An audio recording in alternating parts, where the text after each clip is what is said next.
我身为龙虎山第3代紫袍天师，死后竟被道家黑符镇压棺椁之中，并且用9981颗镇魂钉环绕四周，一身纯阳精血也被后人取来点灯制服，只因1800年前，彼时身为龙虎山第3代天师的我，想效仿祖天师张道陵羽化升仙突破境界，却在渡天劫时不幸身死道消。后人为防渡劫仙体尸变，才设下此局。就在我绝望重生成一具尸体时，耳边忽然响起一道提示音：恭喜宿主灵魂融合，诈尸成功，施法双修系统已成功绑定，新手福利已激活，恢复前世修为10%，恢复前世雷法熟练度10%。提示音落下的瞬间，我体内的修为开始飞速回升，身躯也渐渐恢复了活动能力。可还没等我彻底适应这具身体，墓室大门就被一声巨响轰然炸开，闯入者是几名盗墓贼，带头自称风水师的家伙，瞧见我这口棺材，顿时兴奋不已。这棺木呈紫金色泽，莫非是传说中的金丝楠木所制？这次真是要发大财了！大师，这碑文上刻的是什么？难道这里是座帝王陵？风水师扫了眼石碑上的文字，眉头瞬间皱紧了几分。情况不太对劲，这是龙虎山第3代天师张天鲁的陵墓。风水师顿时惊出满头冷汗，只因石碑上赫然刻着龙虎镇灵符。我靠，居然闯进了龙虎山祖师墓！这可不是普通墓穴，里面大有讲究。要不我们还是撤吧，龙虎山离这不远，要是被那群道士知道动了他们祖坟，我们小命都保不住。风水师原本以为是皇陵，结果却是天师墓。可这群盗墓贼根本毫不在意，他们本就靠刀尖舔血谋生，对此自然毫无畏惧。今天就算天王老子来了，这墓也照挖。随后几人拿出专门开棺的月牙铲，动手撬起了棺材上的钉子，一边忙活一边抱怨：这口棺材的钉子怎么这么多？光这些钉子加起来恐怕都有好几斤，而且每根钉子上都刻着道家镇魂咒。等最后一颗钉子被拔出，盗墓头目挥手示意开盖，几人围着棺材忙活起来。可这棺盖却像长在上面一般纹丝不动，几人忙得满头大汗也没能打开。盗墓头目喊了声：都让开！既然棺盖打不开，那就直接劈了它。这可是金丝楠木，还刻着花纹，直接砍了也太可惜了。别废话，再值钱也带不走，我们要的是里面的宝贝。风水师退到远处，看着盗墓头目恢复身体不停发抖。这可是天师古墓，埋的是张道陵亲孙，你居然真敢劈呀！他心底早已后悔来这一趟，可事已至此，只能硬着头皮看着。盗墓头目举起斧头，狠狠朝金丝楠木棺盖劈去。就在斧头落下的刹那，我耳边再次响起系统提示音，侦测到盗墓者试图劈棺，触发支线任务，击杀所有盗墓者，奖励已开启，不灭失仙功，因五雷正法。此刻我对身体的掌控已恢复大半，缓缓睁开了双眼。就在这时，棺室上空雷云密布，黑压压的云层将天空完全遮蔽，紧接着一道雷霆轰然落下，径直劈向墓穴正中，棺盖瞬间被炸裂成2段，而盗墓头目正准备劈第2斧，被雷光余波直接掀飞出去。其他盗墓贼见首领被掀飞，一个个吓得抱头蹲在地上。这天雷是从哪儿来的？与此同时，数十公里外的龙虎山天师府，正在闭关的第77代天师玄真猛然睁眼，听到了远处传来的惊雷之声。只见供奉祖师灵位的大殿中，所有灵位同时剧烈震动，尤其是张天鲁祖师的神位，竟当场裂成2半，这让玄真脸色骤变。他快速掐指一算，目光穿透天师府殿宇，望向那道通天紫雷落下的方向。糟了，3代祖师墓出事了！他立刻起身召集全山弟子，所有青袍级以上品级的弟子，统统随我下山。3代祖师的陵墓被人动了。随即他第一个冲下山道，心中怒火中烧。到底是哪来的胆大包天之徒，竟敢动我龙虎山祖师的陵墓？随后整个龙虎山火光通宇，数十位红袍道长脚踏龙虎神行步，几步便跨越山道，直奔那道雷霆落下的地点而去。而另一边，一名误闯墓地的女主播亲眼目睹那道粗如老树的雷霆劈落，将整个墓穴炸开，早已吓得魂不附体，下意识拿出手机报了警。天空随即下起了滂沱大雨，直播间的网友们彻底炸开了锅。今天真是小刀拉屁股，开了眼了！天雷劈坟，这不会是诈尸的前兆吧？连天象都变了，这墓里到底埋着谁？没过多久，接警而来的民警们也脸色发白，他们亲眼见到那道惊天雷电，满心匪夷所思。刑警队长李牧皱着眉问那名女主播：你能确定那些盗墓贼就在这洞底下吗？女主播连忙点头如捣蒜：我亲眼看着他们下去的，算时间已经过去20分钟了。警方顺着盗洞摸索到入口，正打算派人下去抓捕和调查，忽然几道身着紫袍、黄袍、红袍的人影如鬼魅般从树林外掠入现场。民警们一惊，下意识准备拔枪。什么人？只见为首的紫衣老者拱手开口：贫道玄真，乃龙虎山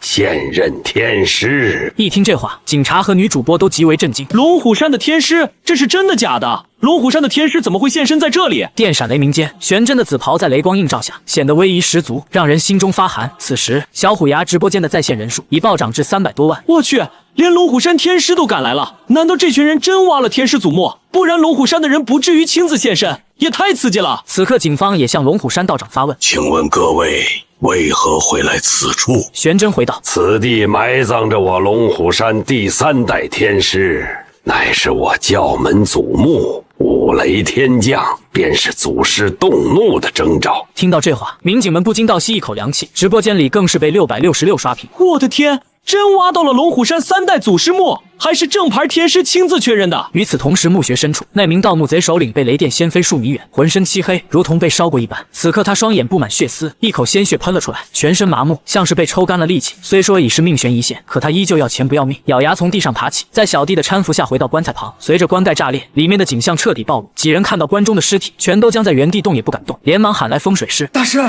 你快看看这尸体穿的什么？他不是天师吗？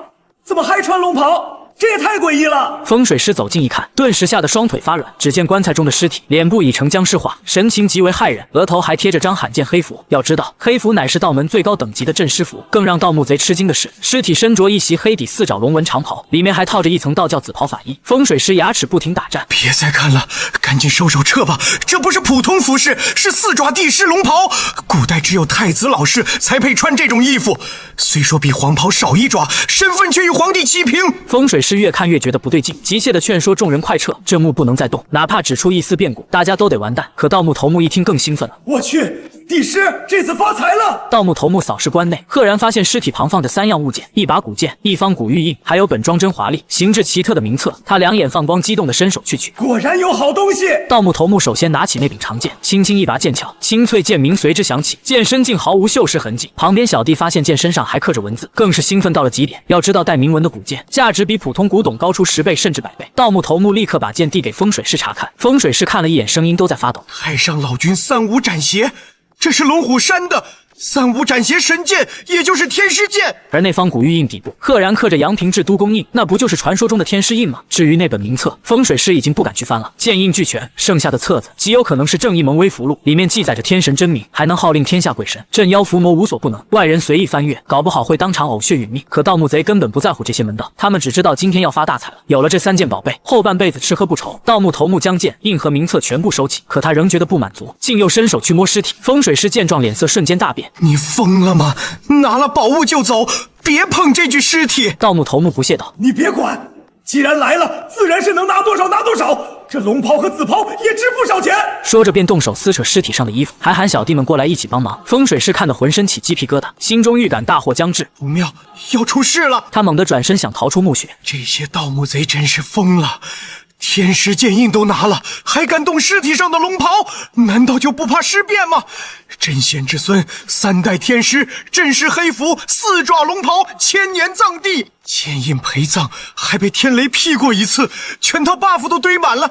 真要是诈尸，谁也救不了他们。风水师这下是真的慌了。就在盗墓贼准备扒下龙袍之际，棺中的尸体忽然睁开了双眼。盗墓头目还在费力撕扯龙袍，一边抱怨衣服太紧，一边催小弟快点，却没注意到旁边的小弟早已吓得呆若木鸡。盗墓头目动作一顿，转头看向尸体，顿时脸色惨白，毫无血色。只见我张开嘴巴，吐出一股漆黑湿气，一双金色空洞的眼睛冷冷盯着他们。你们在做什么？这一问，盗墓贼们全都被吓疯了，像炸毛的野兔般疯狂向后退去。下一秒，风水师就看到那具身着紫袍龙袍的尸体缓缓站起身来，额头的黑色镇尸符微微泛着紫光，却根本压制不住尸气，形同虚设。我睁开双眼，瞳孔已化作纯金之色，脑海中唯一的念头便是杀戮。下一刻，我直接凌空踏步，身体悬浮在半空中，目光一转，看向不远处那名盗墓贼，他手中正握着天师印与正义盟威符录。我抬起一只干枯如柴的尸首，银紫色的雷电在掌心悄然跳动。五雷正法，这门术法源自尘封的远古记忆。虽说我本来自地球，但自从与这具尸体融合后，其前主人的记忆便涌入了我的脑海。如今的我是2个灵魂的叠加体，努力回想生前修行的雷法。虽说目前只恢复了1/10的修为，可时隔2000多年，首次动用雷法确实有些生疏，只释放出几道银紫色的电弧。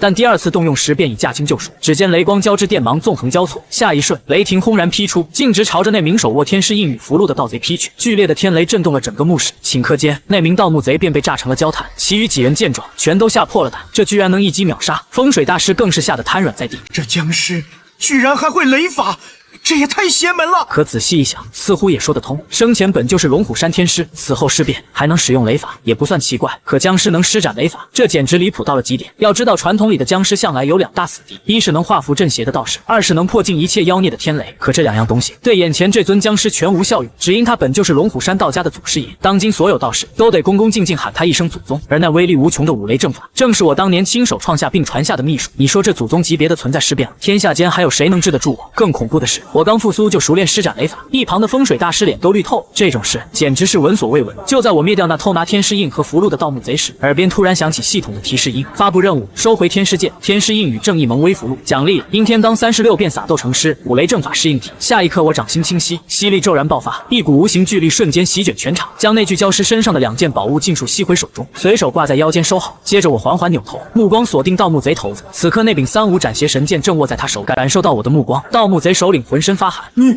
你看我干嘛？周围的小弟们早已吓破了胆，四散奔逃，根本不敢再靠近半步。但这盗墓贼老大倒也不是泛泛之辈，在外闯荡多年，见惯了大风大浪。只见他反手一抓，掏出一把糯米朝我砸来。我低头看着洒在身上的糯米，嗤笑一声：这都是些什么破烂玩意儿？还没碰到身体，就被湿气彻底冲散。见状，我不禁轻笑出声：这年头，居然还有人拿糯米对付我！说完，我一爪探出，吸力再度发动，直接将他手中的糯米袋吸了过来，顺带连那黑驴蹄子和黄符也一并夺下。盗墓贼首领彻底傻眼了。我靠！这僵尸还想克制他的道具，这些克尸宝贝落在僵尸手里，这不是要命的节奏吗？更离谱的还在后面。我拿到糯米后，直接到进嘴里嚼了起来，又抓起黑驴蹄子生啃得津津有味，接着把黄符往自己胸口一贴，只听砰的一声，符箓当场炸开，根本镇不住我分毫。盗墓贼吓得脸都麻了，风水大师却一脸见怪不怪，他早就预感会是这个结果，连黑符这种顶级符箓都镇不住，还指望黄符能起作用。糯米成了主食，黑驴蹄子当小吃，黄符沦为随手丢弃的废纸。这僵尸的离谱程度！吞完黑驴蹄子，我再次看向盗墓贼头子，你这些破玩意儿还有啥用？有本事尽管亮出来，别说我不给你机会！盗墓贼首领又气又怒，彻底被逼疯，拔出35斩邪剑，怒吼着冲了上来。去你娘的！老子今天跟你拼了！他想搏一把，既然是斩邪神剑，说不定真能对付这头特殊僵尸。可惜想法美好，现实却无比骨感。就在他提剑冲来的同时，怒到另一端的警方和女主播与龙虎山众人也终于赶到了墓室之中，也看到眼前这惊悚一幕。真有僵尸，还漂浮在空中，而且穿的还是龙袍，这不是龙虎山的天师吗？刚尸变就成废将，所有人都僵在原地。直播间的网友们瞬间沸腾炸锅，龙虎山众道长则神情凝重，面色铁青。他们的祖师爷如今竟变成了凶尸，这场面简直是当众打龙虎山的脸。最关键的是，这尸气太过恐怖。紫袍天师玄真站在墓室门口，就感受到了窒息般的强大压迫感。这等对手实在太难缠了。与此同时，盗墓贼首领已然近身，他高举神剑狠狠朝我劈落，赌这剑能如传说般镇杀僵尸，克制邪物，用龙虎山神剑诛杀龙虎山僵尸，既讽刺又透着几分疯狂的刺激。而我只是淡淡扫了他一眼，满是不屑。凡人握了斩邪神剑，就以为天下无敌了。要知道，这剑本就是认主之物。我轻轻一招，神剑连翘脱手而出，径直飞入我的掌心之中。我持剑在手，瞬间挥出数道凌厉剑气，剑气撕裂空气，发出刺耳声响，眨眼间就将盗墓贼首领斩成人棍。那贫道之剑，斩贫道，你也配？这一剑惊得在场所有人目瞪口呆，浓郁的血腥气充斥整个墓室，所有人都震撼于这僵尸的凶残暴力。收回剑印符箓之后，耳边再次响起系统提示音：恭喜宿主收回天师3宝，获得对应奖励阴天罡36变撒豆成诗，五雷正法适应体。随着奖励到账，新的术法瞬间涌入脑海，五雷正法适应体也即刻生效。其实刚才施展雷法时，我就察觉出了问题，这具尸体虽强，却与雷霆隐隐相冲，每次调动雷力都伴有强烈的排斥感，想来是湿气与天雷属性相悖。此后画江本就与雷法天生犯冲，不过这种状况也不算太过意外。融合适应体后，体内的违和感瞬间消散，这意味着我今后能畅快施展五雷正法。这种无拘无束的感觉简直不要太爽。此时墓室另一侧，剩余盗墓贼早已魂飞魄散，他们慌不择路之际，突然发现墓室门口不知何时涌进了一队警察，如同抓住救命稻草疯了似的冲向警方求救。此刻他们宁可锒铛入狱，也不想被我削成人棍，毕竟同伙的惨状他们都看在眼里，这可比死刑还要恐怖100倍。看着这群人主动自首，警方也陷入两难，望着墓室中尸变的天师，他们暗自拷问自己，手里的枪对这等存在真的有用吗？而我依旧悬浮半空，目光死死锁定盗墓贼，系统任务还没完成，所有盗墓贼必须死，一个都不能漏。敢替我棺材板，连贫道的坟都敢刨，找死也不是这么找的！我抬起一根干枯手指，缓缓指向他们，瞬间湿气激荡，雷溢翻腾不止。见此，直播间的弹幕疯狂刷屏。我靠，天师这是要赶尽杀绝啊！这才是真天师威严，跪了跪了！而那些求救的盗墓贼才刚跑到半路，我已反手轰出一道雷法，雷光在他们前方轰然炸裂，当场秒杀一名盗墓贼，剩余几人被雷声震住，再也不敢动弹。现场气氛一度陷入死寂凝滞，警方顿时急了，这僵尸太过暴烈，可他们又不敢轻举妄动，毕竟这不是普通僵尸，是龙虎山祖师爷。盗墓贼擅闯祖坟在先，才引发事变，万一开枪激怒这位老祖宗，怕是要全员陪葬。警察纷纷把视线投向身后的龙虎山道士。天师，道长，快帮忙啊！他们这才想起，道士本就专司处血，眼下这僵尸还是自家祖师，理应由自家人处理。玄真天师与诸位道长互望一眼，叹息一声后缓缓走上前来。直播间和警方全都屏息以待，准备看一场龙虎山道士大战凶尸的名场面。可接下来发生的事让所有人都傻了眼。玄真天师带着道长们走入墓室，并未立刻出声，反而迅速排成一列。玄真走在最前方，居然直接跪了下去。随后众人手中掐诀，齐齐跪拜行礼。龙虎山第77代天师玄字辈玄真，不孝子孙，拜见祖师。其余红袍、黄袍道长也纷纷跪倒掐诀作拜，齐声高呼祖师。这震撼的画面直接把全场看懵了。等等，道长你跪他干嘛？不是应该先制服再拜吗？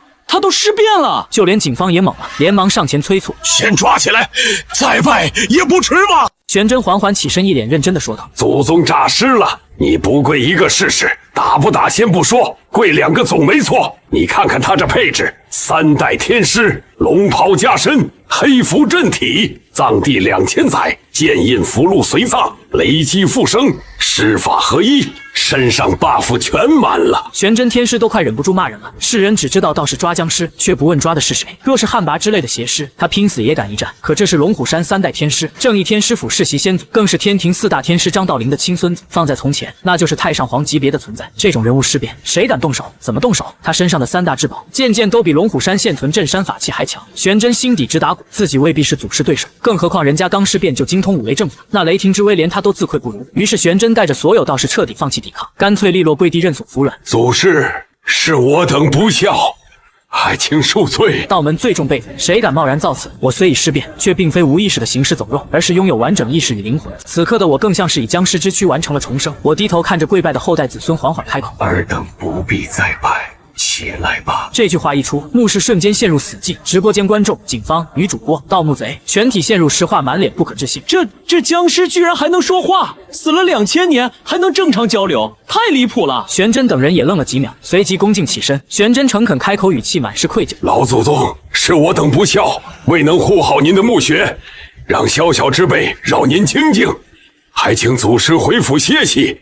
这些盗墓贼交由我们处理即可。我微微摇头，语气冰冷地说道：墓穴被盗和尸变与你们无关，我亦不愿与尔等后辈为敌，你们带着外人离开便可。盗墓贼，我亲自处理。话音一落，玄真便知祖师下了逐客令，可他仍想再争取一番，试图讲道理。老祖，如今世道不同，由法院主持公道，如同您当年的官府，交给他们处理更公平。警察队长也连忙上前附和：你生前为正道天师，镇邪护法，这群盗墓贼，我们定会依法制裁，绝不轻饶。在他们看来，祖师生前大德，理应会同意交由警方处理。然而他们话音未落，我微抿嘴唇，喉间轻动，一道金色法咒骤然响彻墓室。东家千元亨，正气速流行。警方对道门经咒一知半解，还在琢磨含义。玄真听到口诀后，脸色瞬间惨白如纸。龙虎山众道长也面色巨变，魂飞魄散，几乎是下意识的一边后撤一边磕头告退。祖宗在上，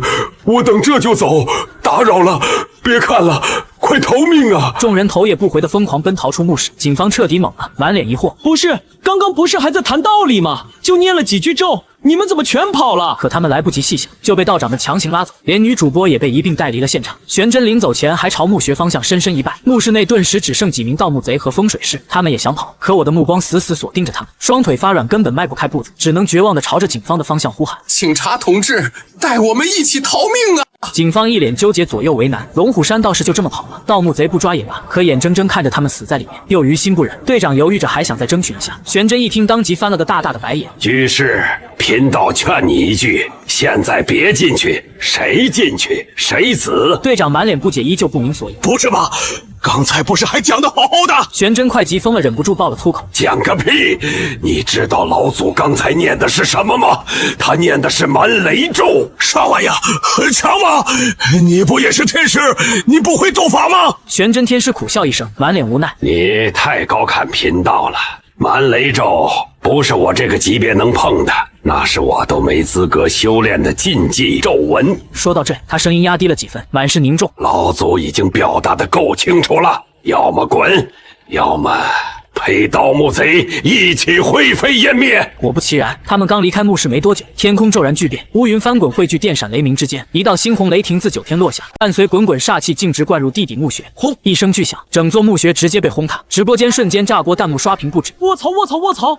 这是什么雷？红色的，这是真正的神罚吧？老祖直接给他们重开了。地底之下，所有剩余盗墓贼连带风水师瞬间被雷霆吞噬，炸得灰飞烟灭。那风水师本就出自道门旁支，竟敢盗掘祖师之墓，死的一点都不冤。随着雷劫落下，系统提示音再次响起：叮，恭喜宿主完成任务，击杀所有盗墓贼，获得奖励不灭尸仙功、鹦鹉雷正法。随后我脚下虚空漫步，缓缓踏出地底，只见天空雷云未散，余电滋滋作响，身上的龙袍与紫袍被风吹得猎猎作响。不灭尸仙功与鹦鹉雷正法在体内迅速融合，力量暴涨。我刹那间便感应到，那尘封已久的道门修为正在悄然复苏。身为张天师传人之躯，生前习得的道法此刻正逐步重回体内，而尸变后的我，不仅能重拾巅峰时期的修为，更可将僵尸异能与道门神通相融，达成师法合一之境。届时再图飞升，想必会易如反掌。真是天助我也！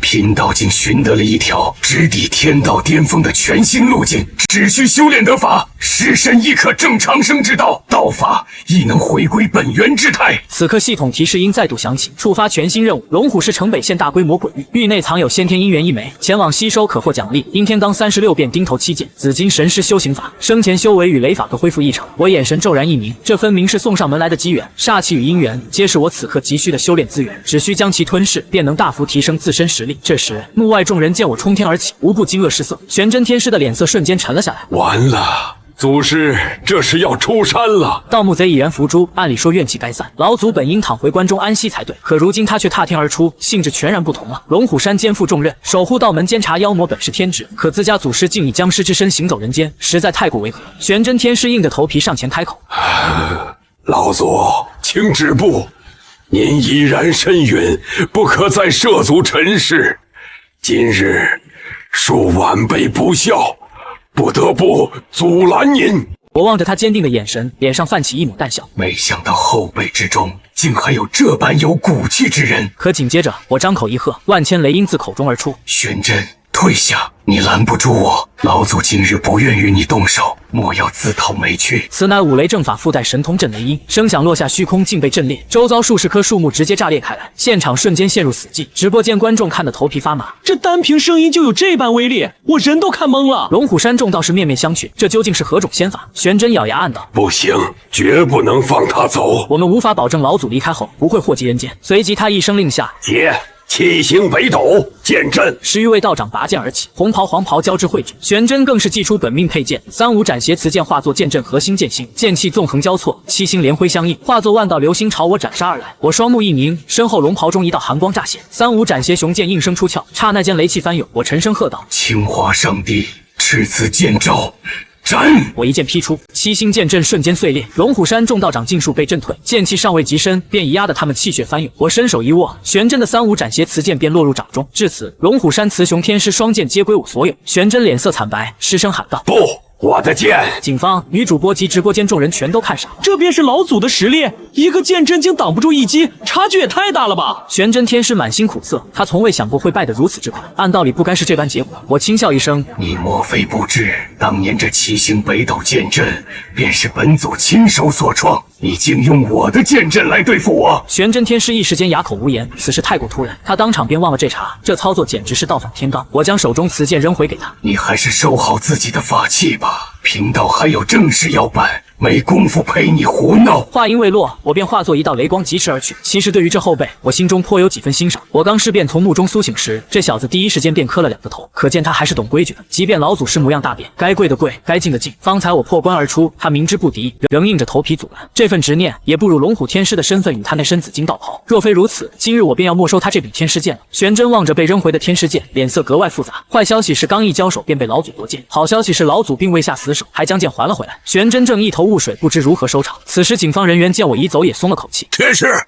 您方才为何不阻止他？您不是会雷法吗？玄真天师斜了他一眼：你脑子不清醒吗？让我用雷法，老祖那漫天血雷随手便能施展，我若敢动用雷术，他反手便是一记9天神雷。我去拿海渊。论雷法，他一个第77代天师，怎可能敌得过人家3代老祖？简直是自寻死路。警长看着玄真一脸生无可恋的模样，忍不住叹了口气，只觉眼下局面棘手至极。那位成了僵尸的祖师战力惊人，最要命的是行踪不明，是否会伤及无辜也无人能料。后续麻烦定然不少。简单交流后，众人不敢耽搁，立刻部署下一步追踪计划。警方与龙虎山分头行动，各忙其事。而另一边，一道雷光划破天际，我满身湿气，停顿片刻，辨明方向后，猛地提速朝城南疾驰而去。此时太阳已然落山，龙虎市渐渐被黑暗笼罩。城南水库边，一群年轻人正在露营，他们是某短视频平台的小网红，专程来此拍摄一条段子。因剧情需要夜景，便在此扎营等候天黑。可段子拍完快2小时，火堆却始终点不着，晚饭更是毫无着落。公司里几位打扮艳丽的网红小姐姐满是怨气，负责点火的小张则满心委屈。真不是我不努力，今天实在邪门，火刚点着就自己灭了。一个男网红不服气，皱眉接过工具，我来，你点不着，不代表我也不行。有助燃蜡和酒精，还点不着火堆。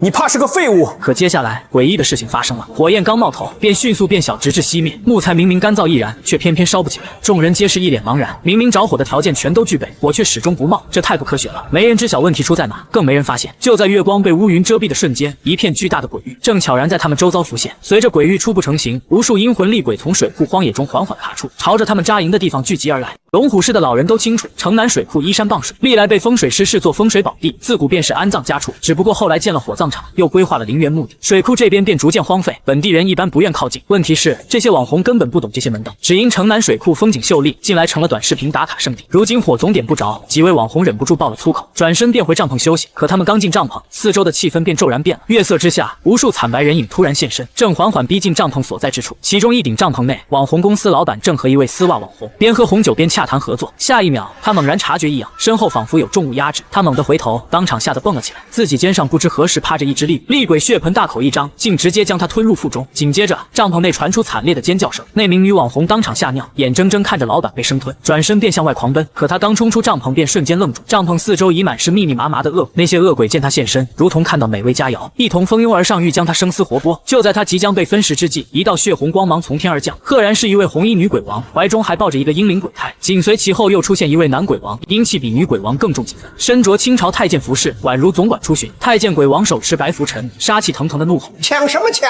王爷和娘娘还没享用，你们这些小的也敢动嘴？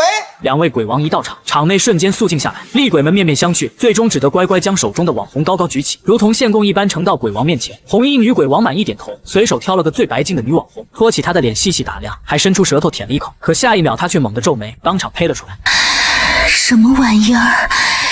这是什么东西？他本想品尝人类的阳气，却不料吃了一嘴粉底。再看那网红的脸，妆容被舔掉大半，原形毕露，连旁边的太监鬼王都吓了一跳。这他妈练的什么邪术？这脸前后差距也太大。他正想教训这擦了2斤粉的女网红，女鬼王怀中的鬼婴却先哭了起来。鬼婴嗅到阳气的味道，咧嘴大哭，满口细小尖牙，那哭声刺得人神经都要断裂。女网红们吓得魂飞魄散，地上渗出一滩水渍。见状，两位鬼王脸色都变得烦躁起来。吃，就知道吃。来，先让你吃。红衣女鬼王抓住鬼婴的脖子，一把将他从襁褓中拽出，动作如同摆弄玩具一般。可鬼婴却毫无痛苦，反而咧嘴欢笑。他们似乎在玩一种极为怪异的游戏。而此刻鬼域外，我已然飞至水库上空，脚踏虚空，屹立于天际之间，下方阴气弥漫不散。我睁开法眼，僵尸金瞳向下一扫，黑雾内的景象便一目了然。只见下方厉鬼成群，尤以3只鬼王最为扎眼，这般纯阴之气堪称滋养僵尸之身的顶级食材。这3位鬼王简直像3根千年老参在眼前晃悠。大不知我。紧接着我迈出一步，直接闯入鬼域之中。鬼婴刚要朝那女网红下口，天上传来破空之声，一道裹着黑色湿气的身影从天而降，硬生生穿透鬼域黑雾。万只厉鬼见我突然出现，全都吓得一愣。能冲破鬼域的家伙究竟是何方怪物？即便那3位修为最高的鬼王，也没能第一时间反应过来。此人竟能直接击穿鬼域屏障。要知道这黑雾鬼障是极致阴气凝聚而成，坚不可摧。这屏障本就只容普通活人进入，且鬼域越庞大，阴气越重，屏障便也越牢固。像城南水库这般规模的大鬼域，即便龙虎山的黄袍道士，或是茅山的红衣大法师青灵，短时间内也未必能强行突破。可如今却被我一招击穿，从天而降的身影引得众鬼瞩目。我满身湿气浓重，赫然是一具僵尸之躯，还身着黑色龙袍。太监鬼王见此龙袍，瞬间暴怒。他前世乃是大清总管太监，最引以为傲的便是服侍皇帝与老佛爷，眼下竟有只僵尸披着龙袍招摇过市，当即破口大骂。红衣鬼王目光一凝，瞬间察觉出不对劲，对方身后竟背着一柄长剑，且龙袍之下还隐约露出另一层衣物。红衣鬼王目光穿透衣袍，瞬间浑身一颤，这衣服不是龙虎山的紫袍吗？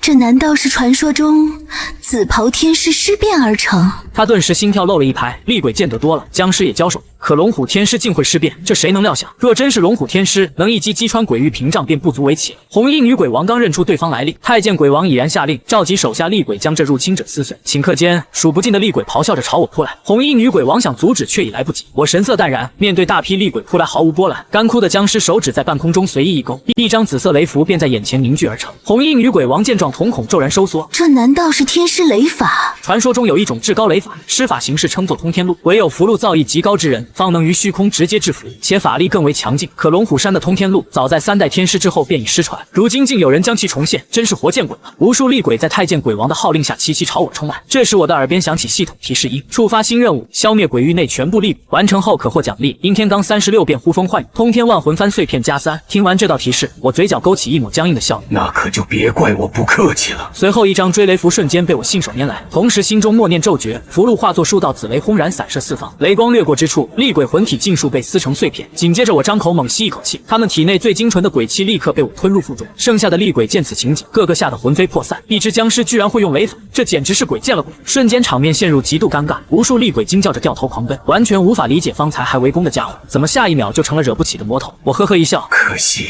你们以为自己还逃得掉吗？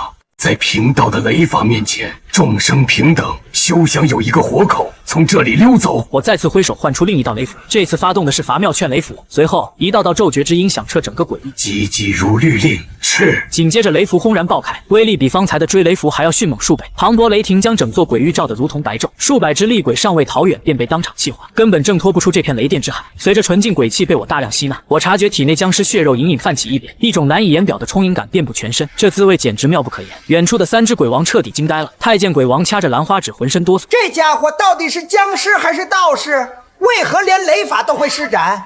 咱家莫不是看花了眼？真是离谱他妈给离谱开门，离谱到家了！一旁的红衣女鬼王心头一寒，瞬间萌生逃逸。她清晰察觉到那僵尸释放的压迫感，还有那诡异莫测的雷法波动。这老僵尸弹指间便能覆灭整个鬼域。她一边后撤一边低声提醒：看这穿戴与法器，怕是龙虎山某位祖师尸变。以他这般状态，就算5000年鬼帝亲临，也得先挨2掌。黑白无常遇上他，都得先踢俩正步再逃。我先撤了。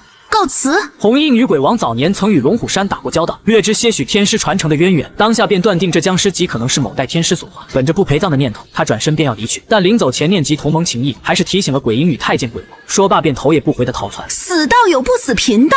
红衣鬼王话音刚落，便化作红光消失无踪。太监鬼王与鬼婴对视一眼，脸色皆扭曲起来。龙虎山老祖尸变，难怪会施展雷法。紫袍天师尸变还精通雷法，打起来鬼帝都得认爹。二人也不再迟疑，身形一动，化作黑光准备逃窜。我察觉到鬼王逃窜的气息，双瞳金光骤凝，死死锁定那3道身影。这时系统提示音再度响起，新任务发布，阻截镇压并收服逃跑的鬼王，完成奖励为阴天罡36变颠倒阴阳，通天万魂翻碎片加3，拘魂锁加1。我仰头望着那3只妄图逃命的鬼王，嘴角勾起冷笑，你们谁也走不了。只见我背后金光乍现，一尊巨大金色法相浮现虚空，正是道家6丁神将之一。紧接着我一掌拍出，那法相也随之一掌轰出，结结实实将3只鬼王一个个拍落下来。3只鬼王摔回地面，只觉得脑子嗡嗡作响。红衣女鬼王挣扎着做起苦笑道，咱们皆是妖魔鬼怪，不过是尸与鬼的差别，何苦自相残杀，自己人为难自己人。我扫了他一眼，冷声道，你也配与我称自己人？别太高看自己，给你们一个选择，此刻归顺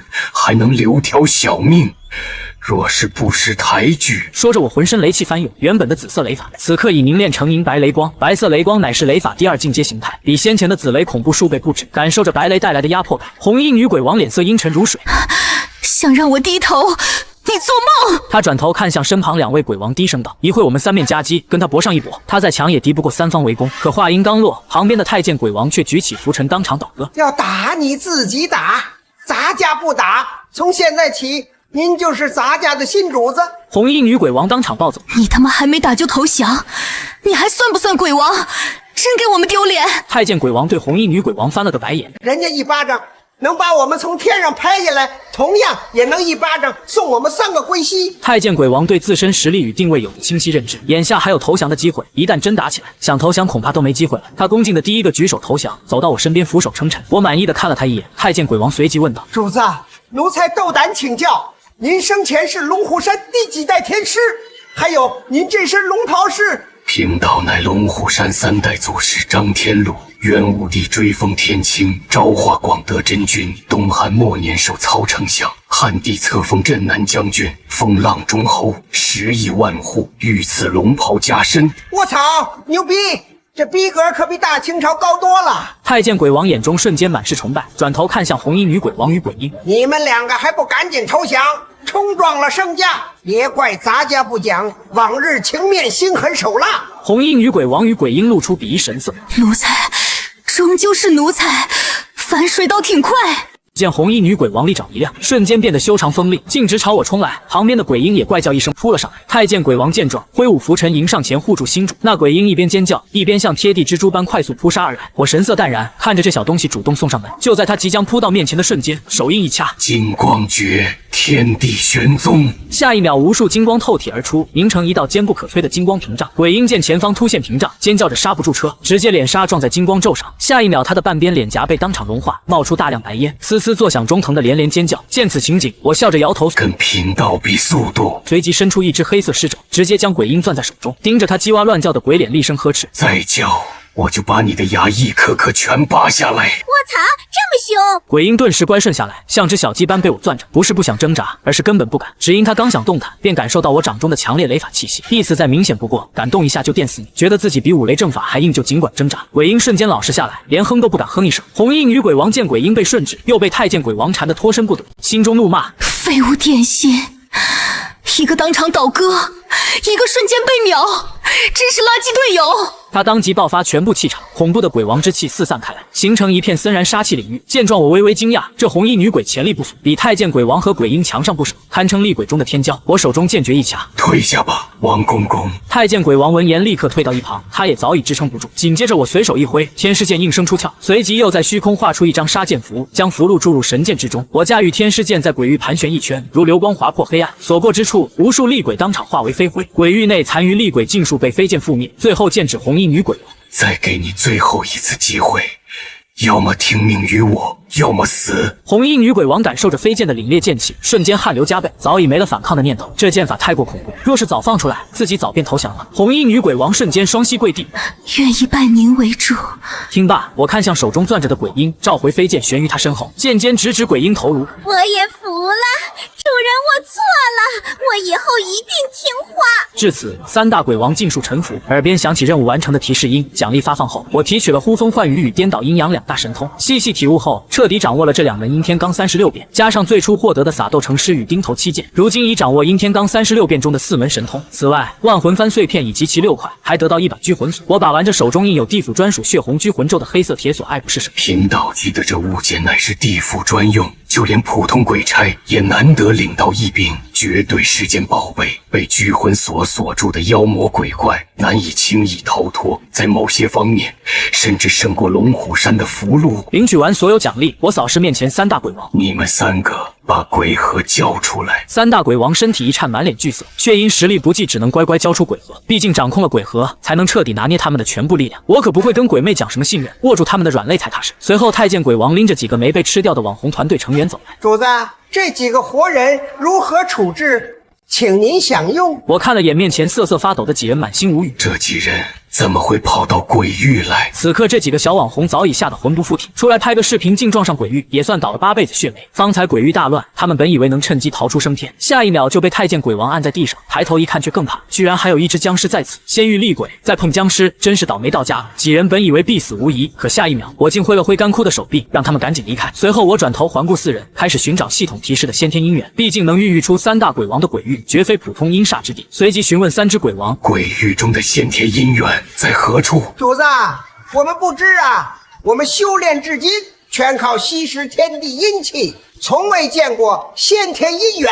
我摇了摇头，他们不知情也正常。若是早已知晓，恐怕早被其中一人吞入腹中了。先天姻缘对妖魔鬼怪皆有莫大益处。想到这，我掏出身上的天师印，画了张符箓注入其中，随后用天师印在鬼域中巡查，感应先天姻缘的踪迹。天师印既能镇压天下鬼魅，也可用来寻物探宝。行至水库湖面时，天师印突然光芒炽盛，可见先天姻缘就在湖底。紧接着我手中印诀一掐，一道手印打入天师印，印章当即放出金光，直击湖底深处。水库湖水瞬间剧烈沸腾起来。这时我才惊觉，这么大一座水库，居然连一条活鱼都没有。在天师印的光芒笼罩下，湖面上一颗紫黑色不规则晶体缓缓凝聚，散发着至阴至寒的气息。这便是先天姻缘。我站在湖边负手而立，注视着水面凝聚的先天姻缘。原来这先天姻缘此前尚未成型，以特殊能量形态潜藏在水库湖水中，难怪三大鬼王未能察觉并吸收。我借天师印之力，将水中先天姻缘之气抽出凝聚成实体，只能说这机缘本就该我所得。与此同时，水库最深处潜伏的一头庞然巨兽，感应到先天姻缘的能量后，缓缓睁开了沉睡的双眼。这怪物一直靠吞噬水中散落的先天姻缘能量修炼成长，只因先前能量过于分散，只能慢慢积累吸收。如今察觉到能量汇聚，它迅速从湖底泥沙中翻涌而出，庞大身躯撕裂水面，径直朝上冲来。我目光紧锁水面，那颗拳头大小的黑紫晶体已然凝结完成，散发着极致阴寒的气息。我伸手刚要将其收入囊中，突然水花四溅，水库深处一头巨兽破水而出，张开血盆大口直扑先天姻缘而去。此物体态粗壮，通体金黄，体型庞大且面带长须，头上长有双角，模样酷似真龙。见此突如其来的巨兽，我眉头一皱，脸色瞬间转冷。找死不知死活的东西，贫道的物件也敢染指。随后我手指在虚空中随意滑动两下，一道紫色符箓凝聚而成。接雷速降术，此术能瞬间引动天雷，直接轰击目标。紧接着我手掌猛然下压，一道怒雷从雷云中劈下，粗壮的紫色雷柱狠狠砸在龙形巨兽头顶，雷劫爆发，大量鲜红血液飞溅，庞然大物惨叫连连。即便如此，它仍甩动尾巴，将先天姻缘吞入了口中。见状，我顿时杀心大起，对着天师印念起了咒语。天师印立刻化作一道金光射向水怪，狠狠砸裂了他的头部。水怪重重摔进水里，紧接着他一个转身就没了踪影。我满脸凶狠，怒火瞬间达到了顶点。三大鬼王感受到主子的怒火，吓得浑身发抖。下一秒，我转头质问三鬼：你们在这里修炼这么久，水库底下藏着这么大一条泥鳅，居然都不知道吗？三大鬼王连忙辩解：这东西是泥鳅成精，每天都躲在水底的泥浆里，实在太难发现了。随后我睁开金瞳望向水下，原来刚才半路截湖的巨物是一头千年大泥鳅，而且已经彻底化龙得道。于是我决定收服这条千年老泥鳅。不拿出点真本事，你怕是不知道马王爷有几只眼。就在这时，我的耳边响起了系统提示音，系统发布新任务，检测到先天姻缘之气，布下天罡八门阵，困住千年大妖即可获得奖励，奖励为阴天罡36变、翻江搅海术以及袖里乾坤修炼法。随后我不再犹豫，立刻开启天罡八门阵。下一秒，我单脚向前踏出，浑身萦绕着滚滚湿气，黑气像浓烟一样弥漫开来，笼罩在水库正上方。我伸出干枯的手指在虚空中画符，一道道黑色符箓在空中显现，紧接着无数黑色符箓像箭矢一样射进水里，分别落在八卦对应的方位上。下一秒，8道黑光从水底深处喷涌而出，直冲云霄。天罡八门阵成功启动，系统提示：恭喜宿主完成任务，成功布下天罡八门阵，困住千年大妖，获得奖励阴天罡36变、翻江搅海术和袖里乾坤修炼法。与此同时，龙虎山内部官方网站上发布了一则消息：龙虎山向道门所有同道发出求援，龙虎山3代老祖的陵墓被盗，3代老祖师已然尸变复活，如今已经逃走失踪，对世俗造成了极大威胁。所有道门弟子若发现老祖行踪，请立即联系龙虎山，联手各大道门一同围剿。这则消息一经发出，瞬间在整个道法界引起了轰动。此时，在城南水库外1公里处，随着我布下的天罡八门阵阵光冲天，一个手持18颗念珠的黄衣和尚停下了前行的脚步。他抬头望向水库方向的天空。就在这时，一辆越野车从水库方向疾驰而来，和尚一眼就看出这辆车上沾染着淡淡的湿气和鬼气，显然车上的人遭遇过水库边的僵尸厉鬼。于是他伸手拦住了这辆车。开车的网红看到前方突然出现一个人，而且还直接挡在车前，顿时吓得惊慌失措。女司机一时愣神，连刹车都忘了踩。等他再次睁开眼睛时，车子已经朝着黄衣和尚撞了过去。但让他们万万没想到的是，这和尚却丝毫没有慌乱，原地双手合十，紧接着一掌拍在车头上，硬生生将疾驰的车子拦了下来。车内的几个人瞬间惊呆了。这时，和尚笑眯眯地走到车窗边：几位施主，贫僧有礼了，请问几位刚才是从那水库方向过来的吗？紧接着车内的人瞬间反应过来，像是找到了救命稻草一般。随后这群网红就把在水库边上发生的一切都讲了出来。听完几个人的讲述后，和尚缓缓点了点头：多谢几位施主告知，那贫僧就先行一步了。看着和尚转身就要朝水库方向走去，几个网红顿时急了，连忙大喊：别去啊，大师，那里太危险了，我们已经有好几个人死在那边了。岂料下一秒，大师双手合十：阿弥陀佛，多谢诸位施主提醒。不过贫僧对自己的本事还是有些信心的。佛门佛法无边，超度几只厉鬼和僵尸还是没问题的，诸位不必为贫僧担心。大师语气淡然，一副胸有成竹的样子，不就是一个小鬼和一只僵尸吗？和尚说完之后，单脚轻轻一踏，下一秒就瞬移出10米之外，几步之间就消失在了几个网红的视线里。此刻那黄衣和尚正朝着水库快速冲去，没用几分钟就抵达了水库外围。圆空和尚看向前方的水库，手中的念珠散发的佛光比之前强盛了1倍。圆空和尚也看到了鬼域外围那一层黑色的雾气，因为之前我吞掉了90%的厉鬼，没有足够的厉鬼支撑。此刻这大型鬼域的雾气已经消散了大半，随即他取出随身携带的法器木鱼，一边敲击木鱼一边走进了鬼域之中。圆空和尚不停敲击着木鱼，随着一声声木鱼声响起，周围残存的鬼物纷纷四散逃窜。他借着木鱼声开出了一条通路。与此同时，鬼域之内的我不好天罡八卦阵后，立刻领取了系统奖励：阴天罡36变翻江搅海和袖里乾坤修炼法。我看着系统奖励的翻江搅海术，正好现在就能派上用场。随即我将奖励全部提取吸收，紧接着一掌伸出，仿佛握住了整片虚空，随后将手掌直接插入水库之中。随着我手掌不停转动，水库中出现了一个巨大的漩涡，漩涡越转越大，渐渐形成了龙卷的形状，数道水花被卷起10几丈高。我背后的3只鬼王看着我，抬手之间便能搅动天地，翻江倒海。那原本平静的水库表面一下子出现了10几道水龙卷，水柱冲天而起，仿佛要将整个水库都翻转过来。一旁的3大鬼王心中充满了震惊，这种级别的实力，别说他们这些鬼王了，就算是鬼帝来了也得乖乖俯首称臣。刚才那条泥鳅居然敢打劫主子，简直就是老寿星上吊，自寻死路。随后我目光紧盯着水面，双眼穿透湖水和泥沙，寻找那条敢打劫我的老泥鳅。小东西，你最好别被我抓到，要是被我逮到了，有你好受的。与此同时，鬼域之外的圆空和尚敲着木鱼，缓缓穿过黑色的鬼雾，朝着鬼域深处走来，准备降妖伏魔。走着走着，他听到耳边传来翻江倒海般的巨大水声。圆空和尚眉头紧紧皱起，这是什么声音？怎么会有这么大的水流声？圆空和尚迈步踏入鬼域深处，同时口中大喝：阿弥陀佛，贫僧乃法中寺圆空大师，尔等厉鬼还不快快束手就擒！巨大的佛音瞬间冲散了面前的所有鬼气，在佛光的笼罩之下，他行走在鬼域之中，简直就如同真佛降世一般。此刻的我正一肚子火气没地方发泄，就看到一个光头秃子走了进来。随后我口中吐出一口黑色尸气，正愁抓不到那条大泥鳅。看到这送上门来的圆空和尚，突然生出一个大胆的想法，这不就是送上门的鱼饵吗？圆空和尚看着眼前的景象，吓得脚趾都快抠紧了。尤其是当他看到那头飞江正在水库中翻江倒海时，更是心惊不已。这家伙居然拥有翻江倒海的能力！圆空和尚一时间竟不敢出声。随后他刚想开口说些什么，口袋里的手机突然响了起来，打电话来的是法中寺的戒律大师，也就是他的师傅了真和尚。圆空和尚看到眼前的厉鬼和僵尸，暂时没有动手的意思，他一脸苦涩地接通了电话。手机那头传来了真和尚的声音：徒儿，道门那边出事了，龙虎山3代天师的墓穴被人盗了，他们的3代天师已经尸变了。你现在在外游历红尘，降妖伏魔，最近一定要多加小心。听到这里，圆空和尚心里都快哭出来了。随后他对着电话说道：师傅，我想我已经碰到他了，先挂了。下一秒，我脸上露出狰狞的笑容，接着对3大鬼王下令：拿下他，别让贫道的鱼儿跑了。随后这3个鬼王像疯狗一样冲了出去，紧接着圆空和尚一掌拍出，然后趁机转身施展佛门缩地术想要逃跑。见此情景，我直接单脚踏出，身形瞬间从原地消失，一步就出现在了圆空和尚的前方。小兔子送上门来，你还想跑？圆空和尚万万没想到，这只僵尸的移动速度居然比自己还快。这难道就是龙虎山3代天师的实力吗？实在太吓人了。紧接着他手中的念珠反手抽了出来，6字真言爆发出前所未有的佛光之力，朝着我抽了过来。然而我直接用肉身硬抗了这一击，念珠瞬间被抽断。随后我抬起一只手，一道定身符瞬间凝聚而成，直接拍在了圆空和尚的脑袋上。紧接着我抓着这只猎物回到水库边，下一秒我直接收起了翻江倒海的术法，水面重新恢复了平静。之后我收敛了身上所有的气息，然后直接将圆空和尚扔进了水里。现在要做的就是守株待兔，等那条泥鳅放松警惕钻出来，只要他敢冒头，就必死无疑。很快几个小时过去了，城南水库依旧没有任何动静。另一边的城南警局，佛门法中寺的了真大师和龙虎山的无量天师都带着人手赶到了这里。两边的人一见面，法中寺戒律堂的了真和尚就摆起了一张臭脸。阿弥陀佛，龙虎山真是好大的能耐，身为道门祖庭，居然连自己的祖师都管不住，祖师尸变出来害人，真是天下奇闻。无量天师本来心里就不痛快，听到了真和尚这番话，心里就更不爽了。了真大师，最好管好自己的嘴，不然贫道可不敢保证你的性命安全。接着他的手掌中已经有雷弧不断闪烁炸开，意思很明显，你再敢胡说八道，老子就把掌心雷塞进你嘴里。了真和尚看到无量天师手中的雷光，深吸了一口气，冷哼一声，转身就走。临走前丢下一句话：你给我记住，我的徒儿若是有任何3长2短，你们龙虎山上下一个都跑不了。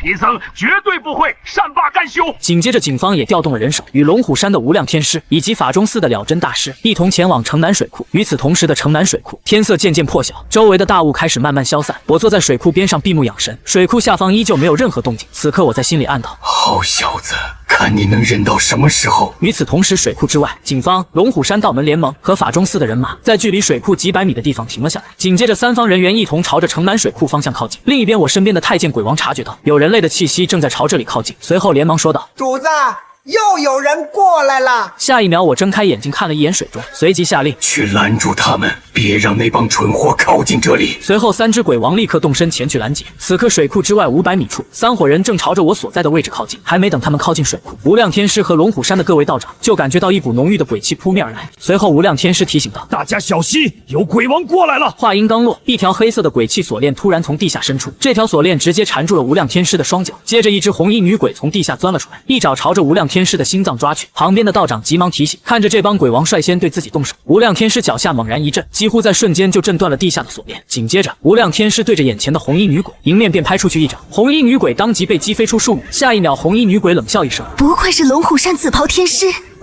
雷法果然名不虚传。不过我劝你，此刻最好不要上前打扰才好。我家主人正在里面处理要事。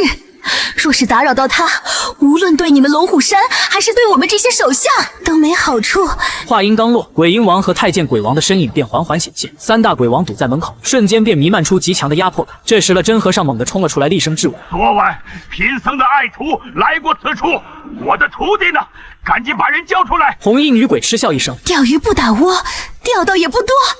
那个小秃驴已经被我家主人拿去当鱼饵打窝了。”听到这话，了真和尚彻底按捺不住怒火，下一秒他背后凝聚出一尊巨大的佛像，朝着红衣女鬼狠狠拍了过去。女鬼王见此架势，身形一闪便避开了攻击，随后不耐烦地抱怨：“都跟你说了，别吵。你搞出这么大动静是不要命了吗？”可了真和尚根本不听劝，他彻底急红了眼，愤怒已经让他失去了所有理智。随即他高声大喝一声：“阿弥陀佛，众弟子何在？今日有妖魔作祟，残害我佛门弟子，你们还不速速开坛法会，念诵《金刚经》为我加持，随我杀鬼拔魔！”随着了真和尚一声令下，他身后的10几个佛门小和尚立刻拿出法器，浑身散发着耀眼的佛光。在10几个和尚的法力加持下，了真和尚的法力瞬间暴涨数十倍。此刻的他浑身金光环绕，宛如一尊真佛降临世间。随后他手持一对黄色脑波法器，法器相撞发出宏大厚重的声响。这巨大的音波裹挟着金刚经的功力，径直撞击在三大鬼王身上。三大鬼王皆被这音波震得连连后退。与此同时，我听到外面的巨大动静，缓缓从石头上站起身来。死秃子，是活腻歪了吧？让你别打扰老子钓鱼！你在这开启演唱会了是吧？说完，我一步踏出，径直脚踏虚空而立，站在了真和尚的对面，朝着他勾了勾手。了真和尚看到我之后，语气凝重地说道：“你生前既然是修道之人，理应知晓死后化为僵尸只会害人害己，阁下的觉悟实在太差了。如今竟然甘心沦为魔道，就不怕天下道门弟子都以你为耻吗？”了真和尚絮絮叨叨说了一大通，听着他的话，他身后的玄真天师、龙虎山众弟子，还有其他道门弟子们，全都额头上冷汗直冒，瞬间便汗流浃背。众人心里都在嘀咕：完了，这老东西是真不想活了，怎么什么话都敢说？真以为这是你们佛门变法的地方？你也敢跟祖天师斗嘴？怕是修佛法把脑子给修坏了。与此同时，玄真天师和龙虎山的诸位道长全都默不作声，悄悄往后退了几步。此刻的我听着了真和尚的话，直接忍不住笑了出来，脸上铜钱面罩抖动出诡异的声响：“你是什么东西？什么时候轮得到你教训我了？”话音未落，我的刃身便席卷起五雷阵法。原本紫色的雷法，此刻竟化为墨汁般的漆黑之色，正是黑化后的阴五雷阵法。了真和尚看到这一幕，当即冷哼一声：“一个死了2000年的天师，老僧倒要看看你还剩几分修为。别以为我会怕你，今日鹿死谁手还未可知。”说完，他双手猛地一撞，随即发出震耳欲聋的佛音声波。与此同时，我感受到这股佛音声波朝我袭来，直接对着了真和尚怒吼一声，一道恐怖的嘶吼雷音从我的口中爆发而出，瞬间便冲散了真和尚的音波攻击，还直接将了真和尚以及他身后一群敲锣打鼓的小和尚全都掀翻在地。随后我一个瞬移来到了真和尚面前，似笑非笑地说道：“你很喜欢敲锣是吧？贫道其实也挺喜欢的。说完便直接甩出一个大逼兜，狠狠抽在了真和尚的光头上。啪的一声巨响过后，了真和尚的脑袋上瞬间出现一个黑掌印，这一巴掌直接将了真和尚身上的佛光都抽散。紧接着三大鬼王便像拖死狗一样拖着瘫软如泥的两真和尚。另一边的小和尚们看到师傅没了气息，转头就想四散逃跑。看着这些四处逃窜的小和尚，我伸出一只手轻轻一划，一道黑色雷法劈在他们的逃跑路上，直接在地上划出一道深深的雷沟。随后我开口警告：你们最好别跑，不然等下我一指头就划在你们身上。这话一出，直接把这群敲锣打鼓的小和尚吓傻了，顿时僵在原地不敢再动。三大鬼王立刻上前将这群和尚绑了起来，全都扔进了水库之中，充当我钓大鱼的饵料。我看着水面上一群秃子挣扎着沉入水下，轻轻摇了摇头，实力不够就别硬装大佬，现在懵逼了吧？另一边的玄真天师和警方看到这一幕，互相对视了一眼，表面上故作严肃，实则内心早已崩溃。他们像看小丑一样看着那秃子的下场。随后玄真天师一步踏出，语气恳切地说道：老祖，收手吧，跟我们回去，不要一错再错了。然而我连看都没看他一眼。滚犊子，别逼本老祖，不然就跟刚刚抽那秃驴一样抽你。听到这话，玄真天师大喝一声：老祖，那晚辈就不客气了，得罪了。紧接着他一声令下，所有人结成大金光烈日阵，请老祖回家。上一次对战三代老祖时经验不足，用了三代老祖所创的七星剑阵对敌，结果被我瞬间便破了阵。所以这一次玄真天师特意准备了另一套阵法，不出意外的话，降服这位已经尸变的老祖宗应该没问题。阵法结成之后，每个人手中都握着一道大金光符，所有符箓汇聚成一轮烈日神符，烈日神符悬于众人头顶。此刻正是正午时分，太阳的威力也达到了最盛。玄真天师立于阵中，此刻的他手持剑印，掌控着烈日神符。老祖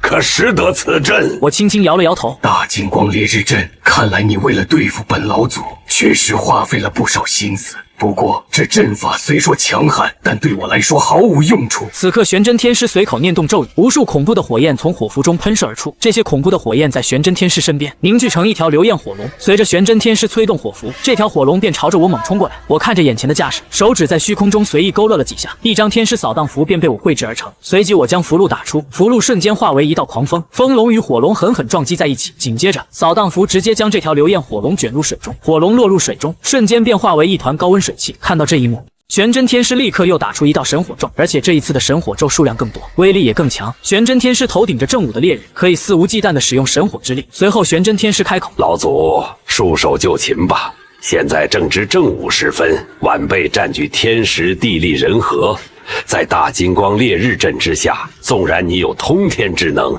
也插翅难飞。玄真天师的话音刚落，我脸上的笑容瞬间消失，紧接着我手掐道家手诀，脚下猛地一跺地面，一道术法直冲天穹。我的头顶之上，道家至高阵师的黑符紫气疯狂流转，天穹之上传来雷鸣般的巨响，随后大片的乌云凭空出现，在天上翻滚涌动，几乎就在一瞬间。上一秒还是烈日高悬的天空，下一秒便变得天昏地暗，阳符阴出，阴阳瞬间颠倒。我面前玄真天师施展的火神咒瞬间变化为乌有，没有了太阳的加持，烈火神符也瞬间失去了效力。此时的玄真天师看着头顶那轮已经变成黑色的太阳，脸色瞬间变得惨白无比。随后我看向玄真，玄真，现在你还觉得是天时地利人和吗？玄真眼神坚定，老祖的阴阳颠倒神通确实厉害，不过今日晚辈必定要将您带回去，就算没有天象相助，我也绝不会放您走。玄真立刻打出手印，催动了烈日神符最后的能量，无数条火金锁链从符箓中射了出来，从四面八方交织成一张天罗地网，朝着我笼罩而来。神火八方，天罗地网。玄真天师掐动法诀，火金锁链编织而成的天罗地网瞬间便朝着我压了下来。也就在这一刻，我的神识瞬间感应到泥沙之下的那条千年泥鳅终于有了动静。它巨大的身形从水底快速冲出，动作极为迅猛，张开血盆大口便朝着了真和尚和圆空和尚狠狠咬了过来。了真和尚和圆空和尚这帮秃子看到从水底冲上来的千年大泥鳅，吓得瞳孔骤缩。他们此前虽听说龙虎山三代天师尸变后在此拿人钓鱼，却没想到这水底的东西竟然这么大。与此同时，我看着朝自己袭来的天罗地网，反手拔出背后的天师剑，挥出两道凌厉的剑气，仅两道剑气便直接将这火金锁链搅得粉碎。紧接着我不给玄真天师任何反应机会，反手拍出一掌，五雷翻腾，顺势拍向玄真。玄真直接被这道五雷掌从半空中拍落下来。随后我一步踏出，瞬移到水库上空，看着水下已经露头的千年泥鳅，伸出一只手掌，径直探入水面之中。手掌五指之上，五雷之力疯狂涌出，凝聚成一只庞大的黑雷巨手。黑雷巨手飞速探入深水之下，朝着那条老泥鳅狠狠抓了过去。千年泥鳅看到头顶的黑雷巨手，顿时吓得转头就想逃跑。想要重新钻回地底的泥沙之中。我看着这老泥鳅冷笑一声：“这次你要是能跑掉，我这身紫袍和龙袍就脱下来给你穿。”随即我一把抓住这条大泥鳅的身体，猛地用力一甩，黑雷巨手发出一阵轰隆的雷鸣巨响，直接炸开水面，将这头千年大泥鳅狠狠甩出了水面。它巨大的身形碾压了岸边无数巨石陵墓，这一幕惊呆了现场的所有人。紧接着，一位警方队长开口向玄真天师询问：“玄真天师，这到底是什么东西？”玄真天师摇了摇头：“应该是泥鳅成精，不过看它的气息和外形，距离化龙已经不远了。”与此同时，另一边的我脚踏虚空，手中缠绕着黑色天雷，盯着这条被我抓来的泥鳅。你现在有2个选择，要么自己把东西吐出来，要么我把你打死，然后我自己动手取出来。只见那条老泥鳅怒吼一声，紧接着口中喷出一团绿火，这火焰中还带着千年剧毒。见他如此不听劝，我也不再惯着他，随后一拳轰出，黑色的五雷之力仿佛要将其撕碎，一道雷拳就砸在了这大泥鳅的身体上，直接把它轰飞了出去，鳞片都被炸黑了。然而他不服地朝我怒吼起来，张开血盆大口朝我咬了过来。见此，我微微一笑，直接朝这条千年大妖的口中冲。紧接着一声巨大的惨叫响起，只见大泥鳅直接把我吐了出来，连带着还有一大口血液和碎牙。而此时的我，浑身上下覆盖一层密密麻麻道家金光咒。不一样的是，我身上这一层金光咒颜色是大红色的，直接把玄真看懵逼了。他眨眨眼睛，怀疑自己刚刚被祖天师拍了一巴掌，是不是被拍花眼了？另一边的我看着这条泥鳅，想咬我，你这哑口也不行啊！要不要再来一下？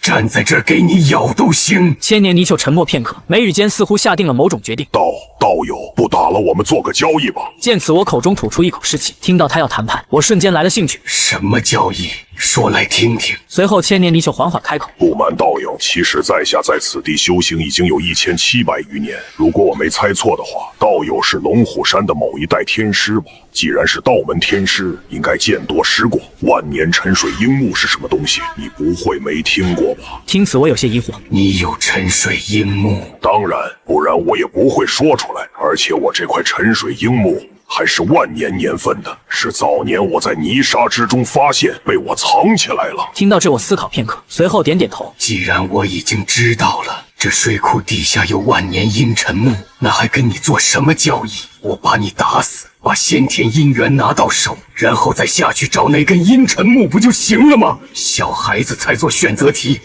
能全都要，我为什么要分一个给你？听到我这么说，这只千年老泥鳅当即大怒：“你别太过分了，总得留点给我吧，真要拼个鱼死网破。”你自己也说了鱼死网破，你死跟贫道有什么关系？而且连你都是我的，我需要留给你什么？随后我拍了拍自己的腰间，下一秒挂在我腰间的正义蒙符箓散发紫光，紧接着我的身后出现一道巨大的灵官法相。这座灵官法相顶天立地，赤面红须，火眼金睛，凤嘴银牙，雷公之下，一手持火轮，一手持金鞭。随后我大手一挥，经过长达2分半的毒打之后，这条泥鳅终于扛不住，最终选择投降，乖乖把先天姻缘交到了我的手中。同时我的耳边传来系统提示音：恭喜宿主收服千年大妖金龙泥鳅，获得奖励化龙功金龙爪真龙血，通天万魂幡碎片加持。我看向千年泥鳅，随后取出他的龙丹，这样他才能乖乖的为我效力。紧接着又拍了拍他的龙头：去吧，把你说的那根万年沉水樱木给我弄上来。随后大泥鳅一跃而起，钻入水中。过了大概几分钟之后，一块巨大的黑色木头被他叼了上来。看着这块巨大的黑色木头，我露出满意的表情。与此同时，我的耳边响起系统提示音：发布新任务，寻找一座棺材铺，使用乌木打造一副顶级棺材。系统将为宿主打造的棺材打分，评分越高，获得的奖励越丰厚。为自己寻找一处风水宝穴获得奖励：阴天罡36遍，乾元梭弟子降神火加1。我随即看向手下的3只鬼王，带上这块乌木，去附近的村子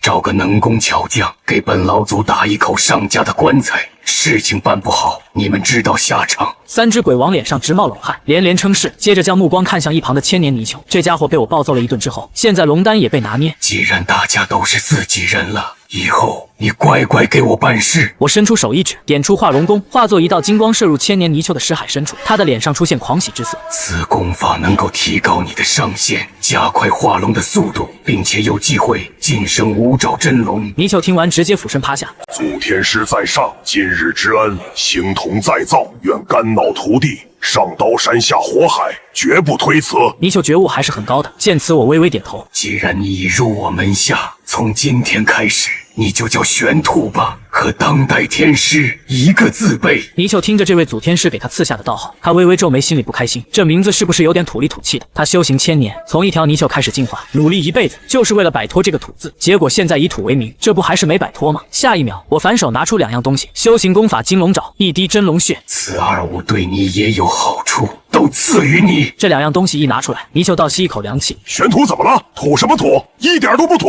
以后我的子孙后代世世代代都叫土，青土、原土、玄土、明土、闰土。他突然就感觉这名字灵气逼人，一下子好听了。这哪是祖师啊，这他妈是亲爹啊！我没有理会他，看着系统奖励的万魂幡。俗话说得好，修仙不努力，万魂幡里做兄弟。随即便开始炼化这面万魂幡。而另一边，3只鬼王来到一个名叫长乐村的村子，一个20岁精神小伙叼着烟站在村口，刚刚从村头洗脚店出来，表情一脸回味。王豪一时没反应过来，转过身心想什么人那么无聊，大半夜一家人出来吓人。转念一想，直接原地拼命磕头求饶。太监鬼王一脸无语，抬起头来，我有事情问你，你们这村子有打棺材的地方吗？有。张不韦他是30多年的老木匠，他的棺材打得最好。随即太监鬼王就一把拎起王豪让他带领，很快就到了木匠家。太监鬼王只是看了一眼，屋子里张不韦小两口正在床上嘻哈，突然听到自己家门被砸开的声音，张不韦大怒，穿上衣服走了出去。马勒戈壁，谁把我们踹坏了？张不韦话都没说完，就看到王豪身后的3个鬼王瞬间双腿发软，突然就变得有素质起来。老弟呀，这3位是谁呀？王豪也在懂，我给你介绍过来的顾客，他们来做个棺材。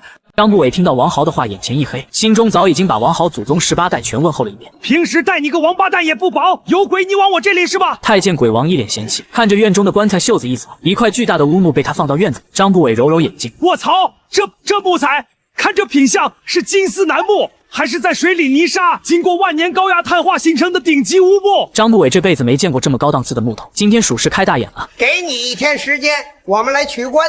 如果打不好，你就等着吧。说完，3鬼飘然离去。张不韦骂骂咧咧穿上工作服，平时最快3天才能打造一口普通的棺材，更别说1天打造一个顶级的乌木棺材。张不韦看向王豪，愣着干嘛？赶紧把全村的木匠叫过来干活，干不完咱们全村开洗。就在他们做棺材时，张不韦的儿子张伟脸色难看的回到了家。2个月前说要去澳门发财，结果带着他老子半身家当输得精光，直到现在才回到家中。一进门就问他老子要钱，老头，给我凑20万。张不韦一下就急眼了，多少？20万！他手上的木匠豹子就算干出火星子，一辈子做木匠的钱都没有这么多，气得直接把这个不成器的儿子轰了出去。可要债的人还在村口，他要拿不出这20万出来，直接的被人削成人棍。就在张伟琢磨着进去偷点钱的时候，突然看到院子中间的乌木棺材。出生于木匠家庭，自然知道这乌木价值连城。张伟一下眼前一亮，心中有一个大胆的想法。忙了一整天，张不韦和4、5个老木匠左右开工，木刨都干出火星子了。这具金丝楠乌木所制的上等棺材勉强完工，眼看终于可以交差了。可就在几人回去喝口水的功夫，张伟联合要债的几人偷偷溜进院子偷了家。张不韦再次出来人直接傻了，一屁股坐在地上，就像被判了死刑。这偷的哪是棺材啊，这偷的是他的小命。然而很快便想到自己败家儿子只有他有自家的钥匙，于是他赶紧掏出手机，喂，你个小杂种在哪儿呢？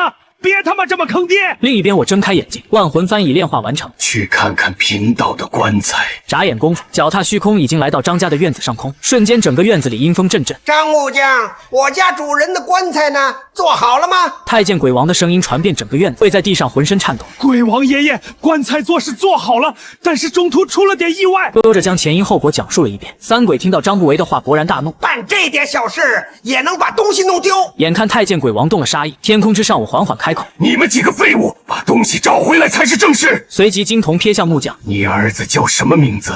生辰八字是多少？我手指微掐，心中瞬间已经算出张伟在什么地方，在干什么。这占卜算命生前的技能早就玩到满级。接着我转身一步踏入虚空，而此时一辆拖车拖着金丝楠乌木棺材驶入这座粤江集团的私人庄园之中。庄园内部正在举办一场葬礼，正是粤江集团98岁高龄的老董事长任月江。听说张伟这有金丝楠乌木棺材，直接开价1个亿买下，本就是盗取家里的棺材，他也不想多生事端，就答应了下来。迎面走出来的这群人家人之中，以一位20岁女子为首，正是任新蕊，人家的千金小姐，身旁站着一个身着黑色西装的青年。他走到棺木旁边，接着伸出2根手指，随着体内一道气劲运转而出，西装青年指尖轻动，结出一道小型法阵，紧接着有一道灵气注入这口棺材之内，下一秒棺材里面便自然生出一片淡淡的紫烟，紫烟缓缓覆盖在这具金丝檀木棺之上。西装青年微微点头，似乎对这口棺材的品质十分认可。这种级别的棺材，平日里根本是有市无价，别说1个亿，就算是10亿，买下来也是血赚。任新蕊点了点头，让手下人直接打钱，随后便让人把棺材抬进去。张伟看着手机上到账的消息，顿时眉开眼笑。与此同时，岳江庄园的上空，一道身影携带着浓浓的湿气与黑烟横跨苍穹而来。我看向脚下那座巨大的私人庄园，把人抓回来。3只鬼王顿时化作3道鬼气，冲入了这座庄园之中。我则手指一掐，似乎察觉到了什么异样，棺材竟然已经被人捷足先登，对方还想在上面刻画法阵。下一秒，我的怒气值直接拉满。庄园的礼堂之内，突然所有人都感觉到光线一暗，一阵巨大的爆炸声轰然响起，一个身披黑色龙袍、背负天师剑的男人直接降临在了人家的葬礼之上，金色的目光扫视全场，最终定格在那口金丝楠乌木棺材上。此刻聚集在这里的全都是上层社会的名流人士，要么是富甲一方的顶级富豪，要么是明星和富二代。一只僵尸从天而降，凶神恶煞，瞬间在场所有人都慌了神。那西装男子厉声喝道：“何方妖孽，光天化日之下，竟敢在本少师面前逞凶！”这名男子名叫李晨风，他的师傅是大名鼎鼎的天星大宗师，因此他才被人称为少师。只见他反手翻出一张黄色符箓，直接朝着我的额头射了过来。这是一张天星派的定尸阵邪符，7星北斗，震慑万将。定！下一秒，符箓爆发起一阵金光，紧紧吸在了我的额头上。李晨风心中暗自得意，这就成了。周围的人也纷纷松了一口气，原来是虚惊一场。然而就在这群富商们纷纷赞叹之时，我在李晨风目瞪口呆的注视下，缓缓抬起手，把自己额头上的黄符撕了下来。古人曾用黄符试图镇压贫道，只可惜如今他们的坟头草都已3尺高了。李晨风的反应倒也迅速，他手指快速结出一道手印，一道灵气神兵直接在他的指尖迅速凝聚而成。他的指头上立刻爆发出一道恐怖的剑气，随后直接朝着我劈了过来。我看着这一剑斩来，一只手直接抓向李晨风劈出的剑气，下一秒我直接单手结印，一道黑色雷霆瞬间从指尖劈出，凝成法剑。反手又是一道雷剑劈出，和李晨风的法剑狠狠对撞在一起。刹那间，李晨风的指尖法剑被击得粉碎，他瞬间汗流浃背，心里满是震惊。五雷剑法不是道家最高级别的雷法吗？僵尸怎么还会雷法？就在这时，周家大小姐周新蕊见李晨风接连吃瘪，满脸担忧的开口询问：“李晨风，你行吗？”李晨风腰背一挺，哪怕心里发虚，嘴上也硬气十足。放心，只是一只稍微有点实力的僵尸罢了。他说着，从西装内袋里掏出一把符箓，口中念诵施法咒语，紧接着将符箓尽数朝我撒了过来。不失所挟，去！我的双手双脚瞬间被束缚，定在原地动弹不得。看来这货还没认清自己的实力，我索性静静看着他表演。下一秒，恐怖的温度几乎瞬间飙升，整个礼堂的温度都上升了10几度。我意念一动，一道血红色的金光咒瞬间覆盖全身。李晨风看着毫发无伤，依旧站在原地的我，彻底惊呆了。本以为一把火能烧死我，结果竟逼出了只有大掌教才会用的大金光神咒。别人是越打越自信，李晨风却是越打越害怕。眼看打不过，他也不废话，直接咬破手指，取出一张白符，用自己的血液在符上画符。黄符照神将，白符引鬼将，召唤鬼王。下一秒，整个礼堂里突然响起一阵鬼哭狼嚎的声音。这只鬼王不过是半步鬼皇实力，生着一双白眼珠，身着蓝色长袍，名叫楚人美。随即，他看向我，一步踏出，猛地朝我冲了过来。我看着朝自己扑来的楚人美，反手一巴掌拍了出去，五雷掌轰鸣而出。我面无表情，心里冷笑：妖人是吧？你妖鬼，我妖神不过分吧？我直接凌空一点，召唤正义门威符，符箓之中一道神像瞬间飞出，背后浮现白衣银甲，身披鹅黄袍，头生3目天神眼，手持3尖2刃刀的道教天神法相，神眼瞬间矗立在半空。这可是道家文化里赫赫有名的二郎神。楚人美看着二郎神，刚刚还凶神恶煞的鬼王，瞬间就老实了，站在原地一动不敢动。本来以为是一把虐菜局，结果对方直接打巅峰赛。这时我大手一挥，身后的二郎神当即放出哮天犬法相，哮天犬法相狂奔而出，朝着楚人美就咬了过去。楚人美一见哮天犬冲来，杨戬立刻取下腰间的银弹金弓，下一秒金弓一弹射出，楚人美连一声惨叫都没来得及发出，当场被打散鬼身，化作一缕阴气。我反手取出万魂幡，将这缕阴气收了进去，成了幡中厉鬼。此刻地府之下，楚人美的阴气被打散，阴神瞬间察觉到，阴神勃然大怒：谁敢杀我手下鬼王？说着便派大黑鬼母和伽椰子奉命上来查看。看着这2尊鬼王现身，李晨风吓得魂飞魄散，赶紧传音：二位速走，此地不宜久留。可他根本来不及多说，一条黑色细犬猛地扑了上来，一口就咬断了伽椰子的脖颈。我一晃万魂幡，伽椰子的阴气瞬间飞入幡中，被我直接收走。好好好，还有意外收获。大黑鬼母见状，也终于明白李晨风为何让他跑路。二郎神乃是天神，就算是鬼帝来了都得抖3抖，更别说这种鬼王级别的力一颗银弹射来，大黑鬼母也当场被打散，真是露头就秒。派上来的阴神再也坐不住，阴神怒不可遏，直接从地府府邸起身，鬼门关内青面獠牙的阴神一步踏出，真是葫芦娃舅爷爷，一个个送上门。杨戬拉起银弹金弓，见阴神又冲来，直接瞄准所投，阴神一眼就看到了杨戬的法身，再看清上面那尊嘎嘎乱杀的存在，竟是二郎显圣真君。卧槽！阴神认出我这位3代天师的身份，瞬间慌了神，连忙跪地求饶。真君，天师饶命！小神乃地府地藏王，坐下驾前护法官将，二将误会一场，二位别动手。毕竟是地藏王菩萨的手下，杨戬听后也收了弹弓，给了点面子。阴神连忙拜谢，心里庆幸自己保住了性命，随后便赶紧消失，这地方再也不敢待了。李晨风见照着自己的阴神都跑了，彻底慌了神。这时他看到我的金丝楠乌木棺材上有一处已经被他刻上了法阵，法阵刚一成型，我反手一巴掌抽在李晨风脸上，直接将他抽飞10几米远。真是不知死活！紧接着我一把从棺材里拎出周月江，这老东西虽然已经死了，但生前靠着房地产发家，干的脏事数不胜数。我直接将他的魂魄收入万魂幡，随后袖子一挥，将万年乌木棺材收进袖里乾坤之中。另一边派出去的3只鬼王也把人抓了回来。主人，这3个家伙怎么处理？我看了一眼张伟、刀哥这帮人还在疯狂求饶，可惜根本没用。我直接将他们的灵魂从肉身里拽出来，尽数吸入万魂幡中。做人不努力，万魂幡里做兄弟。棺材找回来了，黑光一闪，我瞬间带着众人离开此地。此刻我漂浮在虚空之中，看向眼前这具由万年金丝楠木打造的棺材，大手一挥，一张张道门最顶级的符陆续化作流光，刻在了棺材上。长生符、聚灵符、飞升符、渡劫符、9天奔雷咒，足足108000道。有了极品棺材，自然要找一处风水宝地修行，也就是龙脉。龙脉从昆仑山脉发源，延伸至世界各地，正是古人所说的天下龙脉。始于昆仑，龙虎为宗。这条龙脉极其壮大，也是当年第1代祖师张道陵选择在龙虎山上结庐筑坛炼丹的原因。风水绝佳，2000年来屹立不倒，香火更是鼎盛至极。以我这具身体的知识和阅历，在龙脉上找一处风水宝地，再简单不过。我站在这条千年金龙泥鳅的脑袋上，下一秒，它便带着我以极快的速度消失在空中。而与此同时，另一边的圆空和尚、胡了真和尚回到法中寺后，越想越咽不下这口气，随即他们便传音给当今佛门最高辈分的高僧枯荣大师。万佛洞内，时隔10年，枯荣大师终于再次出关。97岁的他已然达到了全新的境界，感受到了真的到来。枯荣缓缓开口：10年不见，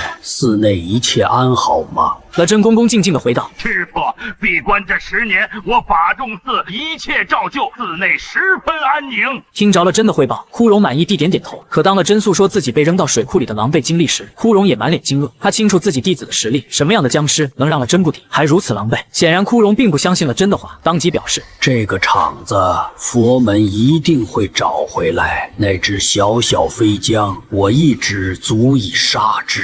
他看向了真，继续说道：佛祖告知我，现如今整个龙国地下各地龙脉开始凝聚，龙脉乃是眼下100年福道气运的关键。说罢，他便带着了真，直奔佛祖指点之处而去。此刻，龙虎寺内名为风雷山的山峰上，了真和枯荣已然抵达。他们打算在这座山上建立一座新的佛寺，目的就是长期占据龙穴之地，彻底吞掉地下的龙脉气运。然而，枯荣在这山的范围内，丝毫感受不到龙脉宝地该有的磅礴灵气，也没有那种灌溉全山的灵运气息，心里顿时充满疑惑。师傅，你看，了真指向一处，发现山上有一座特别的古塔，这是一座2米高的古塔，8面都刻着各不相同的符箓。枯荣看着这座风雷塔，脸上露出不悦之色。他瞬间明白为何感受不到灵气了。风雷塔镇住了龙穴，隐藏了宝穴的位置，龙脉的灵气根本无法流出。随后，他卷起身上的内衣，准备推翻这座风雷塔。可刚看到风雷塔旁的一块石头，上面刻着一行字：正一。风雷宝塔下有妖邪，道有勿动，动塔者死。枯荣脸上露出不屑的笑容，冷哼道：忽悠谁呢？完全无视这句警示语，他双手直接扶住这座2米高的风雷塔，原地扎下马步。97岁的枯荣此刻赫然化身怒目金刚，这座风雷塔不断剧烈摇晃，眼看就要轰然倒下。就在枯荣和尚推翻风雷塔的瞬间，龙虎山和三清山上瞬间狂风大作。知晓风雷塔来历的道长们全都急疯了。这3座风雷塔分别占据风雷山、龙虎山、三清山，3山以风雷塔为联系，形成3点一线。传说修建风雷塔的那位高人曾降服镇压一只顶级大妖，将其镇在龙穴之下，如今竟被枯荣这秃驴连同宝塔一起从绝壁上拔了出。风雷山地下，鬼哭狼嚎，真龙游吟，灵气滚动的3种声音一股脑从山体之内呼啸而出，整个风雷山瞬间地动山摇，恐怖的灵气气流裹挟着一股冲天妖气猛扑出。另外2座风雷塔也是如此，黑色的妖魔之气缠绕着碎石，齐聚风雷山顶。这些碎石之上写满血色佛门经文，带着巨大的往生咒之力，形成一张红色的大日如来佛祖神像。只是那佛祖的面容诡异至极，枯荣大惊失色，失声喊道：这是鬼佛，这鬼佛的气息至少有几千年的修为。鬼如来缓缓开口，语气戏谑：既见本座，为何不拜？他一副调戏的表情看向枯荣：本座能出来，全是你的功劳。枯荣瞬间急眼，这才明白为何一路上总感觉有东西指引自己。随后，鬼如来道出一个劲爆消息：枯荣闭关10年，参悟枯荣神功。其实早在10年前闭关之初，他的寿元就已到尽头。这10年的参悟全是靠邪术偷来的。法众寺是龙虎寺内有名的大佛寺，每日来上香的香客和游客成千上万。枯荣早已提前做好手段，在人气最鼎盛的大雄宝殿如来座下布下戒寿法阵，只要有人在佛祖面前叩首，就会被他借走寿元。这就是枯荣寿元已尽，还能10年闭关参悟的原因。他早在10年前就已入了邪道。枯荣的脸色瞬间变得难看至极，佛门众人听闻鬼佛的话，也全都脸色大变。枯荣此刻面容骤然狰狞，怒喝道：“妖言惑众，今日留不得你！”枯荣手一伸，九龙锡杖瞬间金光一闪，径直飞到他手中。他整个人踏空而起，锡杖之上金光璀璨，随即一掌朝着如来石像狠狠拍下，掌风之中还带着几分佛法微光。巨大的石像手掌与枯荣的禅杖轰然相撞，刹那间佛法之威震天动地，两人一时间竟打得难分高下。没用的，枯荣，佛法金光本就克制邪魔，可如今的你靠邪术得来的法力早已不纯，不如入我座下，做我的罗汉。枯荣闻言勃然大怒，佛心已然癫狂，气息疯狂攀升，彻底被怒火掌控。可这一切都是徒劳。鬼如来继续嘲讽：“你会佛法，我也会，我们不如在凡间开创一座大雷音寺，独享香火，联手扬佛灭道。不过举手之劳，更能直接成就佛身。”我见状立刻起身。好家伙，吃瓜吃到自己头上了是吧？道教本就是我张家的基业，你们这两个小东西说灭就灭。其实我早就赶到附近，本想看场好戏，谁知道这秃驴就这点本事。下一秒，我直接单手朝着那鬼佛抓了过去。来，小东西，把你刚才的话再给本老祖重复一遍，再说说你要灭谁？话音刚落，恐怖的雷光从掌心席卷而出。五雷巨手轰然落下，一把按在鬼佛的脑袋上，硬生生给他头上砸出5个窟窿。鬼如来感受到背后的攻击，心中一惊，当听到我喊出他的名字，瞳孔骤然收缩。卓阳子，好久不见。2000多年过去，还有人能一口叫出他的名号，属实把他吓住了。我操，是你！鬼如来瞳孔骤缩，随即又大笑起来。想不到当年堂堂半步飞升境的陆地神仙张天鲁，如今竟成了一具僵尸。张天鲁，你我如今都是同道中人，何不与我共修天魔大道？他本是一只5000年修为的赤木秃鹫，占据了一尊无主野佛石像，自号卓阳真佛，大肆掠夺凡人阳元，正好遇上当年半步飞升巅峰的我，下场自然是被我封印在此。如今见我飞升失败，化为僵尸，他反倒幸灾乐祸。我也懒得废话，直接一记雷法大手刀劈了过去。石佛卓阳子的脖子被我5雷掌捏得粉碎，脑袋更是直接被砍掉一半。风雷山上空，我与鬼佛大战的同时，枯荣吓得掉头就跑。我意念一动，口中念道：“天师敕令，风雷玄塔。”下一秒，风雷塔紫光暴涨，一道紫色天雷劈落，随着我手诀掐动，风雷塔腾空而起。龙虎山、三清山上的另外2座风雷塔也呼啸而来，3座风雷塔汇聚一体，径直朝着枯荣砸去，当场将他镇压。这段小插曲转瞬即逝，战场再次回到我与卓阳子这边。接近万年修为的卓阳子竟瞬间恢复如初。这2000年里，他虽被龙脉镇压，却能借助龙脉之气修行，硬生生修成了不死佛陀像。卓阳子恢复之后，反手朝我点出一指：“肉身无敌，不代表魂魄也无敌。”我袖子一挥，9柄紫色迷你小剑应声飞出，瞬间组成剑阵，环绕在石佛周身，封死他所有退路。没想到2000年过去，你还是这副德行，真以为贫道杀不了你？我随即打出一道剑符，剑阵齐声剑鸣，朝着卓阳子疯狂绞杀。卓阳子双手合十，立于虚空，丈六金身绽放金光，号称万劫不磨，永世不灭。他大笑道：“你的飞剑对我无用。”我懒得跟他多废话，一只妖怪罢了，浪费口舌毫无意义。我直接催动9把雷公剑，朝着他的金身杀去。剑身上天雷呼啸，斩在金身之上，虽有伤害，可他如今实力远超2000年前，打了半天竟像是在刮痧，只削下一条佛腿，片刻就被他复原。卓阳子一掌拍出，丈六金身加持下的如来神掌，直接将雷公剑震退。他冷笑：“雷公剑也不过如此，谁能斩我？”只因这些神剑未曾真正开光，缺少张家天师血。若是以天师血祭剑，威力至少能暴涨数倍。我操控雷公剑调转剑锋，直指风雷山上的玄真天师。玄真，跟你借点东西。玄真猛然抬头，当场惊呆。我操！搞什么？这9把剑怎么朝我飞过来了？他刚想动手，我便开口：“借点你的血祭剑。”玄真一听是借血，顿时松了口气，还以为要被灭口。他挽起衣袖，伸出手臂，9把雷公剑依次划过。每柄剑都染上天师血，瞬间雷光暴涨，血祭法剑威力大增。你不是无敌吗？今天我就斩给你看！我再次催动神剑杀去，这一次截然不同。如今的雷公剑锋利无匹，卓阳子的丈六金身在剑下轻轻一划便碎裂开来，剑阵纵横交错，转瞬就将他的身躯切成无数石块。天空中传来他的冷笑：没用的，就算把我砍碎，我也能恢复。可这一次，我不会再给他机会。我袖子一挥，一股恐怖吸力从袖中爆发，无数佛像碎石尽数被收入袖里乾坤。卓阳子大惊失色，恼怒至极，用仅剩的石块重新凝聚身形，可体型只剩原本的1/3，模样滑稽至极。见肉身碎片被收，他竟还叫嚣着让我还给他。我再次操控雷公剑杀去，卓阳子吓得魂飞魄散，根本不敢让神剑近身。好，今日我状态不佳，我们择日再战，告辞。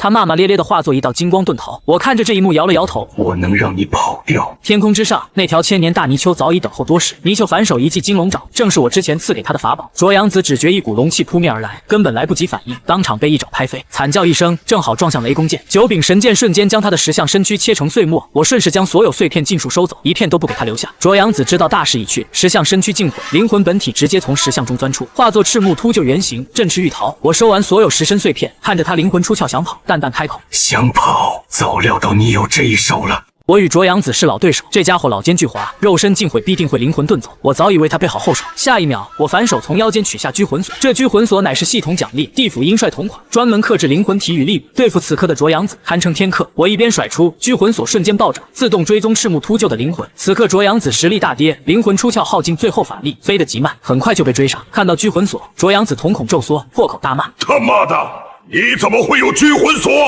他想逃，却根本无路可走。拘魂锁飞速将他的灵魂缠绕数圈，我一把将他从天上拽了下来，如同放风筝一般，直接把这只无毛秃鹫薅到手中。今天就算是西天真如来降临，他也别想跑。卓阳子这才彻底害怕，瞬间换了副嘴脸，连连求饶：天师，我错了，我一时鬼迷心窍，再也不敢了，你放过我吧。我看着他此刻怂包模样，与刚才鬼佛形态判若两人，不禁笑道：贫道还是喜欢你一开始桀骜不驯的样子。不是说不死不灭，不灭佛陀身吗？还装不装逼了？我的笑容让卓阳子不寒而栗，他苦笑一声，比哭还难看。不装了，再也不装了。上天有好生之德，天师你饶了我吧。这话我听着格外熟悉，2000多年前第一次收服他时，他也是这么求饶的。当年我心一软，觉得他修行千年不易，只将他镇压在龙脉之下赎罪，没想到他死性不改，比孙悟空骨头还硬。如今又来这套，我冷笑一声：上次饶过你一次，这次还来，你没机会了。你自己都说上天有好生之德，可惜贫道没有。我懒得跟他废话，直接把这家伙收进袖里乾坤，打算回头再慢慢收拾。刚收服卓阳子，我耳边立刻响起一道新的系统提示音：恭喜宿主收服9000年大妖卓阳子，获得奖励鬼佛功、血肉太岁、阴天罡36变、9息福气，积分加50万。我心里一喜，还有奖励血肉太岁，这可是好东西啊！鬼佛功是卓阳子从佛门往生录里悟出来的功法，被他打磨多年，里面包含不灭佛陀身、鬼佛如来神掌、天魔佛指、鬼佛丈六金身等多种神通。我自然看不上，但留给手下修炼倒是个不错的选择。而血肉太岁更是稀罕宝贝，太岁又名肉灵芝，是世间极为稀有的灵体，属于生命本源形态，更是修行界价值连城的始祖灵材，妙用无穷。天地间的太岁本就诞生无迹可寻，全靠天生的养，而且环境不同，长成的种类也天差地别。长在洞天福地、吸天地灵气便是灵太岁，凡人吃一块能增寿1000年，修士得一点可长100年修为。长在煞气汇聚之地，则是阴太岁、鬼太岁，以活人为食，对妖鬼是大补，对人却毫无益处。系统奖励的这枚血肉太岁更是最为特殊的一种，不能食用，而是共生体。被它附身的生物，修为与意识会被慢慢吞噬，时间越久，吞噬越彻底，最终意识被完全抹除，变成一个全新的独立个体。吞噬完成后，血肉太岁的实力会直接翻倍，并且原主所有的神通能力都会被1比1复刻，只有记忆与意识被彻底清空，相当于格式化之后只保留最强实力，还是强化版。这东西简直绝了，我完全可以用它和卓阳子共生。卓阳子本就有9000年修为，被血肉太岁吞噬意识彻底融合后，我就能得到一个绝对听话的血肉佛陀。9000年翻1倍，直接就是18000年修为，这实力简直恐怖。9000年修为的卓阳子本就是妖皇巅峰，再和血肉太岁合一，直接就是一尊顶级妖帝，还是接近2万年道行的那种。我接着看向第3项奖励：阴天罡36变、9息福气，这是道家顶级呼吸法，只需吐纳9息，就能把天地元气、鬼气、煞气、阴气、妖气等天下万气尽数吞化为自身法力，霸道至极，呼吸之间万气为我所用，妥妥的顶级修行法门。提取完所有奖励，我身形一降，直接踏入风雷山。此刻山上，龙虎山、三清山、法仲寺乃至佛门总会的人全都在，一个个见我落下，全都慌得不行。毕竟我是尸变的道祖，谁也猜不透我要做什么。了真和尚一看见我，腿都软了。上回在城南水铺挑衅我，被我扔水里喂泥鳅的经历，他这辈子都忘不了。本想让师傅帮他找回场子，结果师傅反倒被我镇压在风雷塔下，他只能缩在一旁，大气都不敢喘。玄真天师上前一步，躬身行礼。玄真见过老祖。虽说之前几次碰面都被我收拾了一顿，但他也看出来我即便尸变，依旧留有神智，而且对后辈颇为照顾。见了我先行礼准没错。一旁三清山的道长们见龙虎山天师都跪拜，也纷纷跟着行礼。龙虎山本就是道门祖庭，我更是道家祖师，他们谁敢不拜？我扫了这些道门后辈一眼，没多言语，径直走到被风雷玄塔镇压的枯荣面前。枯荣看着我，怒声喝道：“我乃佛门枯荣禅师，佛祖座下修行之人，你这妖孽还不速速放了老僧，惹怒佛祖，你担待得起吗？”见这老和尚还在硬撑，我手一挥，三座风雷塔瞬间降下一道天雷，劈在他身上。上一个在贫道面前装的是卓阳子，他冒充如来是什么下场？你看得一清二楚，你在这儿跟我装什么？佛祖座下大修行者，不知道的还以为你是哪尊佛菩萨，喜欢装是吧？看我雷劈不劈你就完了！居然在大雄宝殿不接受阵，西行徒寿园给自己续命，香客磕头，你占便宜！我更是直言，你不会真以为我怕如来吧？就算西天如来今天亲自来了，你猜他敢动我吗？我就是当着他的面斩了你，他还得谢我帮他清理门户。别说是你这种邪僧，就算是正统佛门高僧，我想打2巴掌，对方也得乖乖受着。别废话了，法仲寺你也别回了，以后跟着贫道混，卓阳子的鬼佛宫就由你继承。我正好缺个抬棺材的小弟，你跟我道门有缘，今日就渡你入我门下，做我的抬棺人。我一把将被天雷劈得焦黑的枯荣拎起，一直点在他眉心，一道紫色雷印打入他神识之中。最好听话，不听话，雷印当场炸开，生死只在一念之间。枯荣直接被我收为抬棺小弟，半点脾气都没有。他也清楚自己早已无路可退，他干的那些勾当，就算佛门知道，也会亲手清理他，更别说信徒绝不会放过他。如今被我收服，反倒成了唯一的出路。收服枯荣后，我目光转向佛门众人，几位还不滚？难道想进我的万魂幡？我手中黑气翻涌，万魂幡在掌心盘旋，魂灵响动，让人魂不附体。被我一眼扫过，那些和尚心脏都像被攥紧，生怕下一秒就被收进幡中，一个个屁滚尿流的逃了。佛门之人走后，我看向玄真，你们也回去吧。这3座风雷塔我留下，今后风雷山便是我的道场，你们没意见吧？玄真与三清山众人对视一眼，齐声应道：“是。”风雷塔本就是我炼制的法器，当年用来镇压卓阳子，如今物归原主，他们自然不敢有异议。至于风雷山被我占为道场，他们更不敢反对。一来风雷山本就与他们关系不大，二来我这话根本不是商量，而是通知他们，只怕我安稳落脚，别再四处生事。如今我选定风雷山，他们求之不得。众人领命，纷纷离去。等人都走光，我运转阴天罡36变中的6甲奇门，推算方位。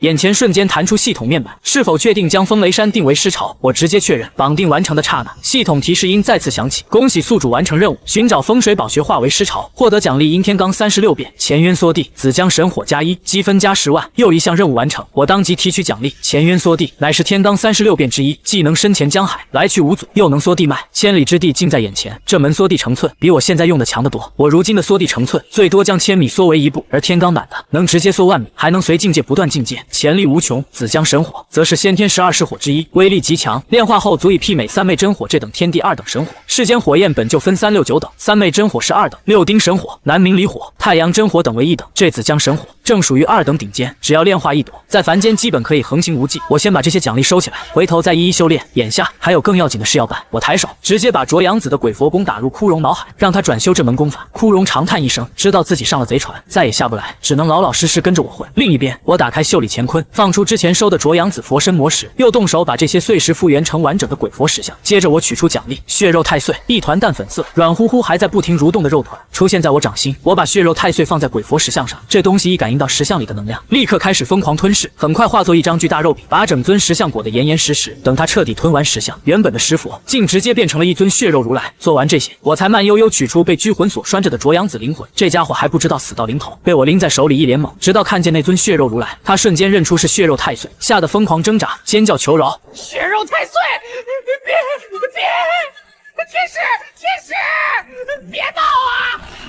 我知道错了，别让吞我！我压根不理会，直接把他的灵魂塞进血肉佛陀身里。血肉太岁对灵魂有极致压制，卓阳子就算有通天本事，也别想跑，只能等着被一点点吞噬炼化。我就站在一旁，看着血肉太岁慢慢同化卓阳子的9000年修为。这过程不短，得耗些时间。风雷山龙穴点位上，那尊血肉如来还在不断蠕动壮大。我取出万魂幡，立在万年乌木棺材旁，黑幡随风猎猎作响。我一挥手，6只鬼王从幡中现身，城南水库的红衣女鬼王、太监鬼王、鬼婴王，还有岳江庄园收服的地府隼将军座下3大鬼王楚人美、加椰子、大黑鬼母。这3只之前被杨戬打散，被我收入万魂幡祭炼后，早已彻底归服。我让他们在此护法，顺便占据龙穴修行。风雷山位居龙脉核心，灵气浓郁至极，厉鬼在此修炼，一天抵得上外面10天，1年能长10年功力。而我棺材所在的龙穴宝典，更是极品中的极品，1日修行抵得上常人20日，足足20倍增幅。这就是名门大派抢着占洞天福地的原因。就拿龙虎山来说，普通道场1天抵10天，天师府所在的宝穴1天更是抵30天。玄真在龙虎山修了40年，直接攒出960年功力，再加上人天生自带500年功力，张家天师血自带1000年修为，还有龙虎山雷法能越级杀敌，难怪道门高手辈出。我这边正全力吸收刚得的紫江神火，这可是天地2等神火，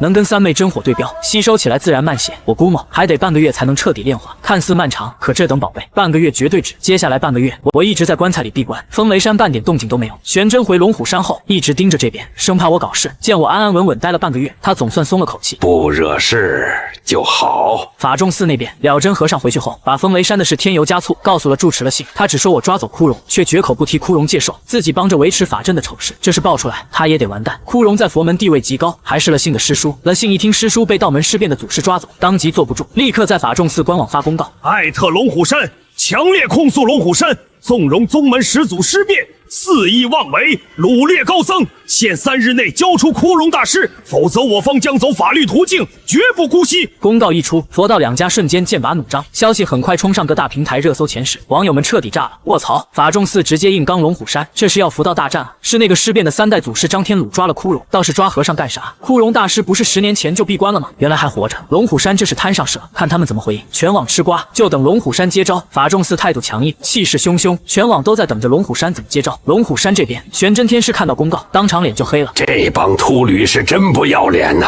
自家祖师干了什么龌龊事儿，心里没点数吗？我们龙虎山没把枯荣那点脏事公之于众，已经够给面子了。他们倒好，还敢在网上叫嚣，还限我们3天交人，人又不是我们扣的，是被老祖抓走的。跟龙虎山有什么关系？人现在就在风雷山，有本事自己去要啊！玄真也不惯着他们，直接让官方账号回复：贵寺枯荣和尚咎有自取，罪有应得，被我派祖师拿下，实属活该。我派3代祖师现居风雷山，要人自行前往便是。龙虎山这回复摆明了态度，想要人自己去，别在网上瞎嚷嚷。抓人的是我们祖师，我们没义务帮你们要人，也打不过，有本事你们自己上去刚。至于打官司，龙虎山也不怕，谁还没个专业律师团？说我们扣人，证据拿出来再说。这条回复一出，网友直接笑疯了。霸气，这态度太硬了，一点面子都不给，直接让他们自己去风雷山领人。不过龙虎山说咎由自取，到底是怎么回事？枯荣不是高僧吗？看不懂，难道是龙虎山护着自家尸变的祖师？法仲寺住持了信看到回复，气得火冒3丈。龙虎山也太猖狂了，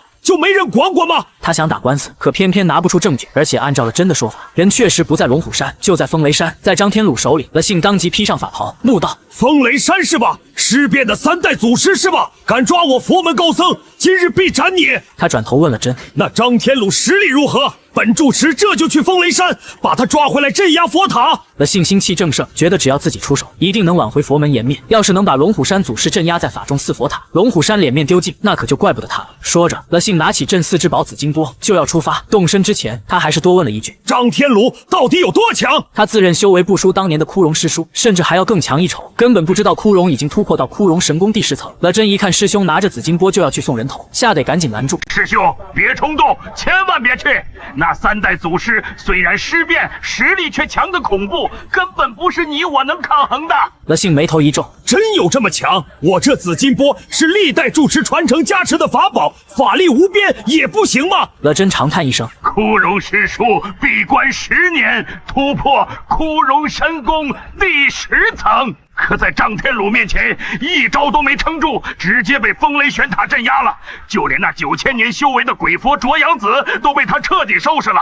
你这紫金波再强也不够看啊！别去送人头了。乐信原本仗着紫金波，以为自己天下无敌，镇压一个僵尸轻轻松松。可听完了真的话，他瞬间清醒。枯荣神功第10层是什么概念？寿元增500年，实力堪比佛门护法罗汉。就这样的人物，在张天鲁面前一招都走不过。乐信倒吸一口凉气，默默把紫金波收了回去。你说的对，此事事关重大，必须从长计议。冷静下来后，乐信决定召开14展示法会，召集南方10大佛门寺院一起商量怎么对付张天鲁。张天鲁扣下枯荣，等于当众打佛门的脸。这口气要是咽下去，佛门以后不用在江湖立足了。更何况事情已经闹上全网，万众瞩目。要是救不回枯荣，佛门在信徒面前再也抬不起头，连自己辈分最高的高僧都保不住，还怎么保佑香客？所以枯荣必须救回来。很快，南方10大寺院的高僧悉数到场，人人都知道这是一场硬仗。佛门这边大张旗鼓筹备法会，而风雷山上半个月已过，我终于吸收完最后一缕紫江神火，将这团天地2等神火彻底炼化。炼化完成的瞬间，我能清晰感觉到自身实力暴涨一大截。这半个月里，我一边炼化神火，一边疯狂运转不灭食仙功，修为已然来到瓶颈，刚试便实。我已是飞江境界，如今吸收先天因缘，炼化紫江神火，再加上龙脉宝学1个月的补修，九息福气狂吞天地万气，我早已抵达飞江巅峰，只差一步就能踏入旱魃之境。旱魃在传说中便是引动大旱的灾厄之师，飞江已经刀枪不入，飞天遁地，而旱魃更强，可以觉醒专属师族神通。旱魃分4类：火魃，所过之处赤地千里，焚山逐海；风魃，狂风席卷，万物倾覆；洪魃，操控水势，引发洪灾；山魃，力可扛山，震动大地。火魃最容易突破，但我已有紫江神火，没必要。风魃、洪魃、山魃的神通，我天罡36变里本就有类似法术，觉醒了也提升有限。4类旱魃对我而言都食之无味，弃之可惜。我脑中突然冒出一个大胆的想法：既然现成的都不合心意，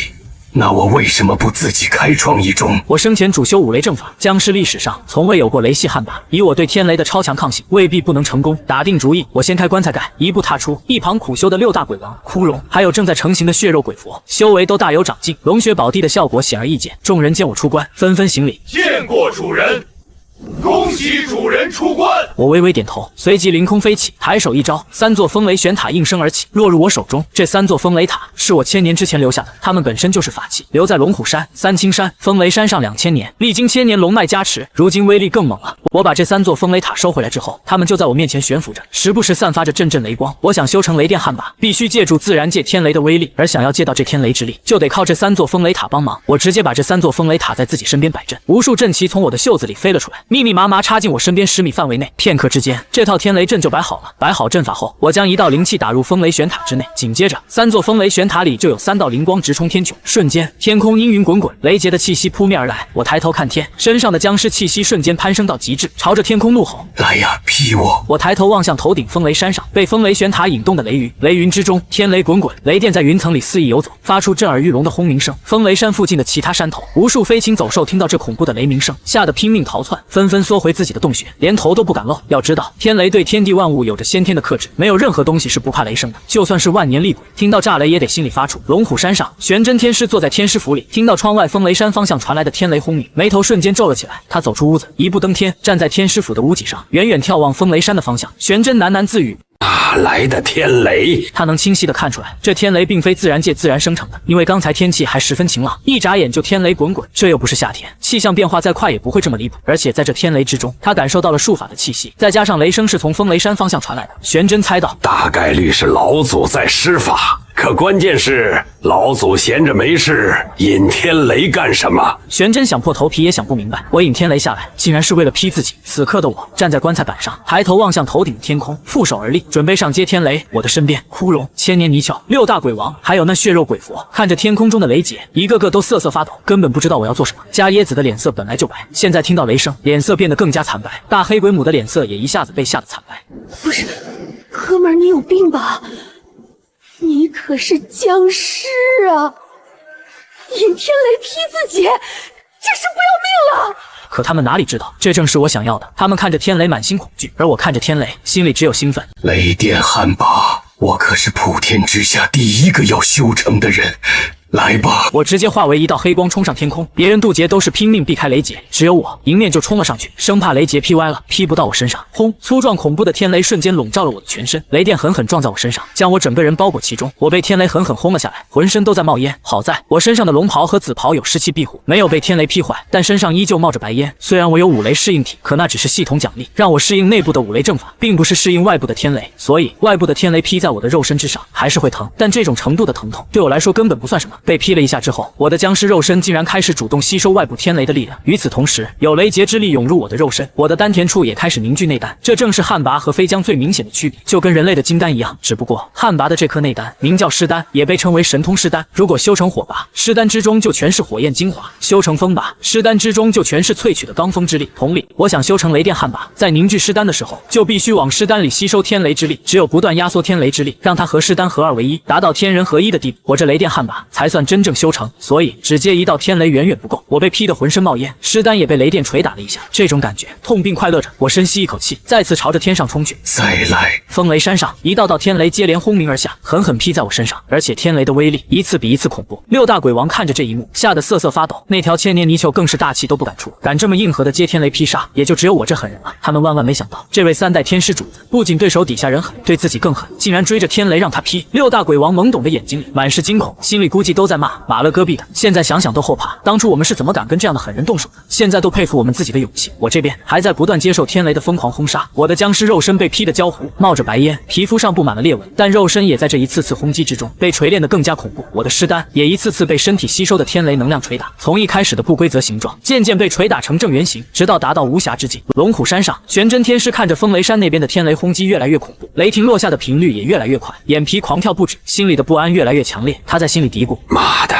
不会真是祖天师在渡雷劫吧？可就算是渡雷劫，也没这么恐怖啊！渡雷劫需要劈这么多下吗？玄真天师越看越猛，心里只剩一个念头：看不懂，不想看。天雷就这样不断劈杀，我被这天雷整整轰了一整晚。整个晚上，风雷山上的雷声就没有停过。终于，我的尸丹成型了。我一张嘴，一颗黑色龙眼大小的正圆形珠子从口中飞了出来，这就是我的尸丹。这颗尸丹之上，既有顶级僵尸的尸气喷涌而出，又有天雷之力缠绕其上，给人一种极为不协调的感觉。可这两种力量偏偏完美融合在了一起，僵尸加上天雷，有种说不出的抽象和荒诞感。我把尸丹吐出来，这一步被称之为晒丹，目的是让尸丹充分吸收天地灵气，因为刚刚凝聚的尸丹需要大量的天地灵气来滋补。尸丹一放出来，四面八方的天地灵气，还有脚下的龙脉之气，都跟疯了一样朝我涌来。这尸丹仿佛变成了一个暴风漩涡，疯狂吞噬着周围的灵气。就在这颗尸丹疯狂吞噬灵气的时候，距离风雷山几十里之外的深山之中，一头修为达到3000年的黑虎大妖察觉到自己修炼的灵气被人抢走了。他走出洞府，看向隔壁的风雷山，只见那里出现了巨大的灵气漩涡，还有纯净的龙脉之气不断涌出。这头黑虎两眼冒出金光，心里有了一个大胆的猜想：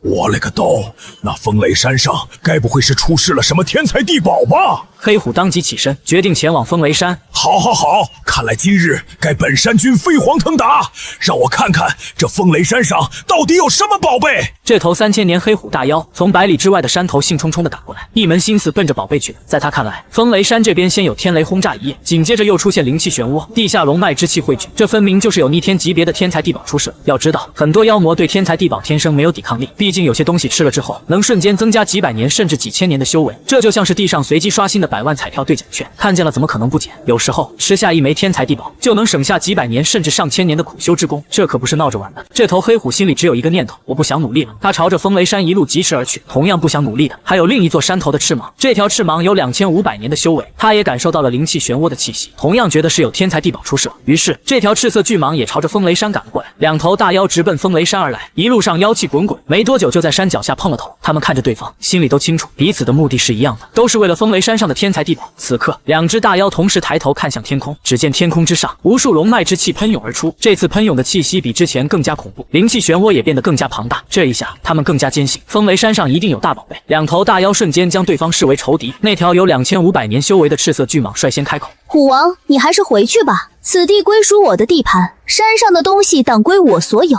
你少来染指我的宝物。要知道这两个家伙都是1000年以上的大妖，所谓一山不容二虎，当初他们就划分好了各自的地盘，约定互不干扰。这风雷山所在的地界本就归这条千年赤蟒管辖，这条赤色巨蟒当即开口让黑虎妖立刻退走，可这只黑虎大妖压根就没把他放在眼里。少放屁！当初不过是懒得跟你计较，随便划了片地方歇脚罢了。如今天才地宝现世，谁还管什么地盘归属？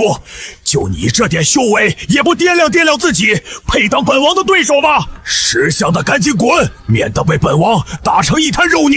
黑虎大妖半点退让的意思都没有，直接勒令赤蟒滚开。千年赤蟒气得浑身发颤，疯狂吐着信子，亮出尖利的蛇牙。黑虎大妖见状，也猛地探出利爪，彰显着自己的实力。既然谁都不服，那就干脆打一架。黑虎大妖半点不惧，可赤色巨蟒心里清楚，自己的实力确实比这只黑虎稍弱一筹。这虎妖虽说嚣张，却有着3000年修为，还沾染着一丝神兽白虎的血脉。真要硬碰硬，他不仅占不到便宜，甚至还有可能死在黑虎爪下。思量再三，千年赤蟒决定先忍下这口气。他用妖族语言开口道：既然如此，那我们就各凭本事，谁能抢到天才地宝，东西就归谁。赤蟒可不想跟黑虎在这里拼个你死我活，到头来反倒让旁人坐收渔翁之利。既然都来了，那就各凭机缘，听天由命。这只3000年修为的黑虎大妖也是同样的心思。他虽说有十足把握能斩杀赤蟒，可对方毕竟有2500年修为，真要彻底击杀，必定要缠斗许久。一旦赤蟒拼死反抗，他自己也大概率会负伤，想毫发无损取胜根本不可能。黑虎也怕被人渔翁得利，于是便答应了赤蟒的提议。就这样，两只大妖约定好不动手，只凭速度和运气争抢宝物。一虎一蟒当即争先恐后，朝着风雷山顶狂奔而去。黑虎妖化作一道黑色闪电，直扑山顶。千年赤蟒也紧随其后，生怕慢上一步。赤色巨蟒眼下虽说打不过黑虎，可他心里打着算盘，只要能得到风雷山上的天才地宝，实力大涨之后，再遇上这只黑虎，谁强谁弱可就不一定了。毕竟二者修为只差500年，天才地宝完全能抹平这点差距。山道之上，两道强横的气息飞速逼近，六大鬼王率先察觉有恐怖的存在直奔山顶而来。我也瞬间感应到了动静，竟是两只千年大妖。我着实没想到自己渡雷劫突破雷电旱魃，居然还把两只大妖给引来了，属实离谱。这两个家伙怕是把我这里当成有天才地宝出世了吧。我看着自己的尸丹疯狂吞噬龙脉之气与天地灵气，巨大的灵气漩涡将尸丹淬炼到了极致。我终于完成了尸丹的祭炼，也正是踏入了传说中的旱魃境界。刚完成突破，山顶下的山道中便传来一声震碎山林的虎啸。黑虎大妖纵身一跃，直接落在了山顶，站到了我的面前。他瞥了眼身后差自己2个身位的赤蟒，心中暗自窃喜，还是虎族速度够快，这下把巨蟒甩在身后，天才地宝铁定是我的了。可就在黑虎大妖踏上山顶的瞬间，他直接愣住了。这风雷山顶哪有什么天才地宝，只有一口棺材，一面巨大黑帆，一尊血肉鬼佛，还有一只僵尸。而这只僵尸刚刚才将一颗尸丹吞入腹中，有尸丹的僵尸。不仅如此，黑虎大妖刚冲上来，万魂幡旁的6只鬼王便瞬间闪身，将这只3000年修为的黑虎团团围住。紧随其后上山的千年赤蟒也被堵在了当场。我看着这两个不速之客，轻笑一声：你们两个疯了一样往山上冲，是想干什么？山上有什么东西能吸引你们？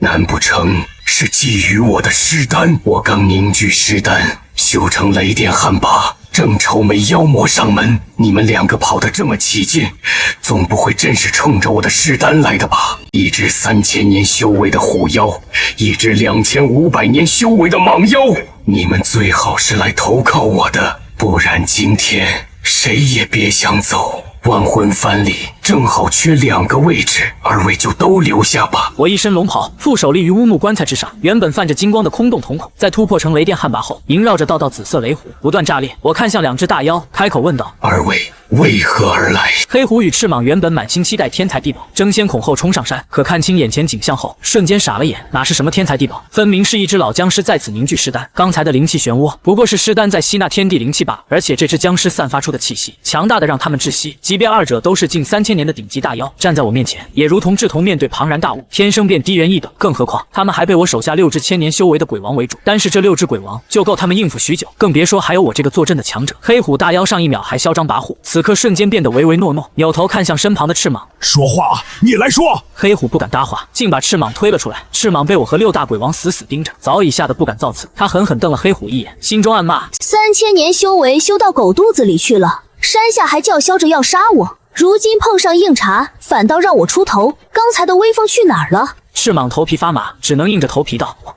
我就是路过。他哪还有心思惦记什么天才地宝，小命都快保不住了。本以为是天降机缘，结果反倒一头撞进了陷阱。哪是什么天才地宝，分明是我的尸丹。他们俩居然敢打我尸丹的主意，实在是自不量力。我对赤蟒的回答很是不满，开口道：贫道张天怒，龙虎山第3代紫袍天师，如今尸便在此落脚。我手下正好缺一个办事的大妖和一个陆行带步的坐骑，看你们2个倒挺合适。莫非是心有灵犀，特意前来投诚？我露出一抹僵尸特有的笑容，看似和善地盯着他们。这两只大妖，蟒妖2500年修为，虎妖3000年修为，赤蟒的修为比我手下的6大鬼王还要高出不少，单体战力远超鬼王，单打独斗1挑3都不成问题。我刚在风雷山立足，正缺得力手下，这赤蟒刚好能派上用场，脏活累活仅可以交给他。至于那只黑虎大妖，3000年修为，通体漆黑，还写有稀薄的白虎神兽血脉，即便血脉微薄，外形也依旧威风凛凛，正好缺一个陆行坐骑。若是他肯归顺，我倒是可以收下，日后出入便可直接乘虎而行。两只千年大妖对视一眼，眼中都写满了不情愿。他们苦修数千年才修成如今境界，谁不想自由自在、无拘无束，给人当奴仆、做坐骑？对他们而言，简直是奇耻大辱，怎么可能轻易答应？黑虎大妖冷哼一声：“道友，若是我们不愿投诚的……”我闻言，脸色瞬间沉了下来。不愿投诚，那便是敌人了。既然如此，那就简单了。二位直接入我万魂幡吧。我冷声开口：“万魂幡里正好缺2只千年大妖的魂魄，不想活的话，尽管试试。”我一声令下，6大鬼王当即齐齐动手，先把这2个家伙打个半死再说。6只鬼王均有1000年以上修为，虽说单体实力不及2只大妖，可联手围攻，二者也根本讨不到好处。与此同时，我看向一旁的枯荣和尚与血肉鬼佛：“你们2个还愣着干什么？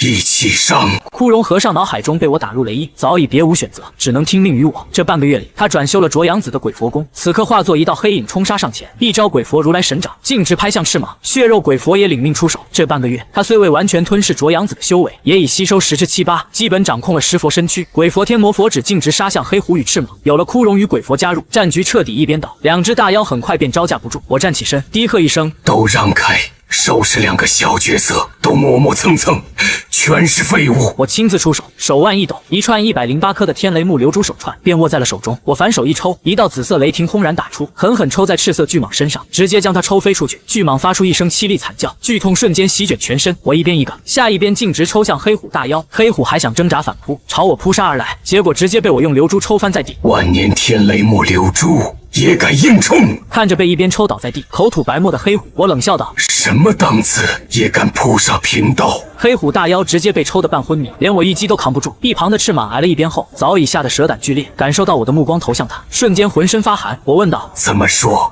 还要继续吗？”我手中的天雷木流珠噼啪作响，电弧跳动，只要他敢说继续，我一边便会再次落下。对我而言，他们是死是活根本无所谓，活着还能当个手下办事，若是死了，魂魄也逃不过万魂幡的镇压，照样要沦为奴仆。如今这般反抗，不过是白白挨打罢了。赤蟒彻底怕了，这哪是什么机缘，分明是闯进了龙潭虎穴。他脑袋摇得如同拨浪鼓，连忙求饶：“道爷饶命，小的的确是来投诚的，和那黑虎不是一路人，根本不熟。刚才说不愿投诚的是他，不是我。”眼见打不过，赤蟒直接和黑虎撇清关系，心中暗道：“虎兄别怪我，死道友不死贫道，我先归顺了。”我看着识趣的赤蟒，点了点头：“识时务者为俊杰，把妖丹交出来吧。”赤蟒不敢违抗，当即吐出妖丹，认我为主。我收下赤蟒的妖丹后，目光转向依旧昏迷的3000年黑虎。我屈指一弹，一道紫江神火飞出，径直落在黑虎的背上。紫江神火瞬间点燃虎毛，直接将黑虎大妖烧醒。这老虎被神火灼烧后，瞬间僵在原地，背部一大片虎毛被烧光，连皮肉都被灼烧的血肉模糊。黑虎疼得满地打滚，连声求饶：“道长，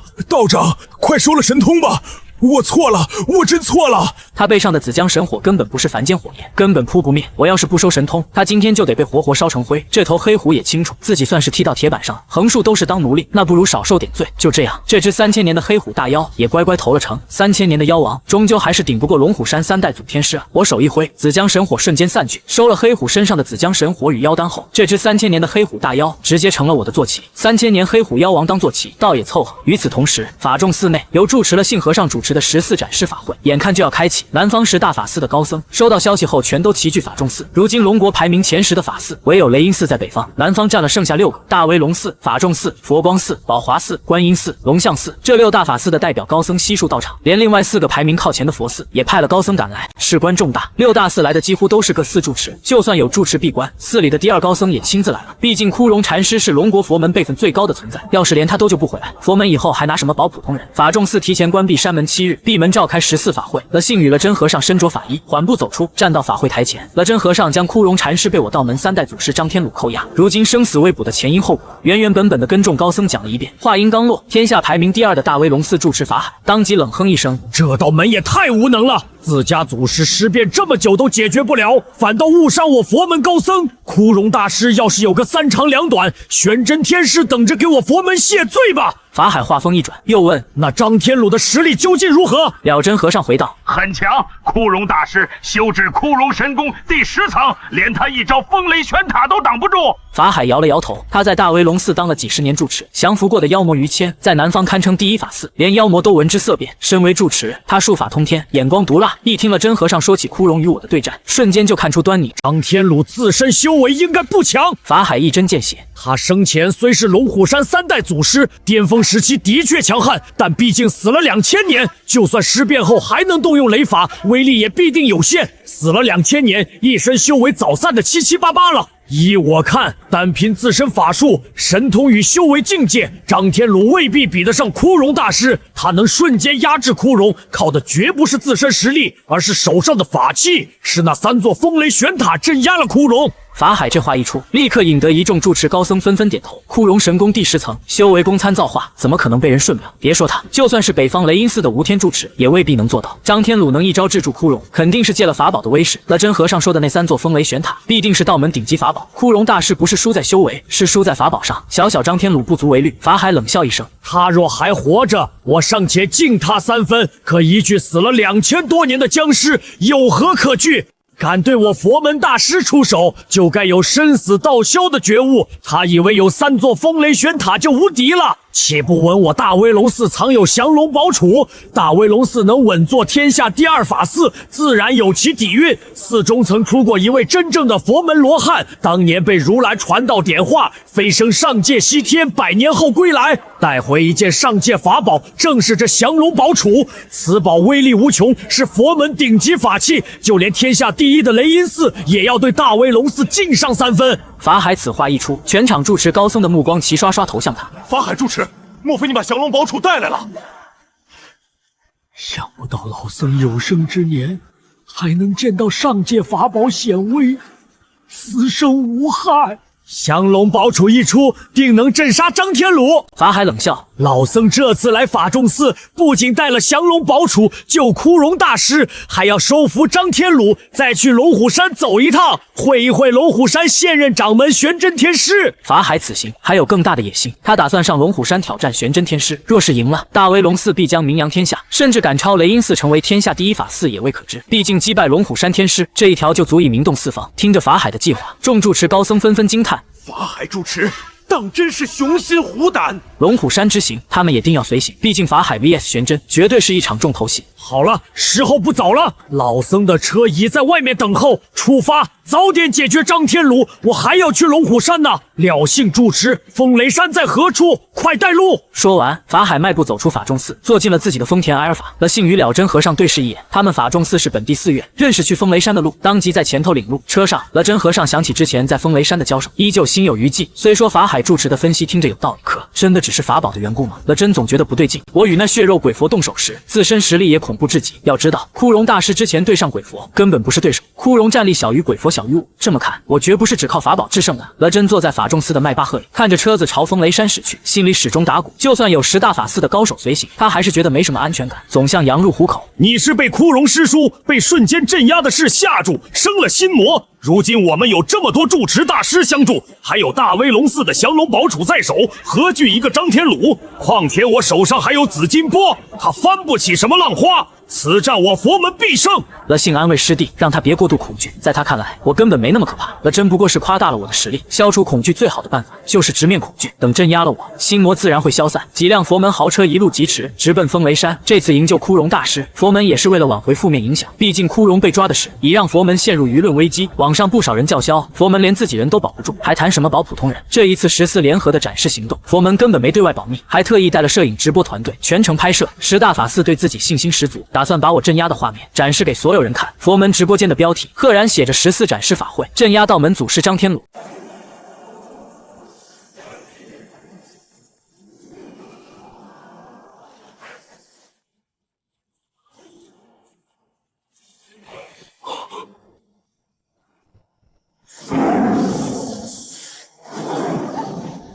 首先，龙虎山的4代天师尸变，古往今来没听说过有什么和尚对付僵尸的战绩，本身专业也不对口。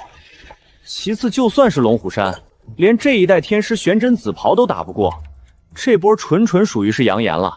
法海住持，您觉得这次前往风雷山和龙虎山3代祖天师张天鲁交手，您有压力吗？我不懂什么叫压力，一只死而不化的僵尸而已，再强能强到哪里去？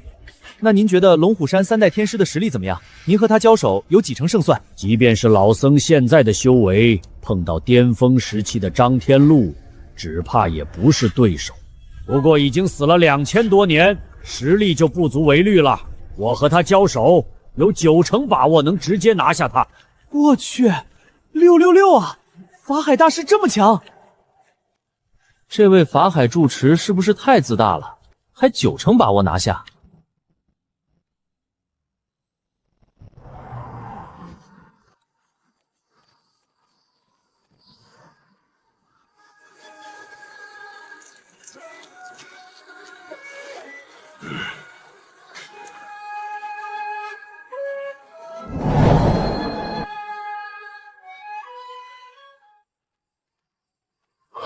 天师，那群和尚上山了。我们真的不去风雷山援助老祖吗？对方人多势众啊！援助老祖，亏你想得出来！就我们这一屋子所有人加起来都不够老祖打的。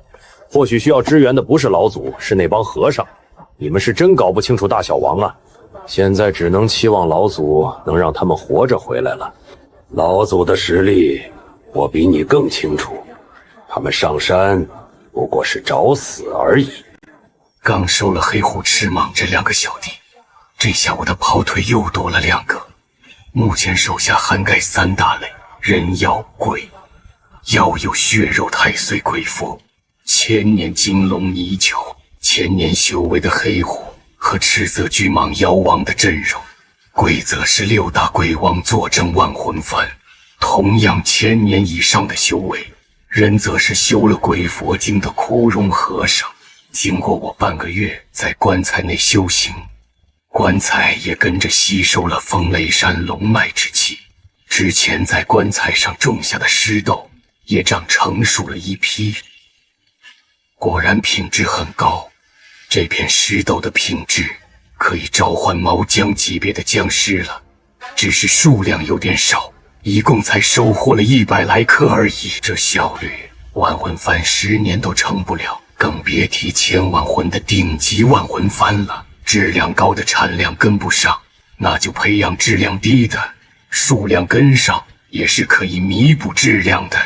一个棺材还是太少了，得多弄点过来。这满山遍野都要埋上棺材，还有光靠这龙脉之气还是不够，需要弄到其他的天地之气来供应石斗成长才行。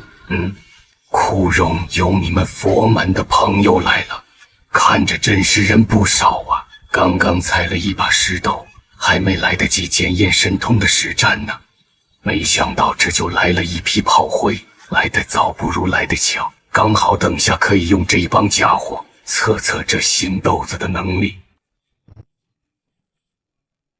大人一帮不知天高地厚的小辈，老僧会出手教训他们的。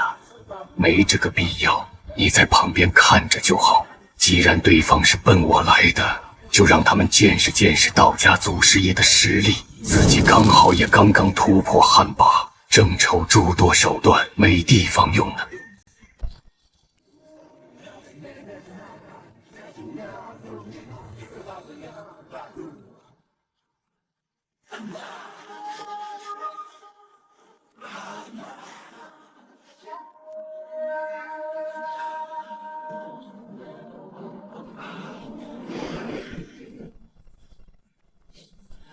哦，这么快就上来了。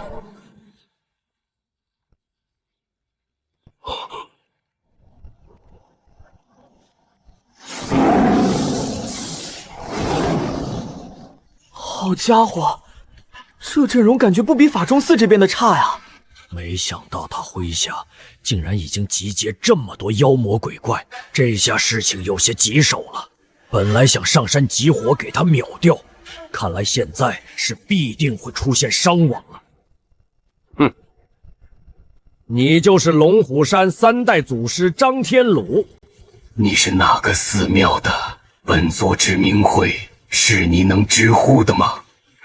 这些人都是你带来的。若是在2000年前你还是人的时候，贫僧见你或许要尊一声天师，但阁下贵为一派祖师，竟在死后自甘堕落，尸变化为僵尸，危害人间，还抓我佛门高僧。你做出这样的事情，已经不配得到我的敬重了。张天鲁，你可知罪？666，法海大师说的妙啊！道门祖师爷又如何？惹到佛门照样杀。危害人间？你是说贫道危害人间？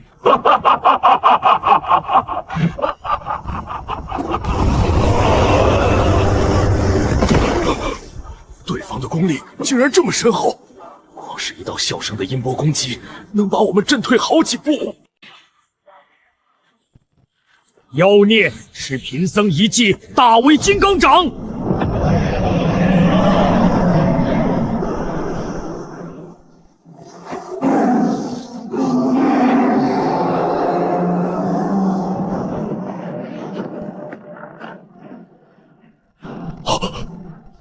！3000年的妖王，你有此等修为，也在助纣为虐。贫僧给你一次机会，还不弃暗投明，入佛门赎罪？本僧苦修佛法多年，一直在寻找一个更霸气的坐骑，但找了10年没找到合适的，没想到今日却送上门来了。这只畜生若能成为自己的坐骑，那出去派头可就大了。乘骑黑虎而行，这一看就知道是高僧啊！虎妖，你与我佛门有缘，还不来赎罪？死秃子，你算个什么东西？也敢威胁我？还和你们佛门有缘？有你个头！本尊打不过那个僵尸，还打不过你吗？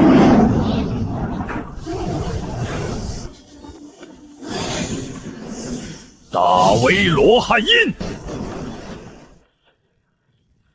苦海无边，回头是岸。虎妖，你要是跟了我，日后等贫僧修得正果，带你一起飞升仙界，去西方大雷音寺接受佛祖封册，一人得道，鸡犬升天。这是修正果的机会，休要执迷不悟。老子活了3000多年了，当了这么多年的妖王，从来只有自己给手下的小妖画饼。你今天搁这给我画上饼了是吧？还跟你之后能飞升西天大雷音寺，飞你个头啊！本尊可是妖王，跟和尚混，怕不是1天3顿都是白菜烧白菜，居然还敢劝本尊吃素，你有取死之道！我去，这老虎也太大了！这么大体型的老虎，已经修炼成妖了，也不知道活了多少年了。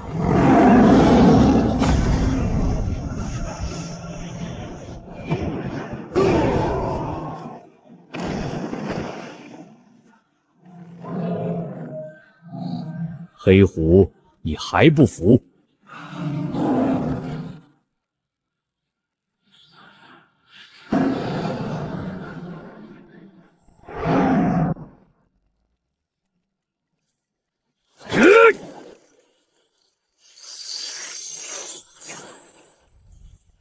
佛珠在此，金刚伏虎！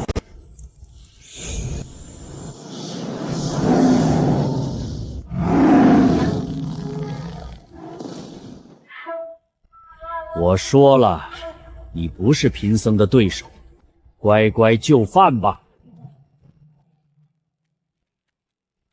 以后就做我的坐骑吧。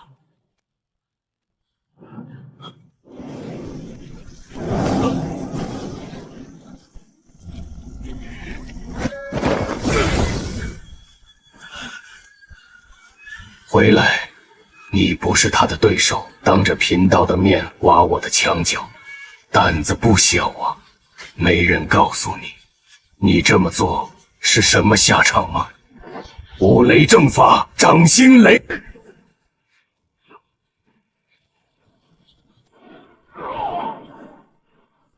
什么？你竟然会正一龙虎的绝学五雷正法？就你小子对我指指点点是吧？还劝我做下刚刚收的虎妖弃暗投明，合着就你是光明，还躲我掌心雷？好，好，好，你继续躲，我看你怎么躲。五雷神咒，起！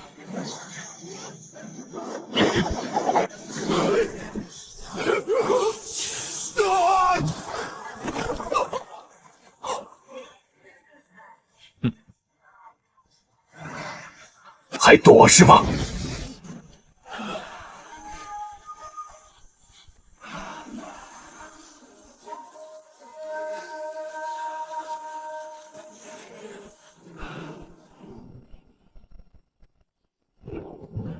袈裟伏魔功。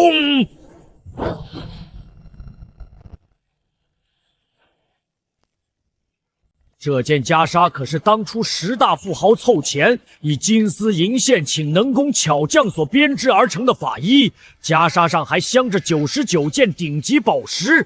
你这雷击没有用，我这袈裟刀枪不入，避火避尘避水避雷。张天鲁，你也不过如此。给贫道开！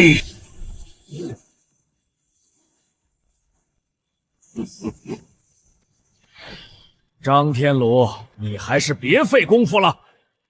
雷法没用是吧？那你就再接我个大的，准备好接贫道的蛮雷咒吧。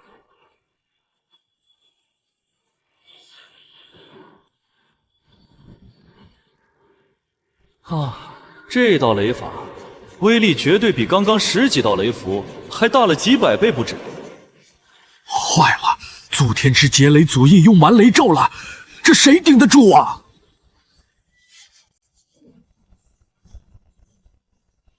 蛮雷咒，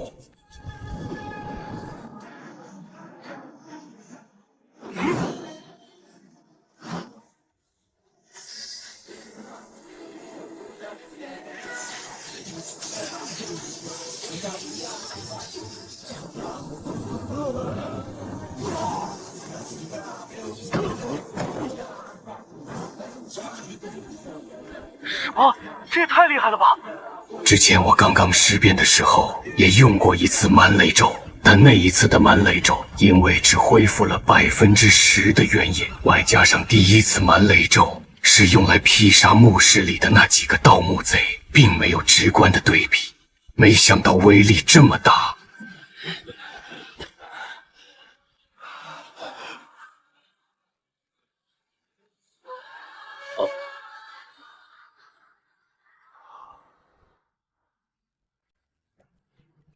我的宝玉袈裟，张天鲁，你打碎本座的袈裟，今日一战必然是不死不休了。本座要将你抓回大威龙寺，永镇于天龙塔之下。风雷山众高僧上！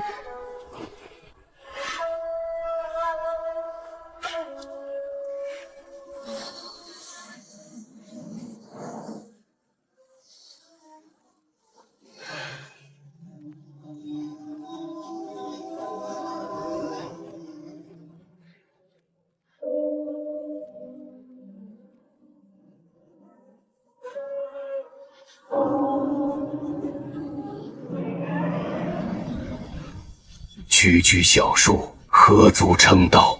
万魂幡现。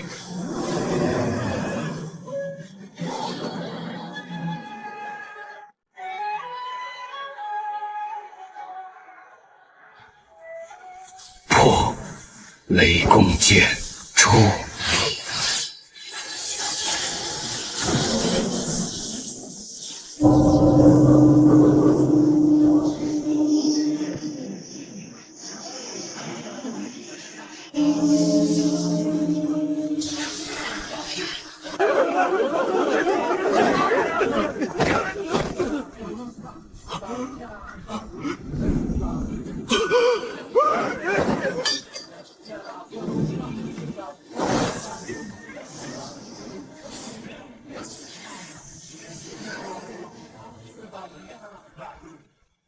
既然你们不要了，这神器我就收了。这就是道门祖师爷，1个打9个，还能压着他，差点就要被团灭啊！9大法师一起出手，竟然没拿下张天鲁。这紫金钵盂来历也是惊人，而且威力巨大。可即便是这紫金钵盂都镇不住他。那黑帆之内有6大鬼王的力量，一面黑帆养6大鬼王。这东西应该是传说中的万魂幡了。一群废物，指望你们不如指望自己。大威天龙，世尊地藏。张天鲁修得猖狂，贫僧大威天龙法咒之下，还没有降不住的妖魔。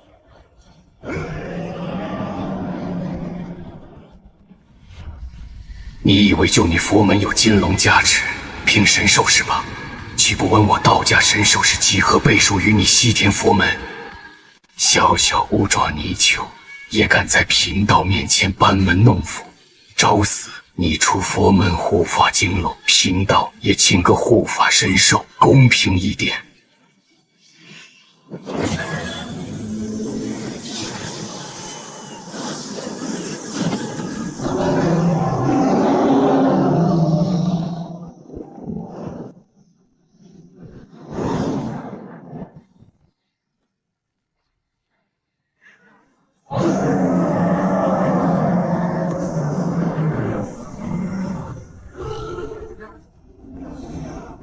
回来！大威天龙，速回！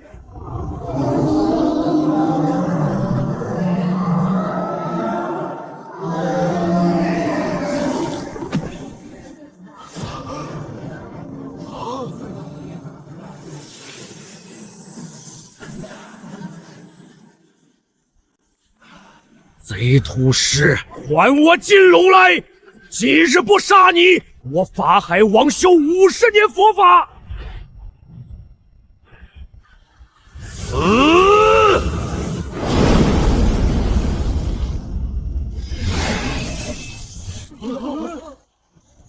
我的妈！法海主持发疯了！好家伙，这是能冲的吗？完了完了！金龙被吞，法海主持不想活啦！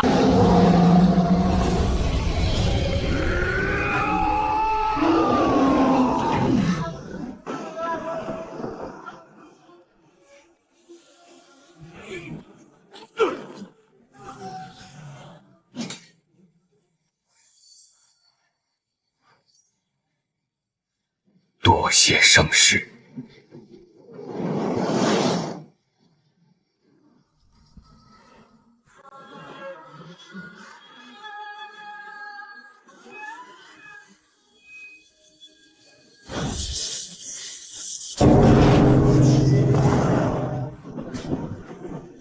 法海重伤了，就剩我一个人了吗？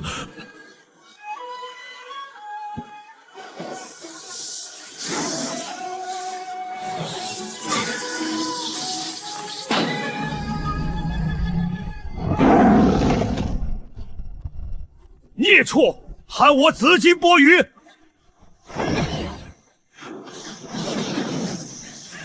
什么你的紫金钵盂，现在是我的了。张天鲁，你仗着身上有道家至宝正义符箓，招出9头圣师，收了我等法宝，不算本事。我等今日败给你，你有种就在这等着，待我佛门高僧一来，你必后悔今日所作。听上去确实很吓人，想必这高僧必然是佛法无边。谢谢你提醒我，看来今天不能让你们走了，那就都留下吧。谁让你现在就放狠话的？现在跑不掉了吧？当着面的喊着回去拉救兵干死他，你可真行！对方可是1000年老僵尸，听着你要回去搬救兵，他能放你走？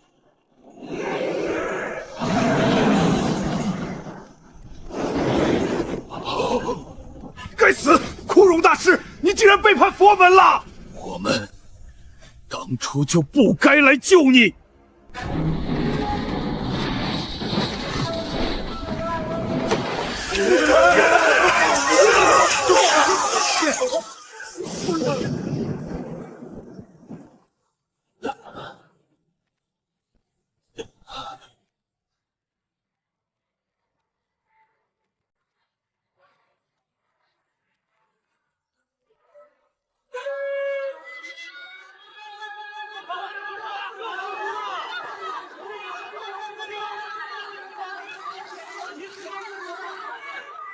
我和那位尸变的祖师交过几次手，每一次我都被他暴打，但每一次祖师都手下留情，而且祖师做事很有逻辑性，显然没有因为尸变失去理智。龙虎山立场摆在这儿，我们不觉得祖师有问题。欢迎来到龙虎山，玄真接受采访，发表个人观点。注意市民安全，危及是龙虎山关门大吉。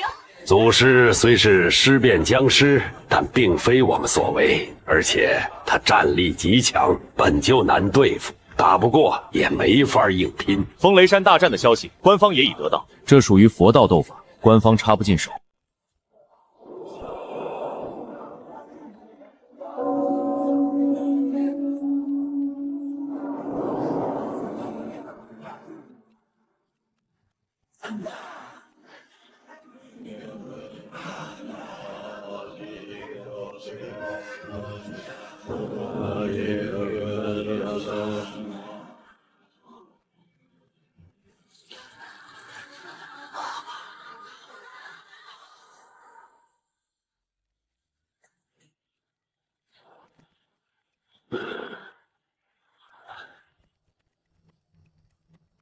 阿弥陀佛，三位不必多礼。此次贫僧下凡历练，亏得你们帮我寻找转世升级布置接引法坛。等这次历练顺利结束，我返回大雷音寺，会将此行告知佛祖。尔等功德，佛祖自会知晓。入大雷音寺指日可待。哦。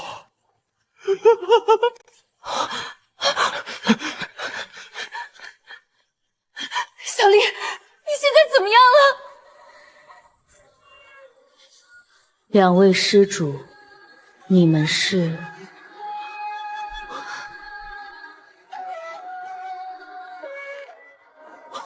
三位住持，这怎么会这样？我儿子他怎么不认识我们了？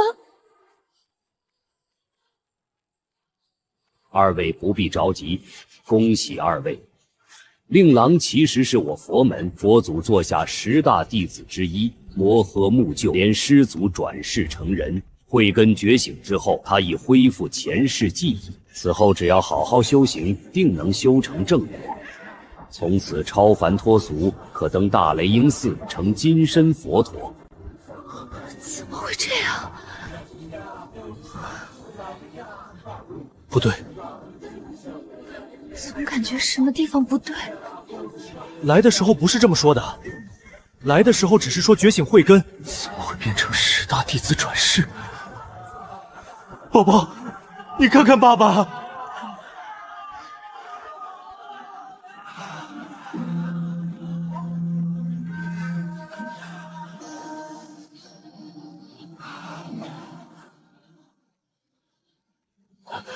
主持南方10大法寺高僧全部被抓了。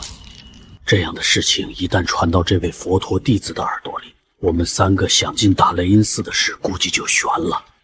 所以这事绝对不能让佛子知道。趁着佛子现在还在适应身体恢复法力的时候，我们3人尽快前往天龙寺解决张天龙。只要解决得够快，这件事情就传不到佛子的耳朵里。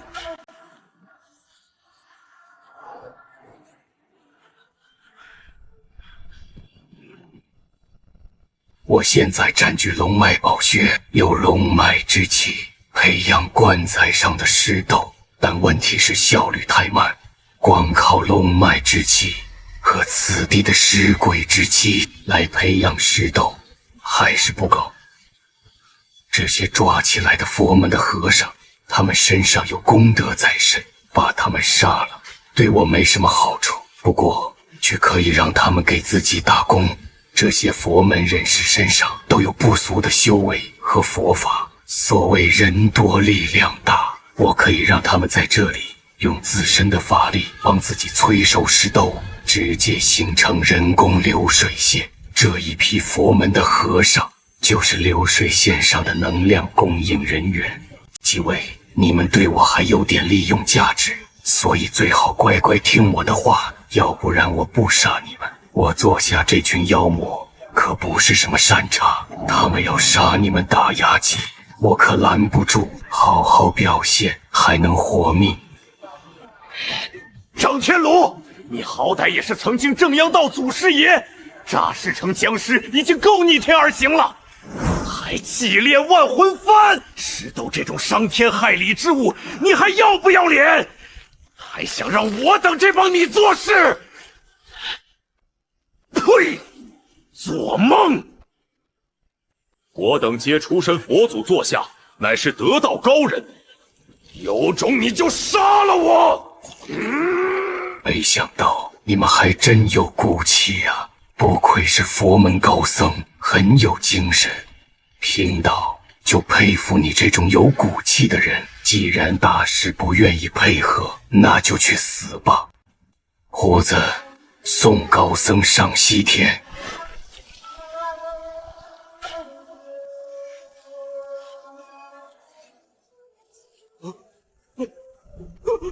等等，你别乱来！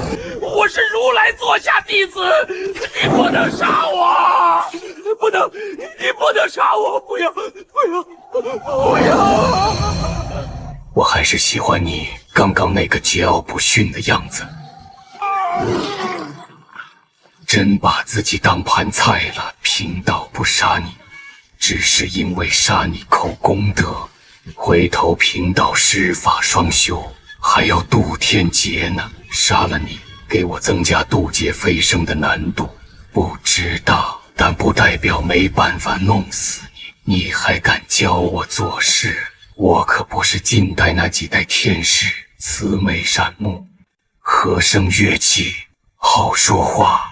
我生在东汉末年，为乱世枭雄，而且反正这佛门高僧也不是我动手杀的，他是死于狐妖之手，关我什么事？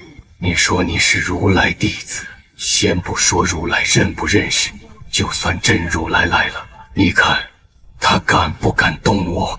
这个佛门高僧的灵魂可不能浪费。一个佛门高僧的灵魂足以媲美几千只厉鬼，这滋味倒是异常滋补啊！如今这万魂幡之中有6大鬼王的魂魄，又有佛门高僧魂魄吸入其中，已经从原本的白板装备普通魂幡升级成真正意义上的万魂幡。6大鬼王每一个都能堪比1000人魂魄，一个佛门高僧可以媲美几千个魂魄，加起来就是万魂加持的万魂幡。我能明显感觉自己的万魂幡吸收高僧魂魄升级成万魂幡之后，万魂幡实力大幅增长，看来还是吸收强者魂魄升级来得快啊！贫道这一生遇到有骨气的人不多，这位高僧算一个。还有哪位高僧有骨气，不愿意和本座合作的，一并站出来吧！早死早超生。我答应你。早这样不就行了吗？乖乖合作多好。恭喜宿主以一敌10，击败佛门10大法寺高僧联手斩妖行动，获得大礼包奖励。发布新任务：10大法寺之中皆有高僧舍利塔存在，宿主获取功德舍利子，完成任务可获得奖励。10大法寺舍利子是吧？那还不简单。10大法寺这些修为最高的和尚都被抓来了，拿他们的舍利子还不是受到擒来的事。你们继续在这里催熟这棺材上的石豆。胡子，走，随本座去趟10大法寺。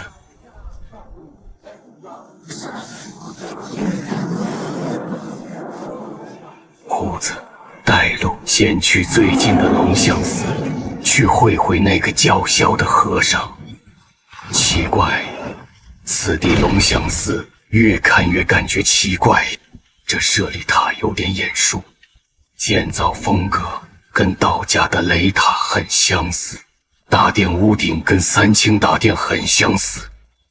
这龙象寺前身是不是个道观？以前确实是个道观，不过后来佛门大兴，这道观以前的那群道士又在战争年代下山参加战斗了，全死了，没一个回来的。留守下来的那一批老道士老死之后，后来的龙象寺和尚就把这里给占了。难怪这里这么眼熟，不仅建筑风格高度相似，而且这舍利塔也是道门的雷塔盖的。这让我躲起来就更不用客气了。这一波属于因果循环，你占我道家之地，我抢你舍利子没毛病。圣灵威猛震动乾坤，三元七正九威八灵，雷公助我！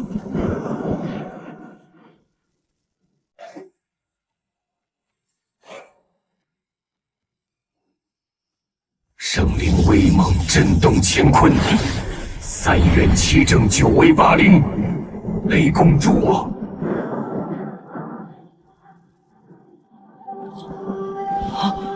上一秒还晴空万里，怎么一下子打雷了？这不是自然雷电，有人在寺内施法。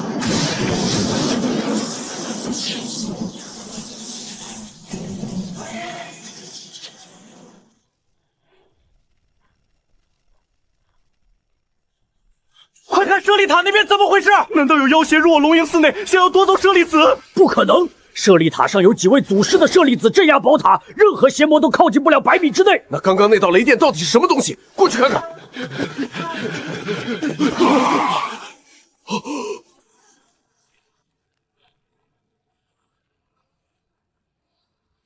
不好，舍利子还在上面，这塔要倒了！快去保护祖师的舍利子！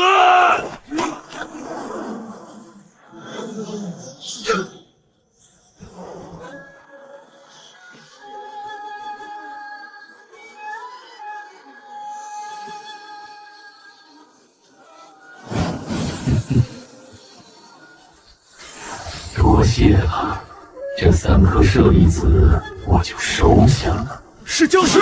不对，一般僵尸哪有这气场神通？他们压根连大门都进不了，更别说接触舍利子。身穿龙袍紫衣，背负天师剑，腰挂道家法器，恐怕正是龙虎山尸变的祖师张天禄。完蛋了，其他妖魔或许还能争取一下，但是祖天师亲临就没有任何希望了。咱们寺的住持和其他寺的住持联合围剿祖师，结果一个都没回来。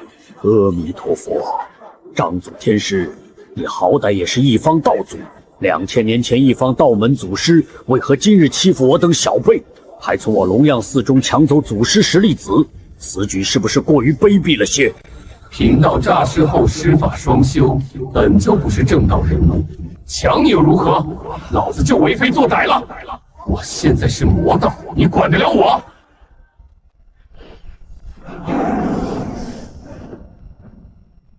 师傅，他太嚣张了，难道我们就这样随他吗？这不追？追你去追！你打得过张天禄，还是我打得过张天禄？哭人和法海都被人家吊着打，你觉得你比他俩还厉害？张天禄来龙象寺只带走3颗舍利子，我们不追，他只能带走3颗。要是追上去，说不定他一怒之下全寺砸了，这个亏，龙象寺只能忍了。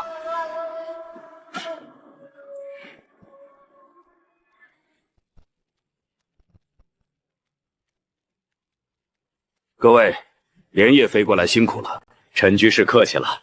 这件事事关重大，既然答应了，我们也应该来，何来辛苦？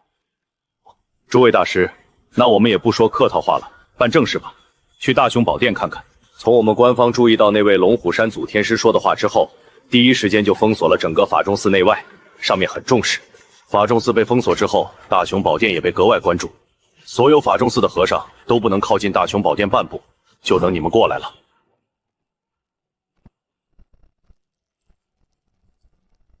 看来那位张天鲁说的没错，这法仲寺大雄宝殿内部确实有猫腻。佛门也是名门正派，寺内风水应极佳，磁场平稳，不可能出现这么混乱的磁场。而且他们不可能感应不到大雄宝殿内混乱的磁场。贫道罗盘乱转，绝非偶然。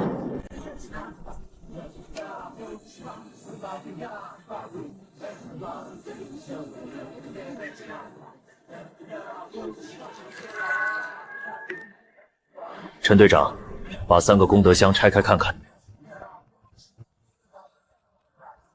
住手！这是佛祖功德箱，大雄宝殿之物岂能乱来？回头佛祖如果怪罪下来，谁担当得起？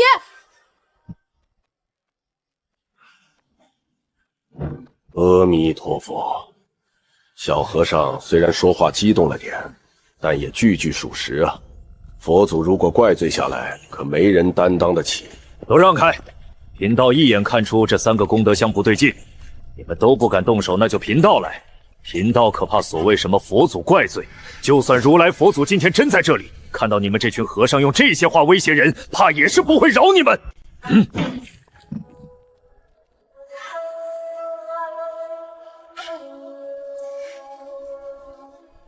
这一个功德箱里头至少好几万了吧？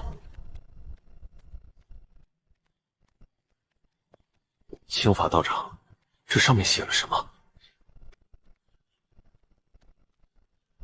这个就要问清源寺的高僧了。这是反抄的经文，用特殊的秘法抄注下来的佛门经典，有吸人欲望和阳寿的功效。这大雄宝殿下面应该还有一个密室，光靠经文的效果还不够，真正的借寿法场还在其他地方。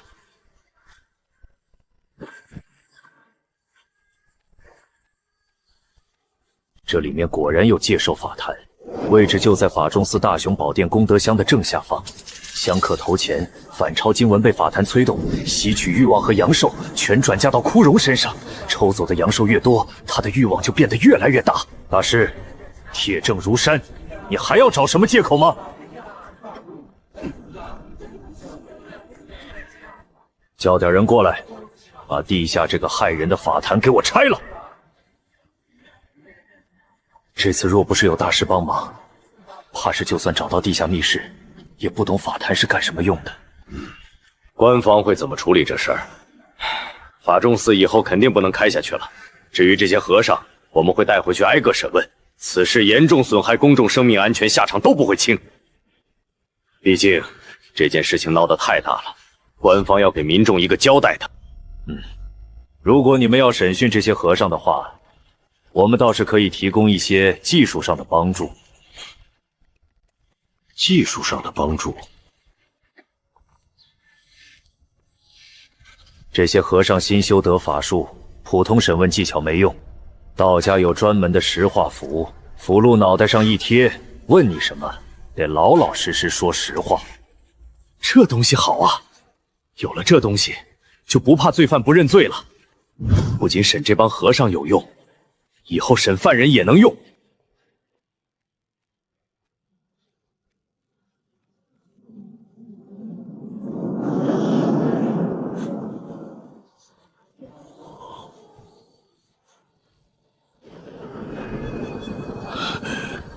茅山道士毁坏我佛功德法箱，坏我法仲寺功德的报应来了！这是佛祖显灵了！佛祖，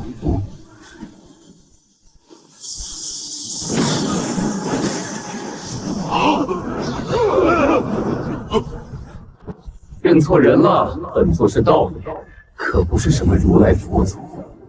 你还真以为佛祖会救你？就你们干的那些破事被佛祖知道了，入18层地狱都算轻的。这位就是那风雷山上尸变的龙虎山3代祖师爷吗？之前他一传十，绑架10大法寺所有主持，怎么这位今天跑到这儿来了？茅山道士，你们茅山传到现在这一代是什么辈分？回禀祖天师，茅山已经传到青字辈，晚辈轻罚。不错，茅山也传到青字辈了。看来茅山这些年发展的也不错，后继有人呐。既然是茅山后代，那本座不为难你，帮你们的去苦。老主，我也有事去办了。道长，这位尸变的天师去干嘛了？我不知道，可能是路过吧。没什么事情的话，我们先走了。尽量不要和这位天师有什么摩擦。张天鲁是奔着我们法仲寺的舍利子来的，他去的方向是我们法仲寺的舍利塔所在之地，你们快去阻止他呀！道长，你们真不去吗？哎，别闹了，根本打不过。我连玄真天师都打不过，更别提打祖天师了。祖天师在教内地位极高，我若是过去，还没开打就得先给他老人家磕头。陈队长，你们也快走，没关系的事别瞎掺和。听人劝，吃饱饭，少管闲事，活得久。祖天师正在里面争夺舍利子，眼下是谁去谁送命。陈队长，接下来怎么办？带着这些和尚先回局里。这祖天身的事不在我们的管辖范围内。茅山那个青字辈的小辈没来管闲事，还是很识时务的。他们要是敢过来唧唧歪歪，我可免不得又要教训一下小辈了。黑虎，带路去最后一个大威龙寺。这可如何是好事啊？那张天鲁欺我大威龙寺太甚，定要让他付出代价。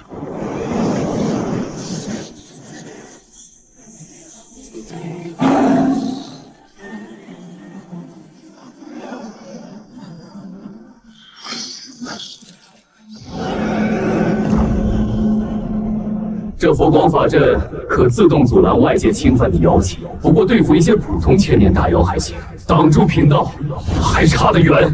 给我开！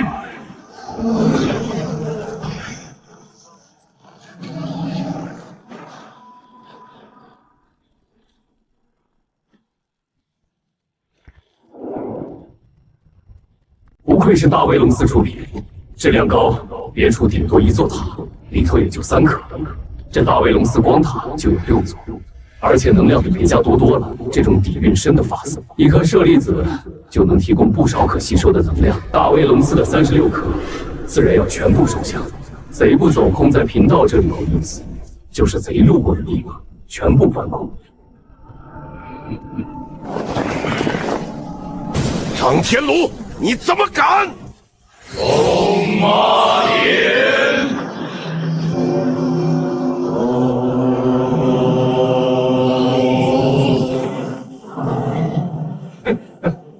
来得好！五雷正法，破！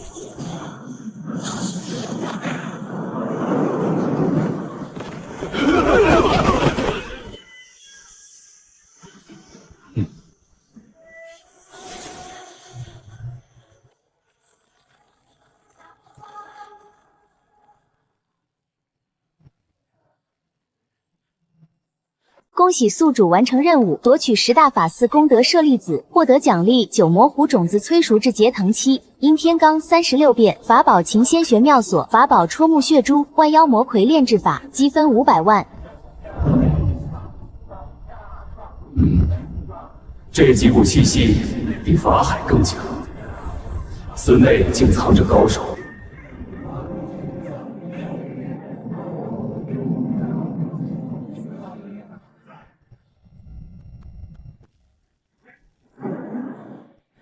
这3个都是生面孔，气息比法海强的不止1筹，应该不是大威龙寺的本土和尚，莫非是外面搬来的救兵？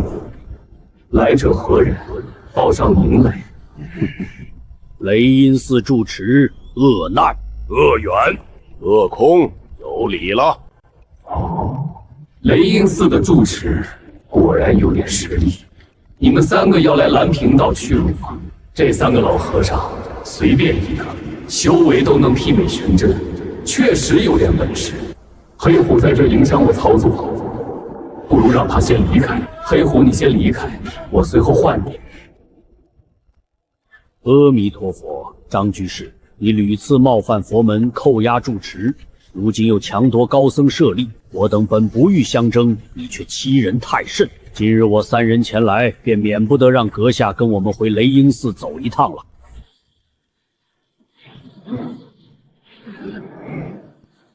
就3个能与玄真媲美的家伙，贫道1只手就能吊打玄真，难道3个加起来，我还会打不过？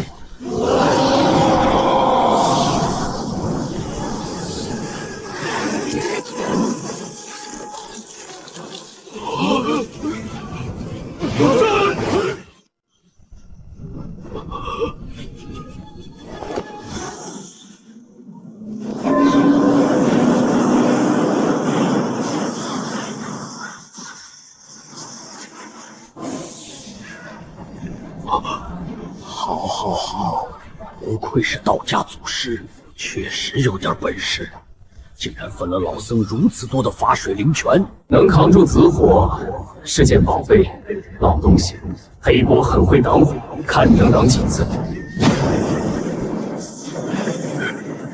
混账！火焰无穷无尽不成？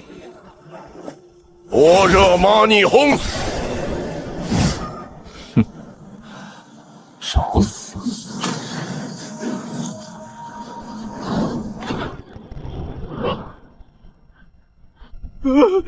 这火焰这么猛！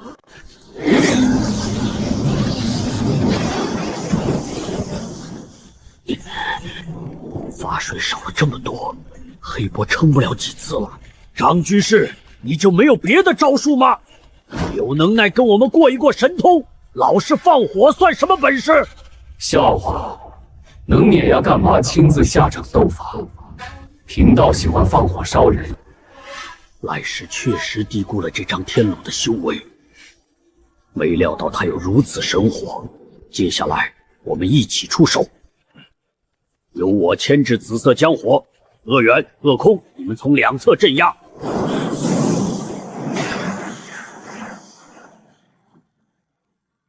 这每一滴水都是贫僧月余之功，当真肉疼。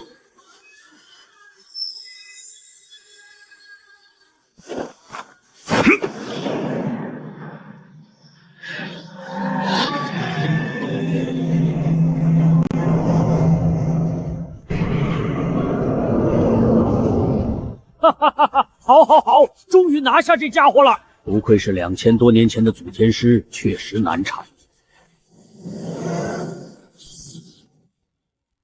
此乃我本命法宝，就算是你全盛时期也别想出来，老实投降吧。哦，你见过我全盛时期？你怎么知道我破不开这佛塔？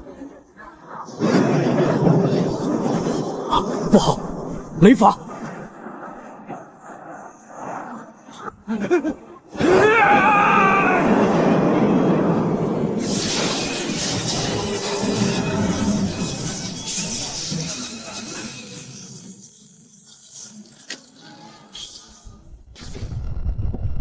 看来你的佛塔不行，贫道3成道行召唤的蛮雷咒都顶不住，还敢碰死我全盛时期？你们的法宝用的也差不多了，现在也该轮到贫道。今天让你们见识见识我道家的法宝。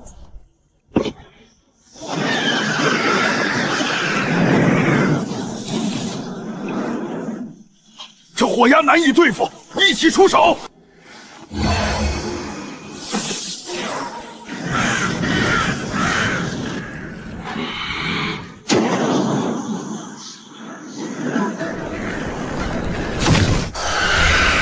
就从你开始，你这小子刚刚用佛塔镇我是吧？师兄救我！师弟莫慌，早料到你要出手。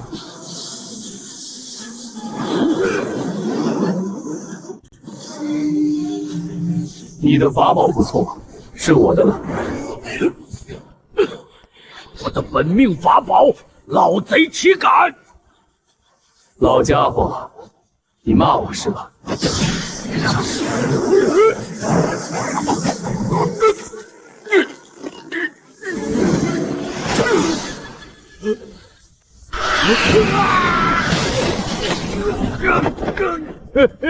救命！这火灭不掉！急什么？贫道可还没准你死。不妙，师兄师弟都被抓了，这还打个毛啊！苦遁天真，还是跟贫道走吧。恭喜宿主活捉雷音寺3大住持，获得奖励：3昧真火、神霄玉清雷公神躯修行术、尸化千古，积分1000万。不愧是雷音寺的住持，活捉这3个老家伙，奖励的东西都多了。这次出来，该办的事都办完了，该回去了。还有不出来？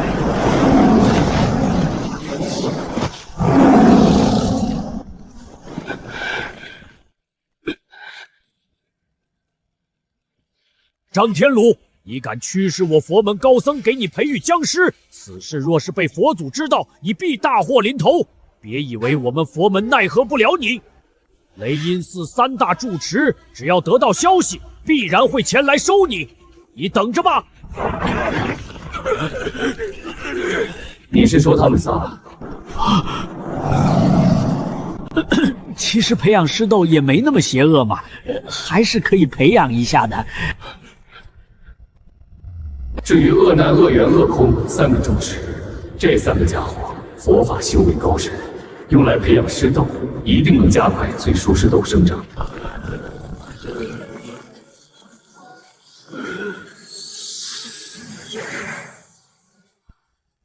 这次出去掠夺了10大法寺，一共收获81颗舍利子，这每一颗舍利子之内都至少着含有100年功力。我要是把这些舍利子全部吸收，起码能增加8100年的修为。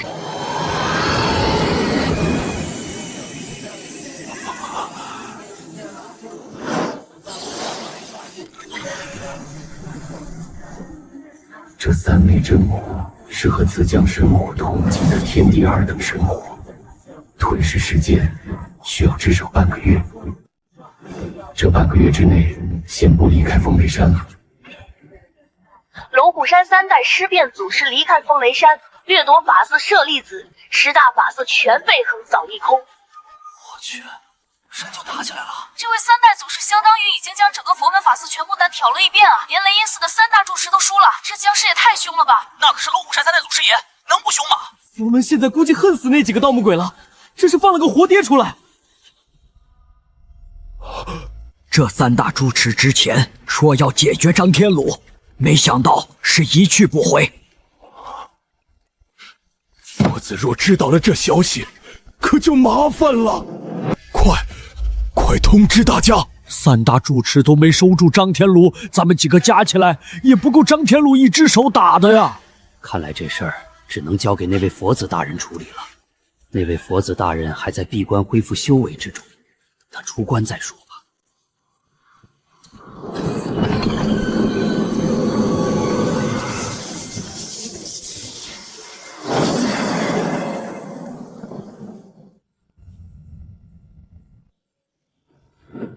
原本以为炼化3昧真火半个月的时间也就够了，没想到足足用了1个月，才将3昧真火全部吸收炼化。不过这81颗舍利子也全部吸收8100年修为，让我实力再次得到膨胀，距离传说中的不化谷僵尸也就只差临门一脚了。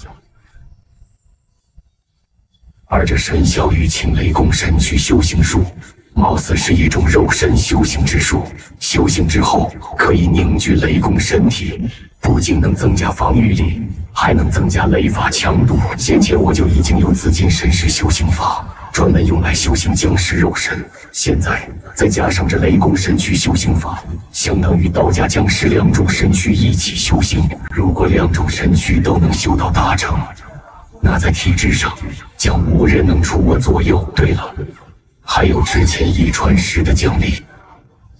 看来系统的奖励已经让其进入到结藤期了，都结出这么粗壮的藤条了，这么一直放在系统仓库里头，也不是个事。系统有没有培育九魔狐的东西？系统商城之内有专门培养灵药的灵田培育袋售卖，灵田培育袋可以在里面存放灵土、培育植物和活物。一个灵田培育袋有多种规格售卖，内部1亩的灵田培育袋只要10万积分，10亩的为100万积分。2000万不到的积分，10亩规格太奢侈了，也没什么太多灵药要在里面培育。先买1亩的用着，积分够了再换。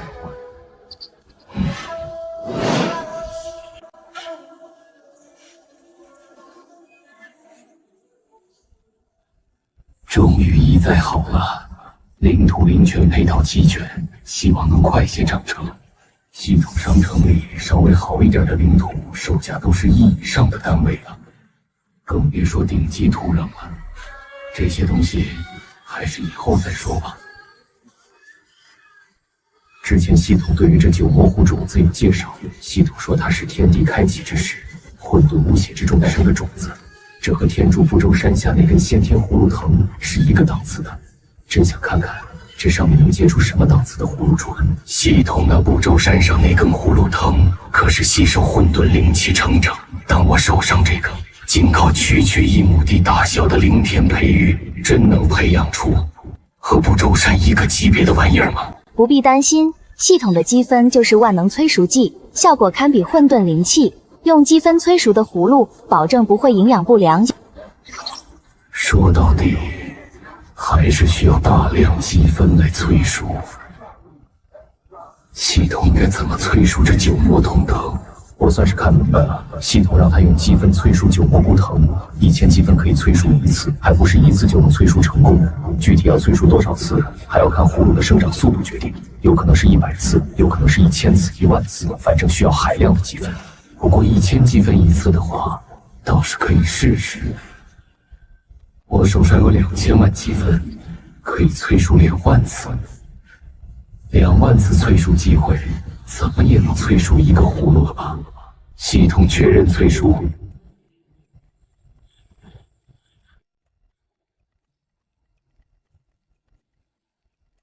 好家伙，真坑啊！2000万积分直接烧掉了1700万，还剩下300万积分了，相当于一口气给自己吸了个干净。但好在第一枚9天魔狐总算是催熟成功。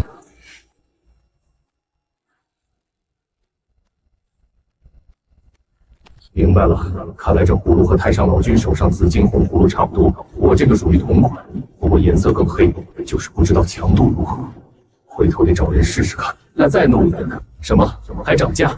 催熟第一个葫芦的时候才1000积分1次，现在到了第2个，直接涨到5000积分1次。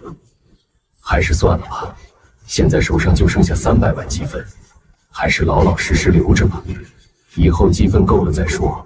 反正九魔狐这东西就长在这儿，也跑不了。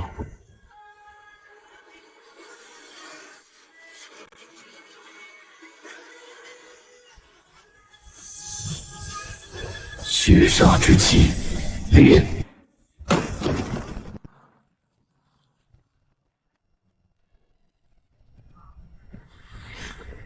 拜见老祖。都起来吧，本座闭关多日，外界可发生什么动荡？并没什么大事，雷音寺那边没什么大动静。佛门法师现在东忙有关于法中寺的舆论压力了，哪有空和胆子再来招惹风雷山？石头催熟的如何了？1个月的时间，已经收了很多批了。从低到高划分为3个档次：绿色、黄色和红色。其中1000多颗绿色湿豆撒出之后可以化为普通黑浆，黄色湿豆有100多颗，撒出之后可以化为毛浆，红色湿豆共7颗。每一颗红色的湿豆都可以直接照出飞浆级别的浆势。1个月时间能出7颗飞浆级别的湿豆，让他们继续干活。我要去试试新炼化的几项法宝和神通的威力。血肉鬼佛，站出来！试试看这神火的威力。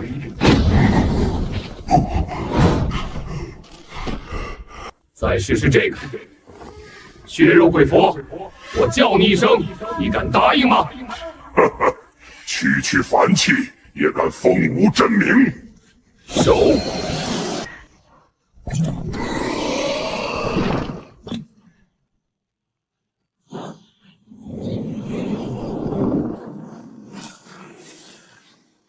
威力还不错。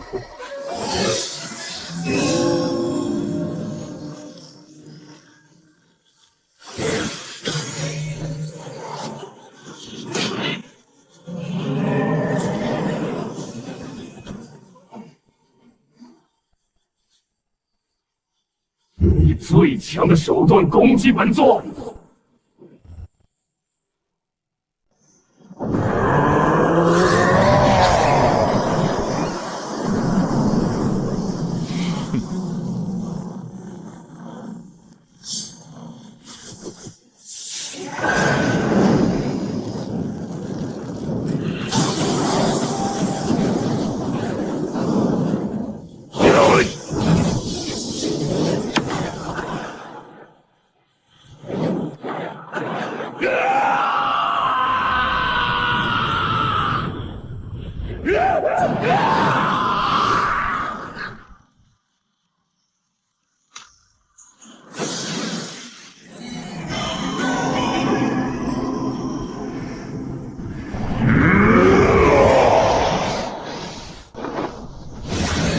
品质不高，再多的佛宝也只是花里胡哨的东西而已。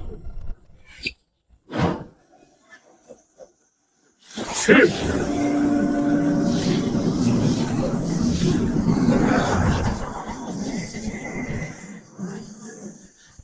雕虫小技，这是什么法宝？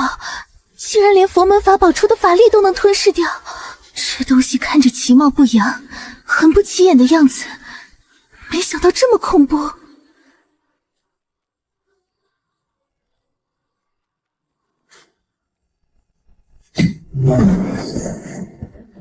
不愧是和先天葫芦藤结出来的法宝同档次，确实厉害。这张天禄真是越来越强了，还指望转世的佛子来救我们呢。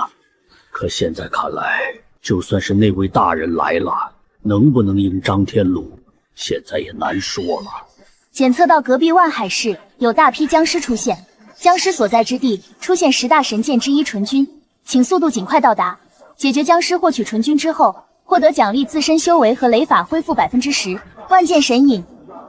隔壁的万海市有僵尸出现了，那就去看一看吧。黑虎，跟我一同前去。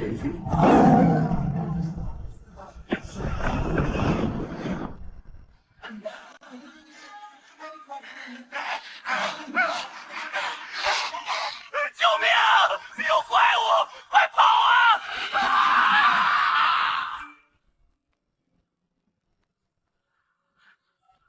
道长，你应该也看到网上僵尸袭击的视频了吧？这些僵尸刀枪不入，就算是热武器也很难对他们造成伤害。上层领导让我们请你支援。没问题，我这就召集人手。万海市那边情况十分紧急，有大量的僵尸冲了出来，直接进城了。还有郊区也有不少僵尸，全体青袍修为以上的道士，全跟我下山！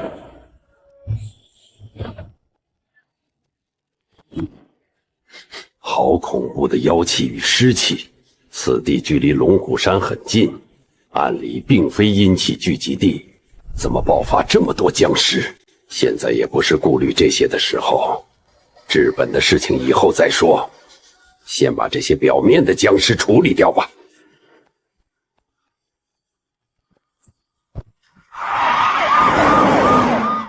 这些僵尸大多是从山林里跳下来的，具体来历就在万海市郊外的山上。虽然他们刀枪不入，但我们已灭了一半。现在的重灾区在郊外，尸群极其庞大。也就是说，现在城内的僵尸剩下一半，这剩下的一半交给官方也完全能处理。主要是郊外的僵尸是主力军，而且郊外的僵尸，不管是数量还是实力，都比城内的要难解决多了。不出意外的话，城里的僵尸级别为最低级的行尸，战斗力就比普通人强一些而已。普通人基本上是可以打得过这种级别的僵尸的。关于僵尸的等级详细介绍，我等会儿让人发给你。天师，僵尸有没有更好的对付方法？我们光用热武器镇压，好像有点打不过他们的防御。基本上几十个人都要集火狂射1-2分钟才能将其打死。如果能轻松破开这些僵尸的防御，那就很好镇压了。你们倒是可以直接将子弹放进鸡血、狗血里面泡，来增加子弹的破甲能力。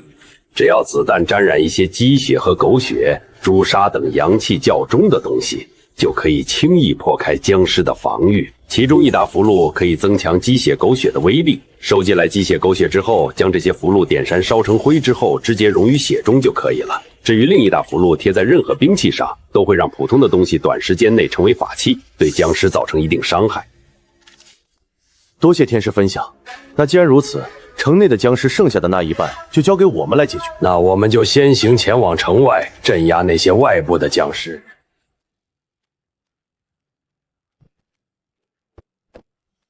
各单位注意，立刻出发。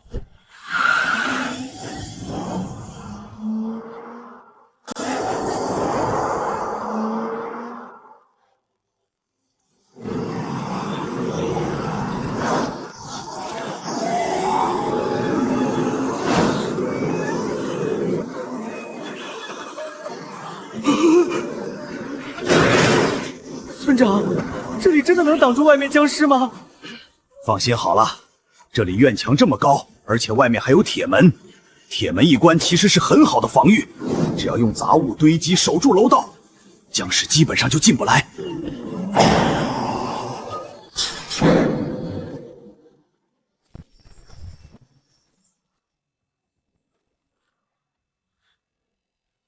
完蛋了，海外的丧尸片都是骗人的。最新消息，官方已和龙虎山天师展开合作，对僵尸进行清撵。请各位市民不要恐慌，安心待在家里，不要出门。如遇僵尸皮肤为黑色，则尽快逃跑。这种僵尸刀枪不入，弹跳能力极强，千万不要被他们抓住。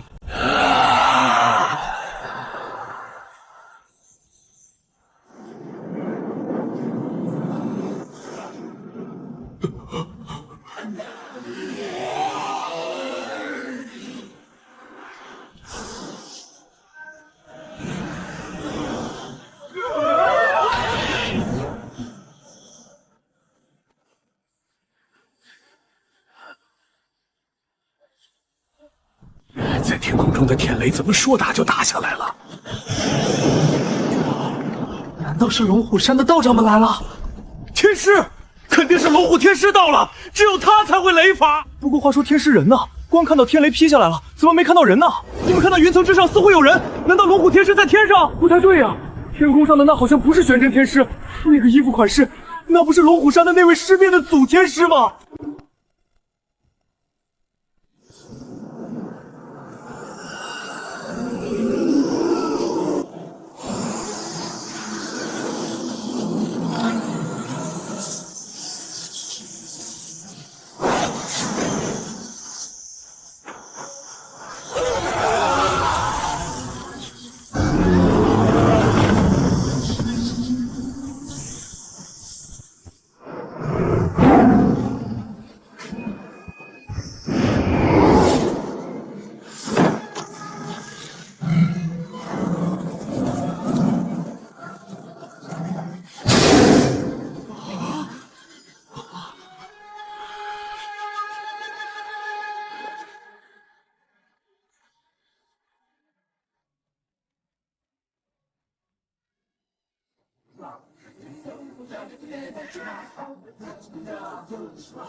这张天禄竟然是在救他！不是说这位祖师爷已经尸变了吗？佛门的人之前还说张天禄尸变之后走火入魔，乱杀无辜，不分正邪呢。现在看起来好像也不是说的那样。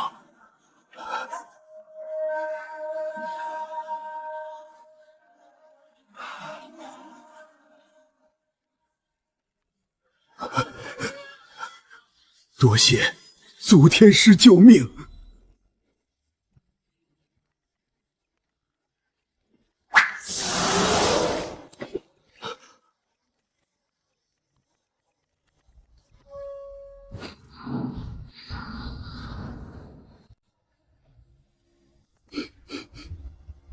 祖天师要是害自己，那刚刚就不会出手救我了。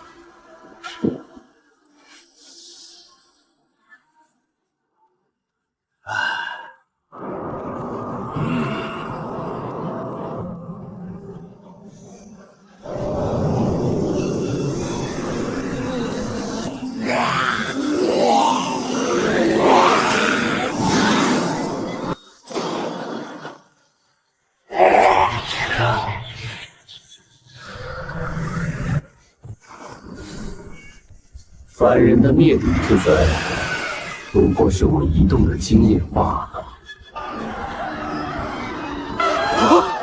楠楠，你在哪儿？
都退开！此物是尸躯，看这体型已经有5000年以上的修为了。你们不是对手，让我来！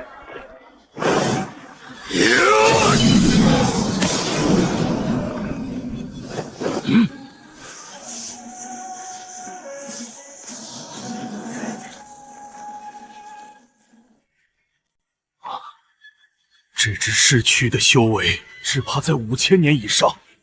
都别看着了，借大三元剑阵，助玄真天师斩杀这只尸躯。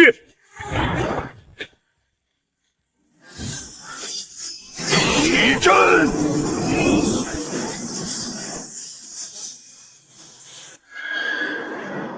啊！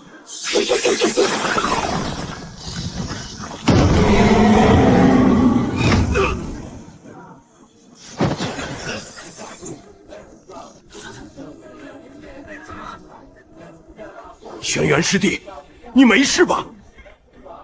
没事。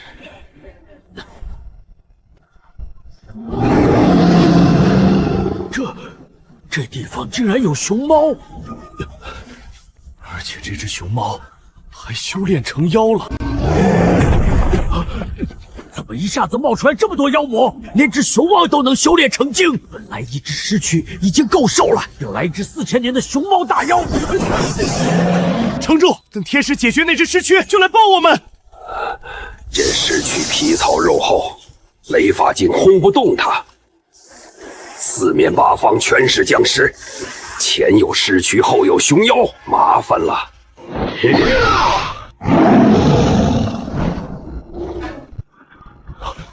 妖孽，贫道来会会你。什么眼神？是敌是友都分不清楚。主爷是来帮你们的。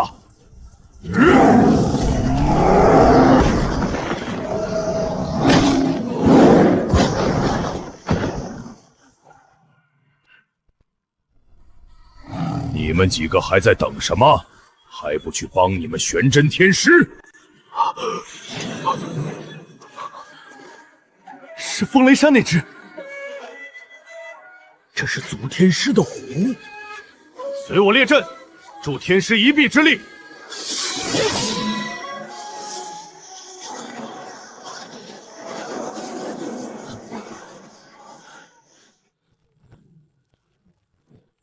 玄真应该也到这里，毕竟这里爆发尸潮，龙虎山那边得到消息不可能不来。不过见训家伙对付一只尸躯都这么费劲吗？你几个搁这刮痧呢？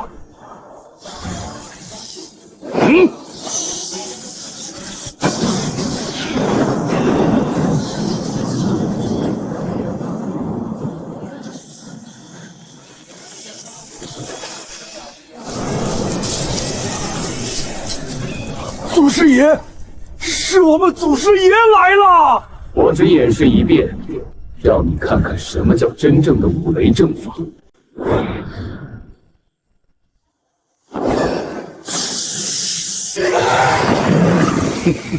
好，现在跑是不是有点太迟了？贫道面前，我能让你跑了？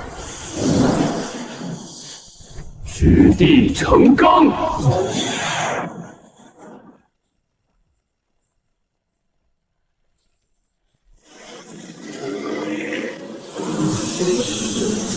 双色雷钩，渡天大雷光射魔咒，是渡天大雷公射魔咒。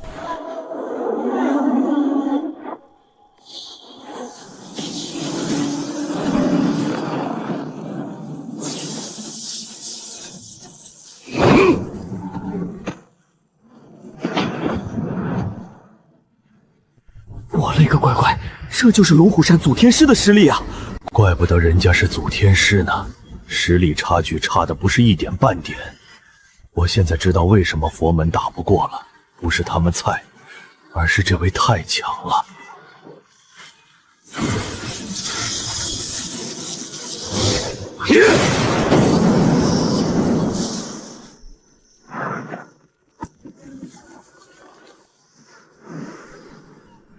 不好，这烟雾有毒，不能让它散到村子里，不然人都要遭殃。哼！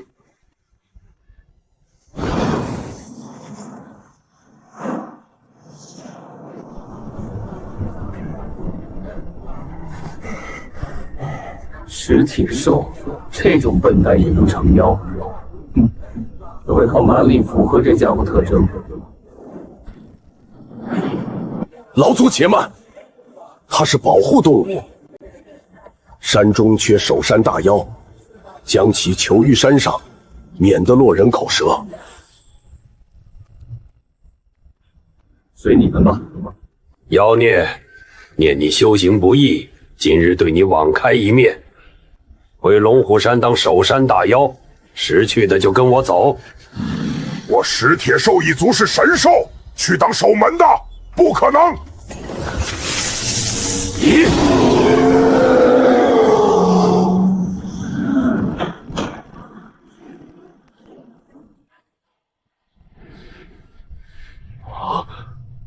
还敢叫？刚刚不杀你，是因为玄真求情。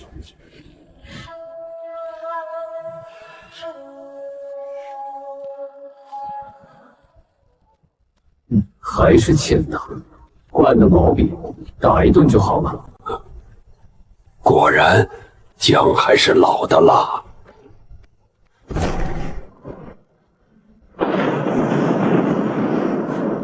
那是好恐怖的尸气！发布新任务，检测到旱魃出世，收服旱魃，奖励起死回生一将旗祝融旗，积分3000万。居然有旱魃出世，有点意思。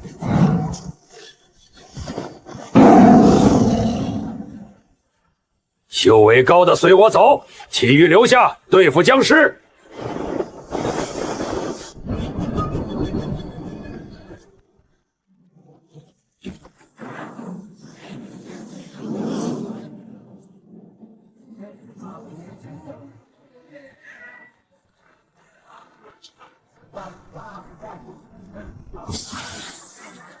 有死！10年之功，今日功成。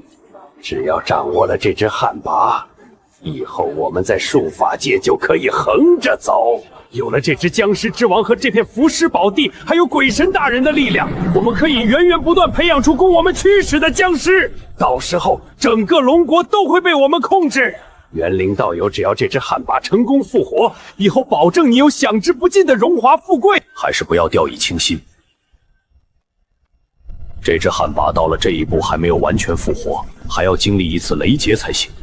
如果渡不过雷劫的话，之前所做的一切都是白建功了。这些都是小问题，我们有鬼神大人的力量相助，自然可以帮助这只旱魃渡过雷劫。再说了，这不是有你提前做的准备吗？有你布下的阵法，雷劫不足为虑。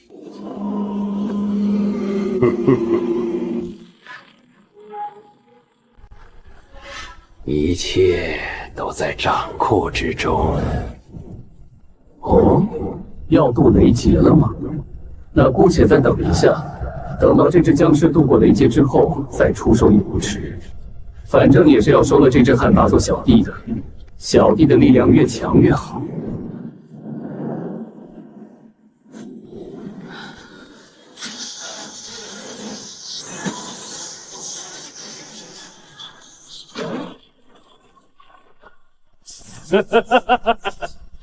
成了！这只旱魃已经被激活了，那就说明之前的布置都成功了。现在要做的就是帮助这只旱魃渡过天雷劫，不能有任何闪失。元灵道友，雷劫已至，接下来就要看你的了，启动阵法吧。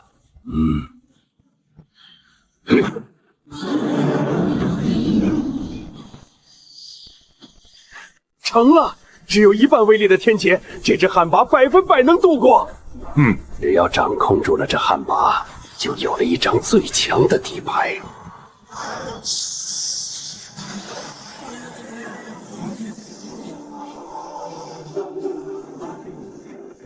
这就是旱魃呀，果然和古籍记载的一样，这实力真要动起手来，就算是玄真天师来了也得靠边站。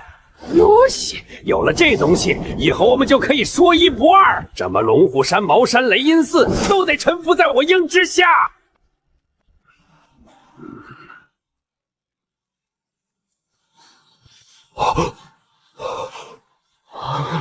这气息是旱魃，这地方竟然诞生了一只旱魃。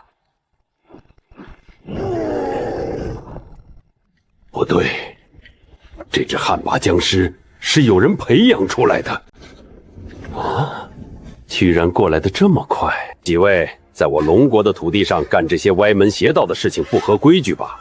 你们的胆子是不是有点太肥了？这是完全不把我龙虎山和道门放在眼里啊！久闻龙虎天师术法无双，掌握五雷正法，灭杀天下妖魔，来试试这只旱魃如何？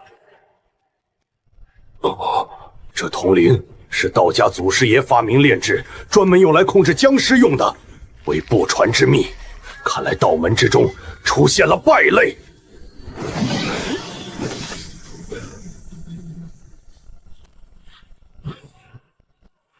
呀喜，这旱魃果然没有让我们失望，区龙虎天师不足为虑。都说龙虎天师是道家代表，道门的领袖人物，一手五雷正法，妖魔退避。但我看也就这样嘛，没有想象的那么厉害。没错，这种程度就已经不行了吧？龙虎天师，看来今天这就是你的葬身之地。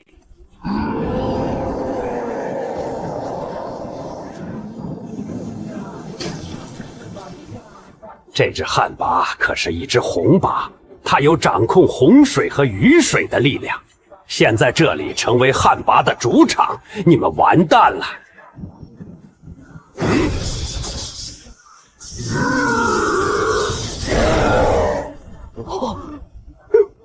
那你还有高手？祖天师看了半天戏，终于要出手了。你是什么人来管我们的事？劝你不要多管闲事。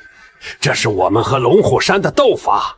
和龙虎山的斗法是吧？那你们算找对人了。我就是龙虎山的，你们找我没毛病。这位可是我们龙虎山祖天师，也是我们龙虎山的人。用旱魃欺负我，算你们厉害。哼！但今天你们碰到他，你们也算是踢到铁板了。哟西，怎么龙虎山的天师也会诈尸啊？如果你们管不了的话，那不如就让给我们来管。找死！老祖在上！这帮家伙是阴阳师，几十年前他们曾入侵过我们，在我们的地盘上烧杀抢掠，很多人死在他们的手上。好，好，好！看来几位今天真是有取死之道。正好我在万魂幡之中还缺几个魂魄，这就是你们永远的家子。旱魃，给我上！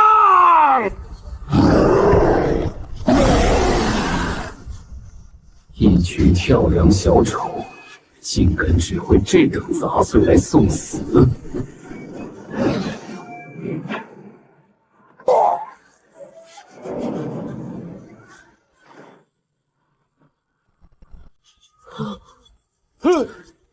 这年头都成僵尸了，谁还不是个旱魃？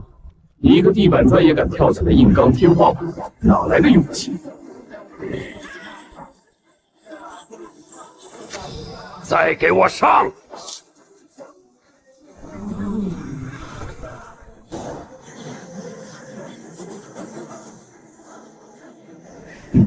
会呼风唤雨是吧？那好。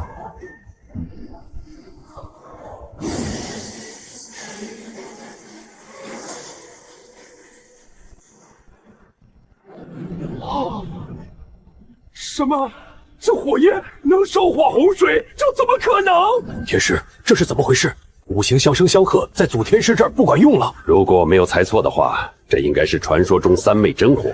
世间普通的凡水是扑灭不了这种火焰的。事情有变，赶紧溜！来都来了，要不还是别走了吧。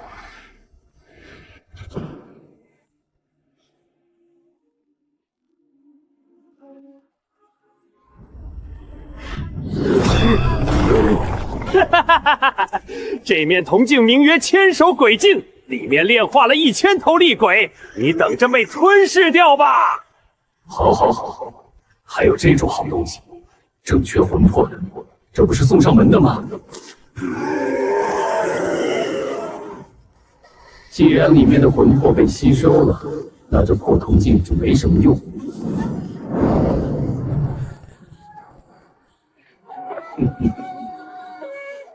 不错，你们几个也留下吧，没用的挣扎，你们谁都走不了。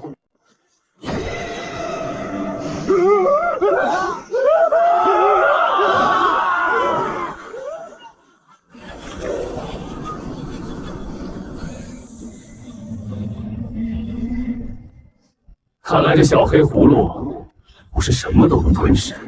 三坛海会大神即刻下境。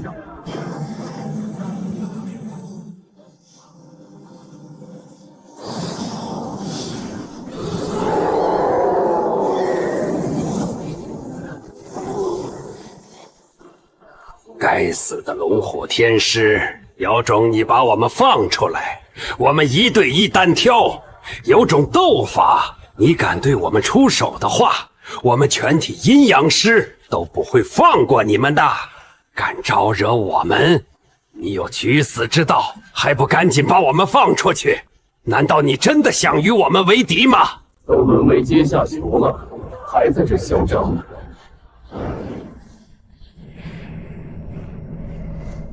直接去嘎吧！现在安静多了。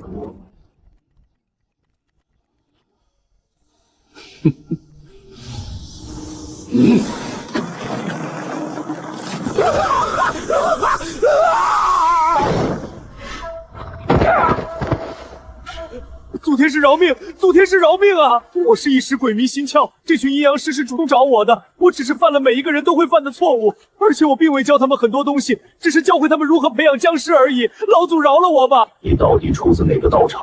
师傅又是谁？你死活不说，好，好，有的是方法让你说。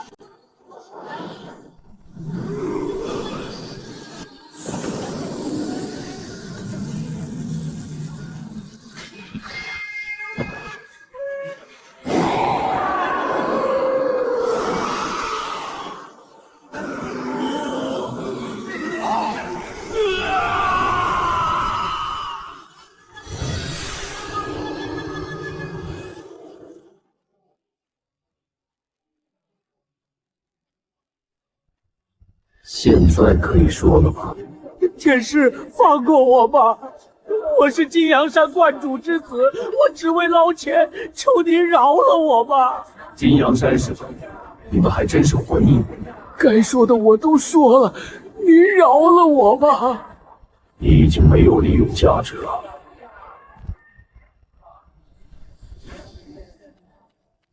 还想活？做梦！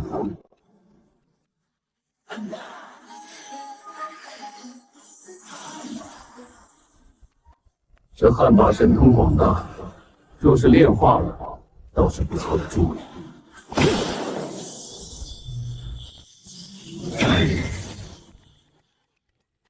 多谢中坛元帅督促。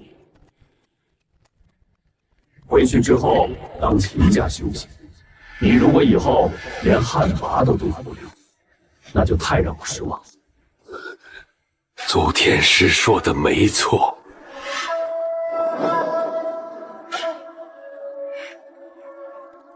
收服汉魃任务完成，获得奖励：阴天罡36变，起死回生；12都天旗，地将旗；12都天旗，祝融旗，积分3000万。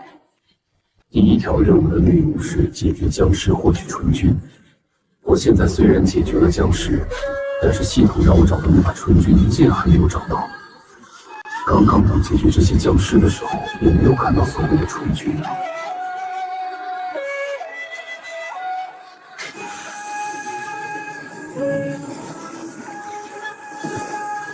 这只僵尸的墓室极大，而且墓室的建造极为考究，显然生前不是一般人。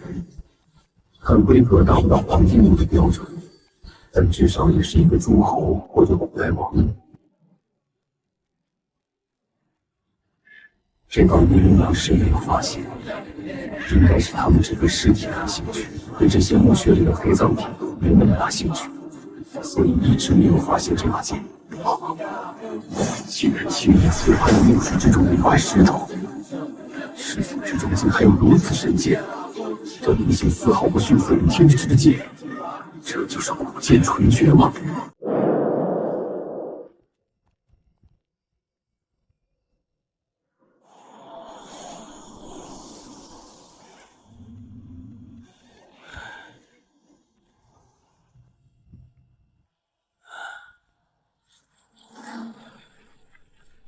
你们在干什么？怎么给我道观拆了？对不起，道长，我们还以为这里是个废弃的地方。若不是道观逐渐没落，我又怎会找那些阴阳师合作？也不知道情况怎么样了。阴阳师那边5000万到账没？还是不接？怎么回事？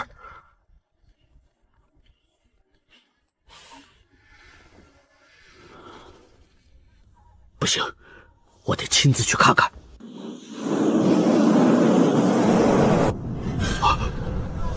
怎么回事？哪儿来的妖魔之气？那股恐怖威压之气！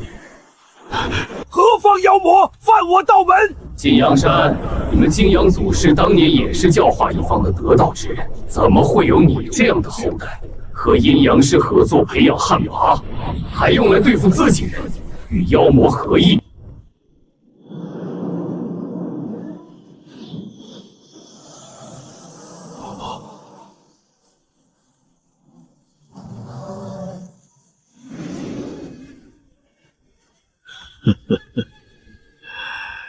纸始终包不住火，天意呀！晚辈子峰拜见祖天师。祖天师能找到我这里来，想必我那兄长应当也落在你的手里了。我能再看看他吗？你兄长还是挺有骨气的，在我手上硬是撑了2个回合，现在已经入我万魂幡中，很快会让你们兄弟2人见面。临死之前还有什么想说的吗？从我当年和殷小鬼合作的那一天，我就做过最坏的打算。今日落到如此地步，也算是咎由自取。既然祖天师和龙虎山的道长们都到了，那看来我只有以死谢罪。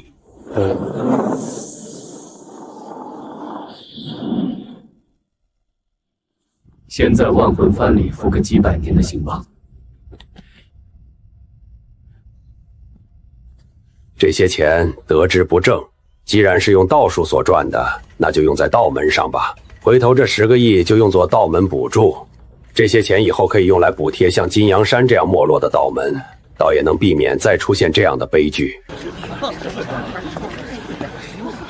10年了，官方的准许终于下来了。我看谁还能保住这道观？上山给我拆！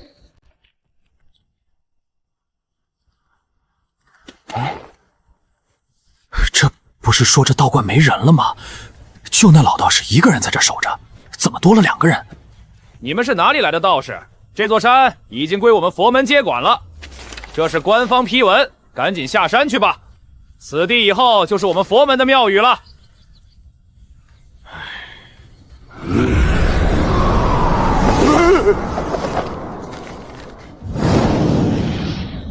什么时候我道家的道观也能任人摆布了？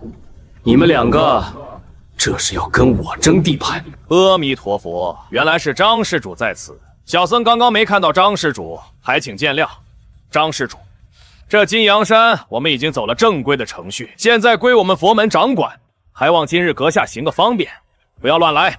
废话少说，我说这个地方是我的就是我的，现在这块地方已经被贫道占了，限你们1刻钟之内滚出去，不然就别怪我不客气。张天鲁现在可是律法时代，你真的连官方的面子都不给，这是在和官方作对啊！什么官方不官方的？我是僵尸，不是人。你跟我讲规矩，那我就跟你讲雷法了。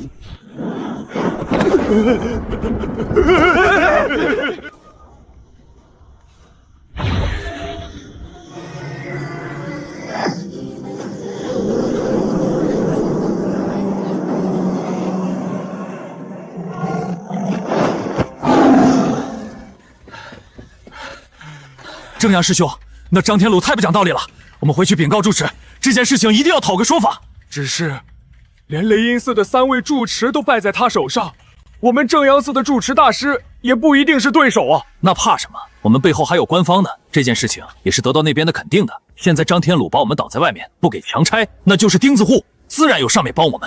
这张天鲁有能耐对付得了我们佛门，难不成还能对付整个上面吗？他此举不过是在找死罢了。哼哼。这张天鲁太过于天真了，以为现在还是2000多年前呢。想占什么地方就占什么地方。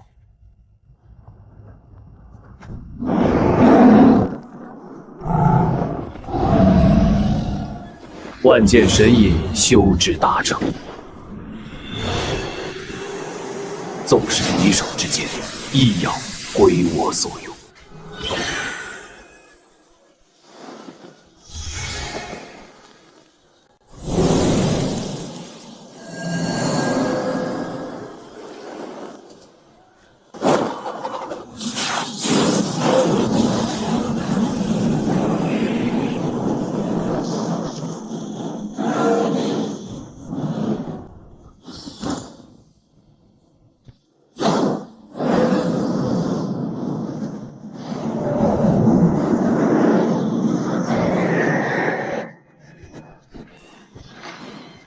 天地玄宗，万气本根。这祝融灵火确实是霸道无比，即便道家的金光咒也挡不住它。混沌浩荡，一去初分。金光正续，号为玉清。大金光咒。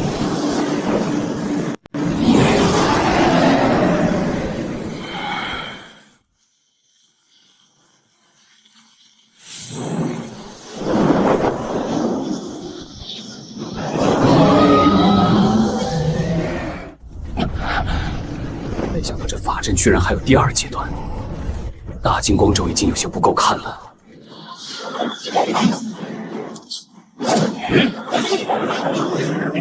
系统奖励的这万剑神影确实好用，整副飞剑从来没有这么轻松过。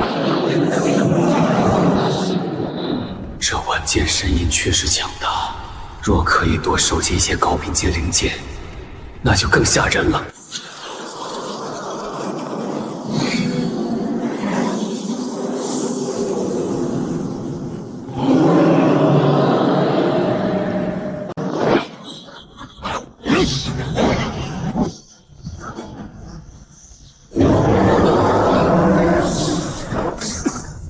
这第3阶段竟然如此强横，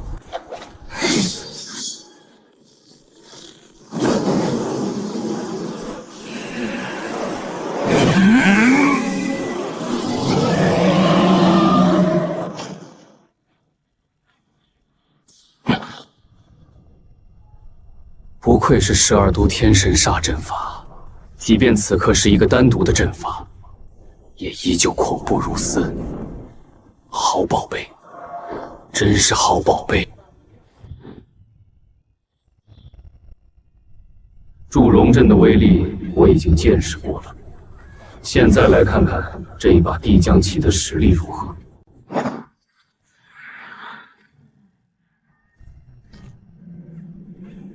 这里和祝融阵完全不同，没有火海，但这片空间却让我连呼吸都感到战栗。绝对不能乱动，空间波动嘛，用空间错乱之时造成的切割空气，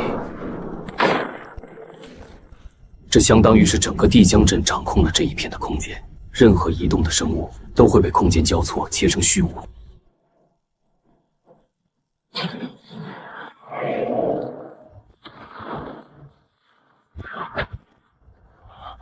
空间之力实在恐怖。还是不以身试险了。主持，我们在金阳山碰见了张天鲁。这张天鲁实在可恶，得罪其他佛门就算了，居然连我们正阳寺也不放过。我打个电话，自会有人来解决他。行了，这件事情我知道了。既然那张天鲁不给拆，那就不拆吧。万海市旅游景点那么多，缺一个金阳山也不是不行嘛。这件事情就到此为止，你们另选一个地方就是了。阿弥陀佛，王局长话也不是这么说。这金阳山当时我们可是说好了的，而且现在合同都已经签了，怎么能说算就算了呢？这样啊，非要争那块地，那就你们自己去解决，去找玄真、张天禄交涉。我忙挂了，去开个会。你们那么多热武器，怕一个僵尸干什么？上去干他呀！主持，我们现在应该怎么办？还能怎么办？官方不管这件事情，硬的我们肯定是来不了了，只能来软的，在网上使下劲吧。这个元真脑子烧糊涂了，还想借刀杀人。那张天禄是什么人？你不清楚？你们佛门加起来都打不过人家，想找官方出头做梦呢？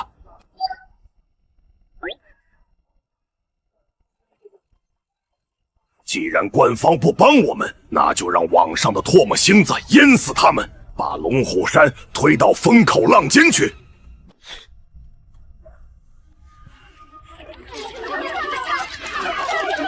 玄真天师，对于最近这些关于张天鲁抢夺金阳山的热搜，您是怎么想的？其实这件事龙虎山早前便有言在先，如今的祖天师早已不受宗门管束，他行事抉择皆是自身心意，与龙虎山再无干系，我们也无从干涉。况且论修为实力，即便宗门众人联手，也并非祖天师的对手。至于金阳山的事情，我们龙虎山只能说一声抱歉，但爱莫能助。现如今我手上的尸豆，飞将级别的已经有80多颗，毛将级别的有1000多，黑将级别的达到5000以上，黑将之下不计其数。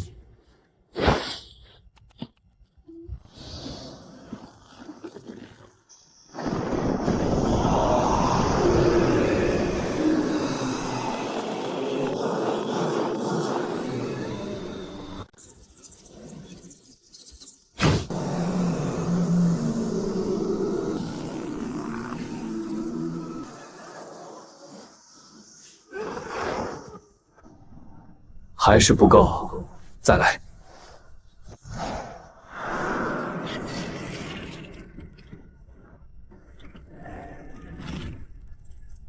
6转蛊虫了吗？5000只黑姜也算是没白喂，升1级也是好的。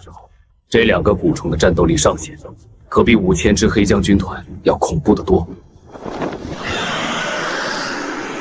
检测到万魂幡内妖魔鬼怪数量达到1万只，若能尽快达到10万只，即可获得奖励6丁生火、12都天旗、天无旗、9幽万鬼炉，积分1000万。这次奖励的是天地1等神火之一的6丁神火，不过这可是10万只啊，有点麻烦。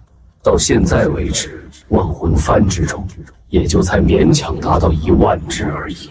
10万只厉鬼妖魔虽然有点难度，不过也不是不行。只要找到1、2个鬼域，鬼域之中的厉鬼就很多了。看来得出去找一找鬼域了。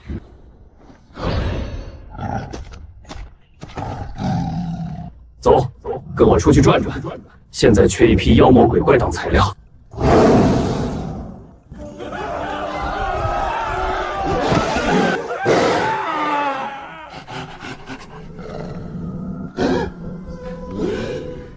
怪不得在山里头转了一大圈都没有找到一只妖怪，原来全都跑到这里来了。看来今日本座万魂幡祭炼有望了。诸位有什么遗言，尽快说吧，一会儿该入贫道万魂幡了。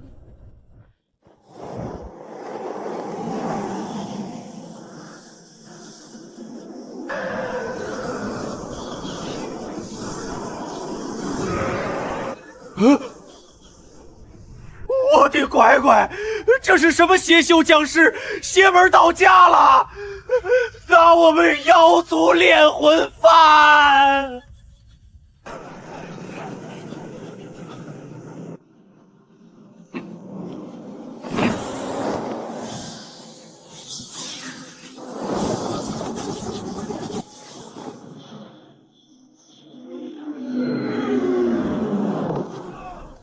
一个也别想跑！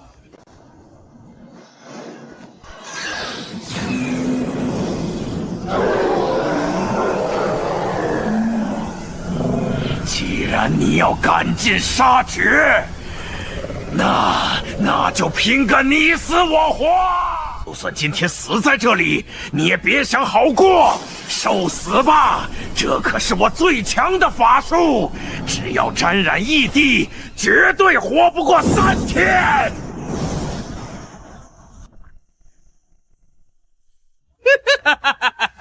我说了，就算我们死，你也别想好过的。是吗？你们真的以为这种东西能伤得了我吗？哼，区区雕虫小技，怎敢班门弄斧？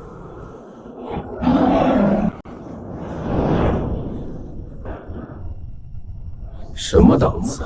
就凭你们还想跟本老祖1换1？啊！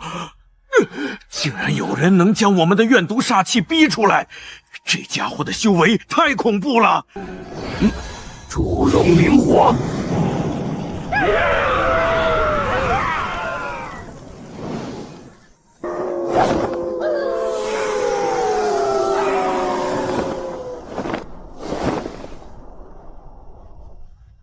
看来，这就是这群小妖聚集在这里的原因。你是自己滚出来，还是我把你揪出来？不要浪费本老祖的时间，识趣一点的自己出来送死。我待会儿还能让你少痛苦一点。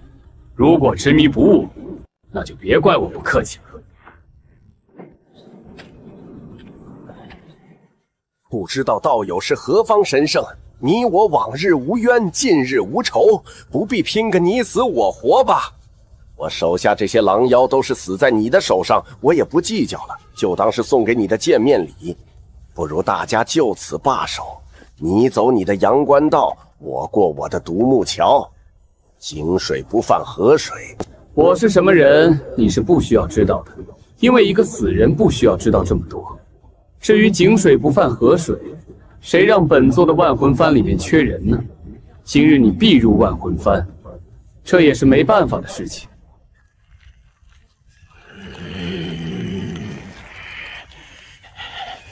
这么说，阁下是非要动手了？既然如此，鹿死谁手还不一定呢。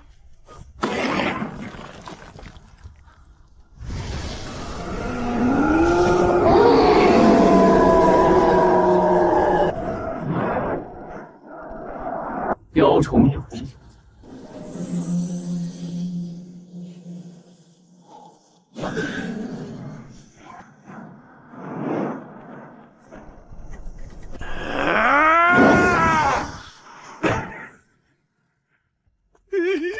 留得青山在，不怕没柴烧。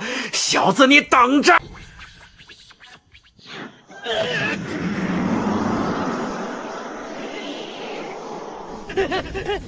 想跑？你真以为你跑得掉吗？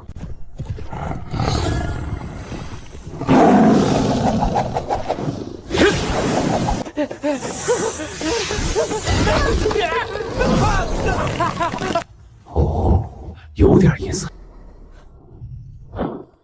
到底还是6000年的大妖啊！打架不行，逃脱之术还可以，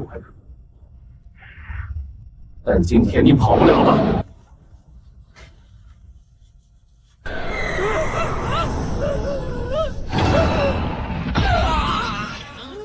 前辈停手！不打了，不打了，我认输。我愿意做你的奴仆，做什么都行，只要前辈放我一马，万事好商量。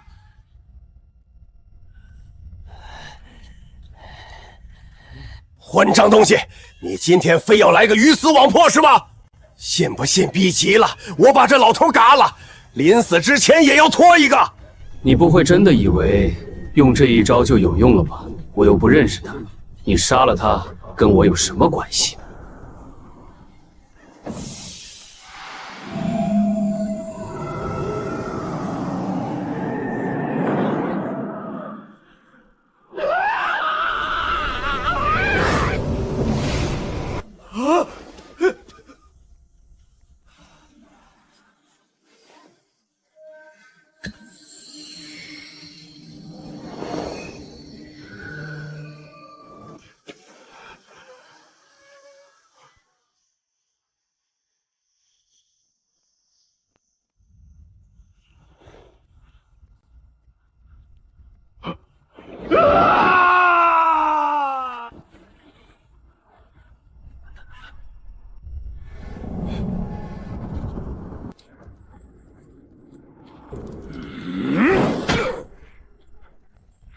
何方妖魔阻拦本鬼差办案，触犯阴律，你承受得起吗？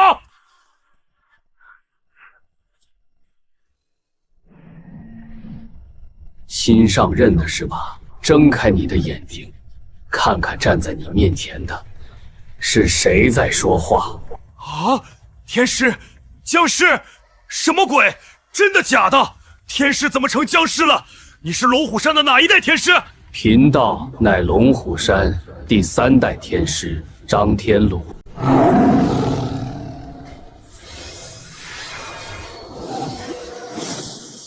你最好给我一个面子，不然的话，我会让你很没面子。既然是龙虎天师的话，那我就告辞了。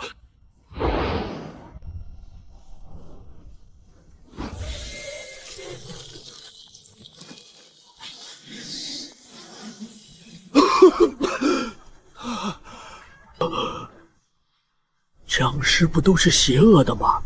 怎么这只僵尸还能帮人？这位就是龙虎山的那位祖天师，我就说刚刚看着眼熟，可算想起来了。多谢天师救命！多谢天师救命！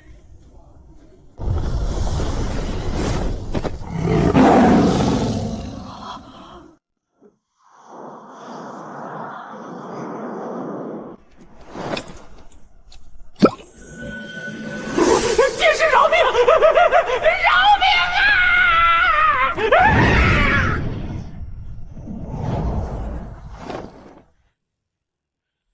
距离系统设定的10万的额度还差不少，看来得找一个大型鬼域才能满足自己的要求。我记得龙虎山上建设有伏魔殿，里面镇压着龙虎山2000年来抓回来的无数妖魔。如果能把那里面的妖魔全部弄到自己的万魂幡里面，那不仅能完成任务，甚至能直接超额完成任务啊！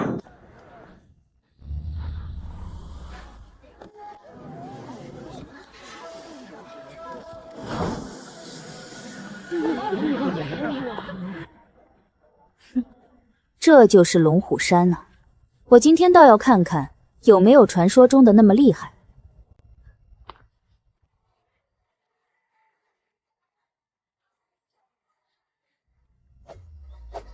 道行高深，德高望重，我倒要看看这龙虎山的人到底有几分本事。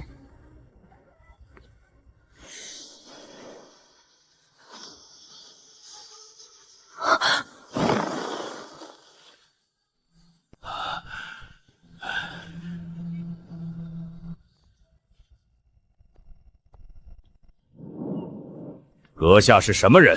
难道不知道这里是龙虎山吗？大白天的闯山门，你们这是来踢馆的？怎么，你们龙虎山难不怕了我这个小女子，连山门都不给我进了？难道你们龙虎山这么大的山门开在这里，还不准人来踢馆了吗？莫非是樱花酒局一派的？既然是来踢馆的，那你在这儿等着吧，我去通禀一声。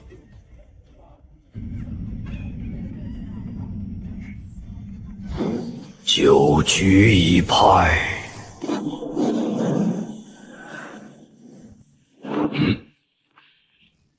各位，这事该怎么处理？诸位有什么看法？这还不简单？对方既然是来踢馆的，就让他们知道代价。有些人没什么记性，很长时间没有狠狠打一顿，容易忘掉一些事情。需要每隔一段时间就让他们认清自己的地位。说的不错，这种问题一般都是皮痒，打一顿就好了。那就你们觉得谁出门去解决最好？天师，这件事情就交给我吧，我去就行了。玄灵师兄，你就算了吧，你手太重了，只是打一顿而已。你一般出手都是直接要了妖魔鬼怪的命，我看还是我去吧。确实不能让玄灵过去。天师，交给我吧，好吧，我也要去。这种机会不多，交给我。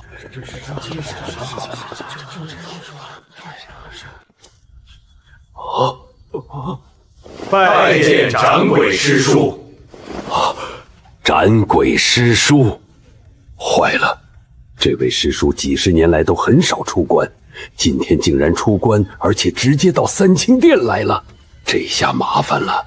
这位师叔该不会也是奔着九局一派的事情来的吧？天师，老道刚刚修行的时候，听说外面来了几个九局一派的人，要踢我龙虎山的馆，可有此事啊？这个年龄大殿道长是什么人？为啥其他道长反应这么大？你居然连斩鬼道长都不认识？相传当年下山斩杀樱花小鬼，他是唯一活下来的，也是击杀记录最高的。即便到现在100多岁了，但是听到樱花还是非常兴奋。师叔，这点小事就不用劳烦您亲自出手了，交给我们来解决就行了。是啊，这点小事何须劳烦师叔动手？我们来就行了。师叔放心，我们一定会好好教训那群九局一派的人。行了，不必再说，我意已决。现如今龙虎山这一辈的道长都不在了，就我这一个辈分大的，我去解决他们最好。既然这位老道长都这么决定了，那就只能先这样了。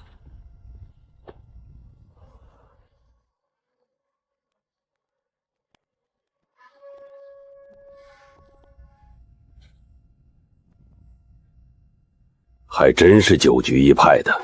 阁下应该就是龙虎山的这一代紫袍天师玄真天师了吧？贫道正是。你怎么称呼？中野晴美。中野家的后代，中野川是你什么人？中野川是我祖父，你认识？哼哼哼，九局一派6大家族，你回去问问，当年谁我没杀过？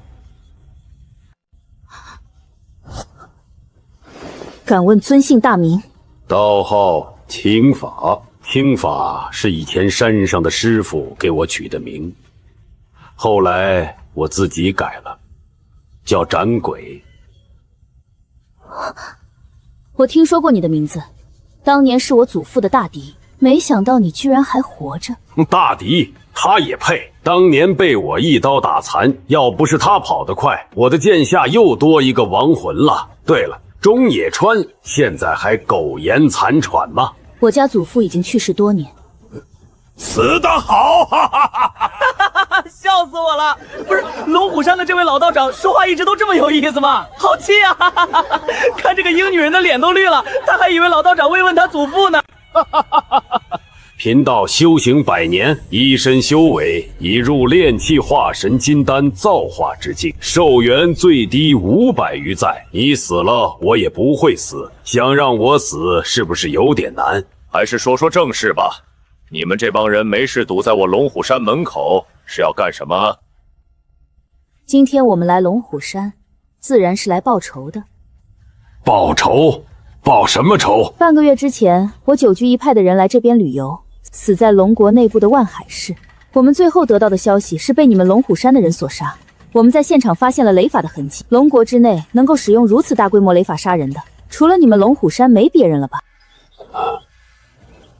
看样子是祖天师讨伐汉魃那件事。哼，我们在现场找到了大量的证据，就是你们龙虎山的道士动的手。官方的人马上就到，今天你们谁也别想跑掉。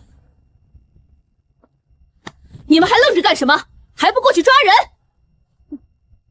龙虎山天师涉嫌杀人，你们不会不管吧？抓龙虎天师，那岂不是帮这个小鬼做事？你笑什么？我在笑你们迎人恶人先告状，分明是你们九居一派的人来我龙国内部培育僵尸汉魃不成，被我道家发现之后顺手解决，现在去说成贫道害你，我没找你算账就算了，你还来找我算账了是吧？说我们培育僵尸，证据呢？没有证据的事情都是诬告，我的手上可是有你们杀人的证据。那你有什么证据说你们的人就是我杀的？众所周知，你们龙国内部会雷法的就你一个，那些朋友死于天雷，除了你还有谁？而且当时万海市发生尸潮的时候，你正好在现场。综上所述，你就是最佳嫌疑人。看来阁下是有备而来呀，说辞倒是准备的一套一套的，不过可惜人确实不是我杀的。不是你还能有谁？你们龙虎山还有谁会五雷正法？你们的人不自量力，挑衅我家祖师，是我家祖师出的手。你要去抓的话，就去抓他吧。你家老祖是谁？让他出来。你要想找他的话，得去风雷山。不过我劝你不要去，没好处的。哼，我不管你要把事情推给谁。反正你也逃不了干系，今天还是跟我走一趟吧。在没有确凿证据之前，我们也没有权利扣人。这个案子还是要再调查调查。哼，那今天就别怪我不客气了。官方不动手的话，那我们就帮帮他们。动手！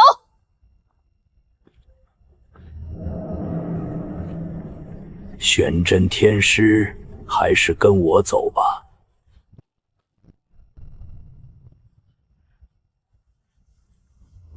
找死！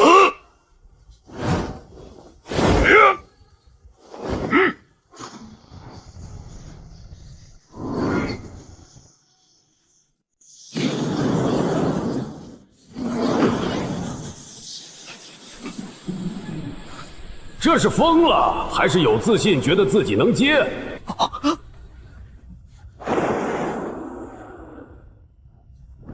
龙国龙虎山的五雷法确实威力不错，但可惜对我没用。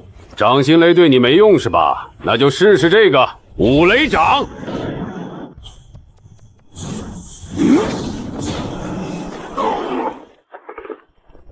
五雷掌除了雷法，还有内劲，这下你可还顶得住？五雷掌能伤到我的皮肤，有点能耐。不过可惜不是你的问题，而且一切雷法对我没用。普天之下没有修士和妖魔鬼怪是不怕天雷的，天地也不允许这种东西存在。这老头肯定有问题。人不人鬼不鬼的东西，还在这装神弄鬼，给我显形！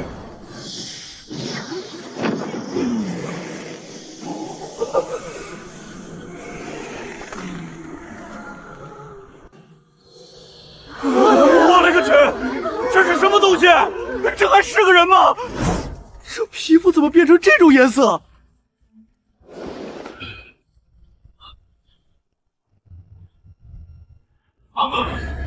到底是人还是妖？竟是半人半妖！你们这群鹰小鬼该死！还在搞这丧尽天良的东西！这是人类和妖魔移植实验的产物。当年我听爷爷说过，村里不少人被抓去做实验，研究出专门对付天师的武器，没想到是真的。抗雷是吧？那就让贫道看看你有多能抗！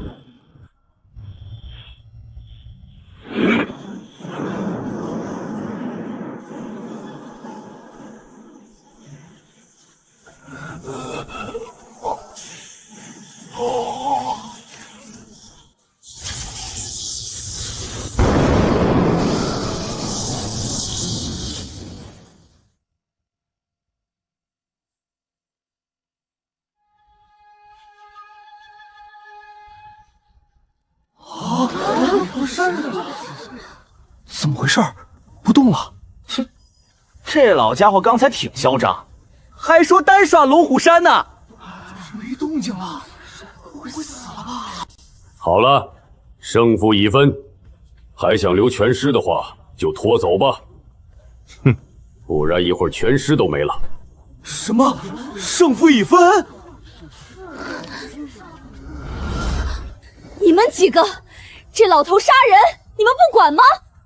龙国的律法不是杀人犯法吗？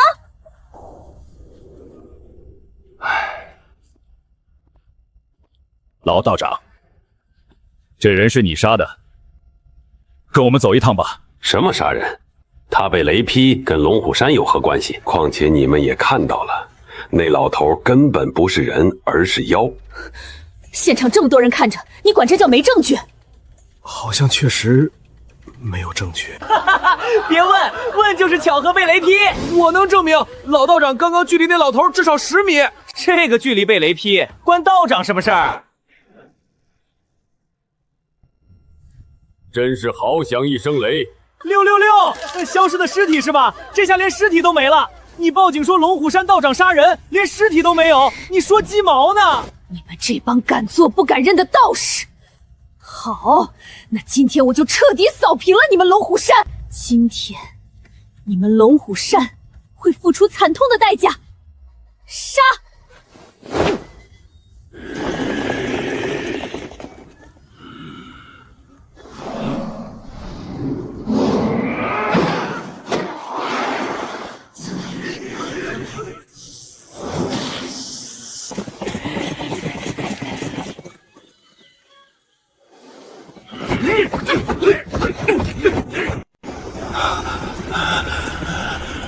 道长，需不需要帮忙？不用，都别插手，这是我和这帮九局派鬼子之间的事情。我都憋了几10年了，今天让我打个够！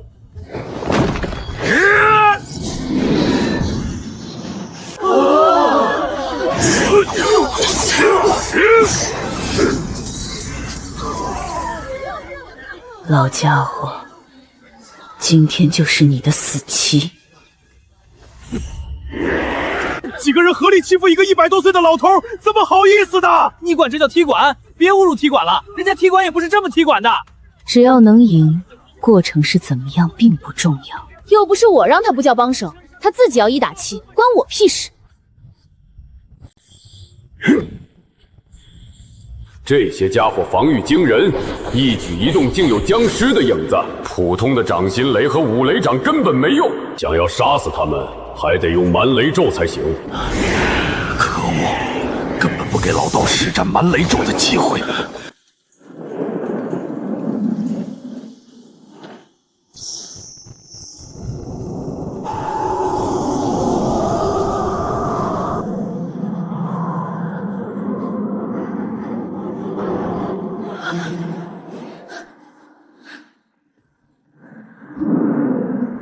龙虎山不是修道的吗？山上这么多道士，这是哪儿来的妖气？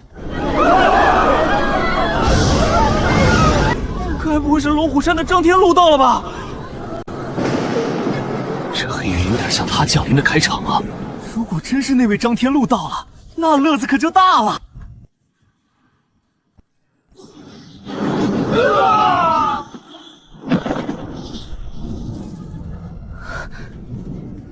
看来还真是龙虎山的那位祖天神来了。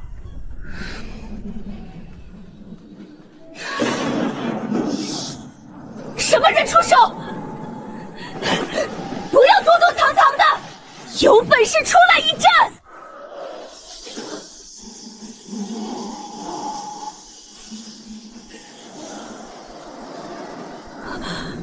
这种来自灵魂上的碾压，这个家伙的实力好强。老祖，不用你出手，我也能解决他们。我用你来教我怎么做事。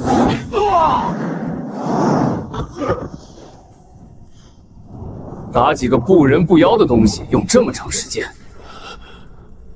还好意思叫？纳米，我没看错吧？这祖天神怎么先打自己人？到一边去。是。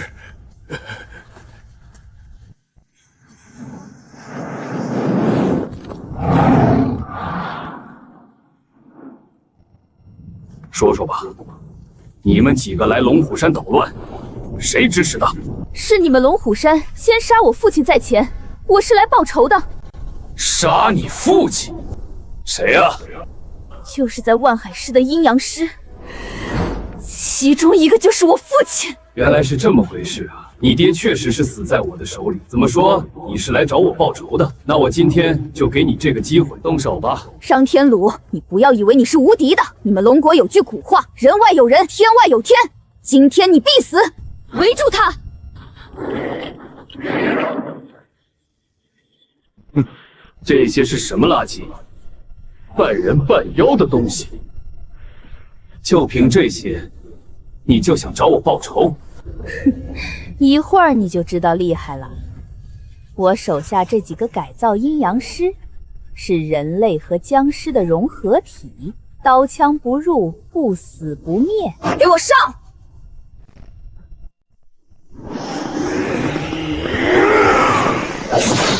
还真是和僵尸融合了。不过就凭这些，就想和我动手？太嫩了！给我上，弄死他！今天就算全军覆没，也要换掉张天鲁。既然如此，那就别怪我不讲道理了。我怎么感觉事情有点不对？10几个人把这祖天师围在中间，他怎么感觉好像更兴奋的样子啊？张天鲁，今天任由你有纵天之能，我们这么多人一起联手，你也别想有半点活路。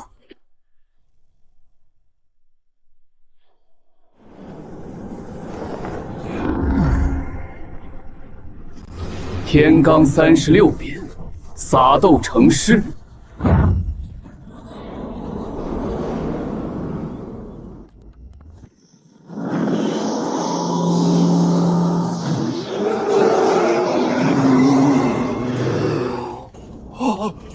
这是撒豆成兵，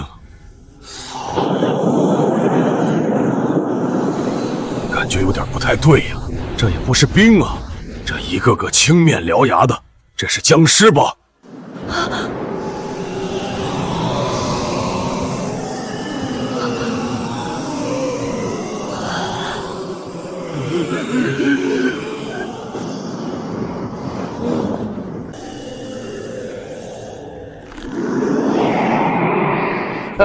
人海战术，你看看现在我们俩谁人多？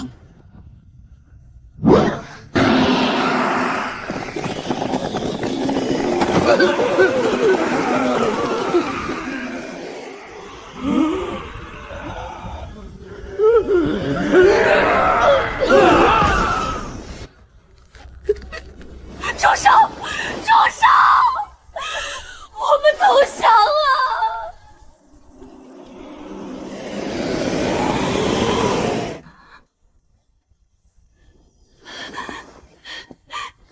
们难道任由这位祖天师乱杀人吗？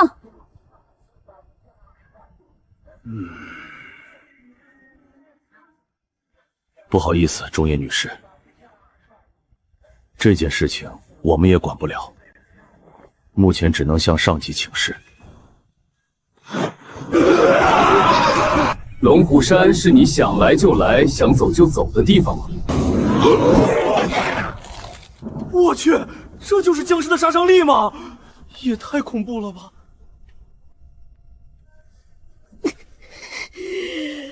张天鲁，你最好不要给我机会报仇，不然的话，你会知道什么叫做惨痛的代价。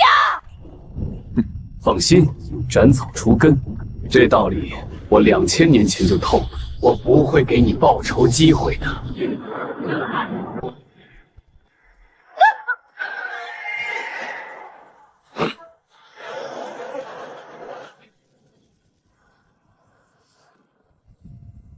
死都死了，这些灵魂就不要浪费了，全都化为我万魂幡的养料吧。你父亲也在幡中，好好团聚。这年头，像我这样的好人不多了。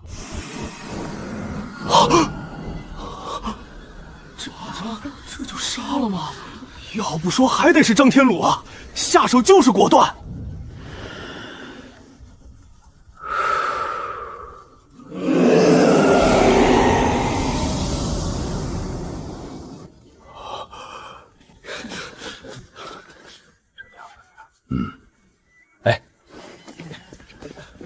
这就走了？不管了吗？要管你去管，还要看打不打得过，打不过怎么抓。而且话又说回来，谁能证明刚刚张天禄杀人了？杀人总要有尸体吧？尸体呢？杀谁了？现场有目击证人吗？反正我没看到。没毛病，我也没看到。没看到就是不存在。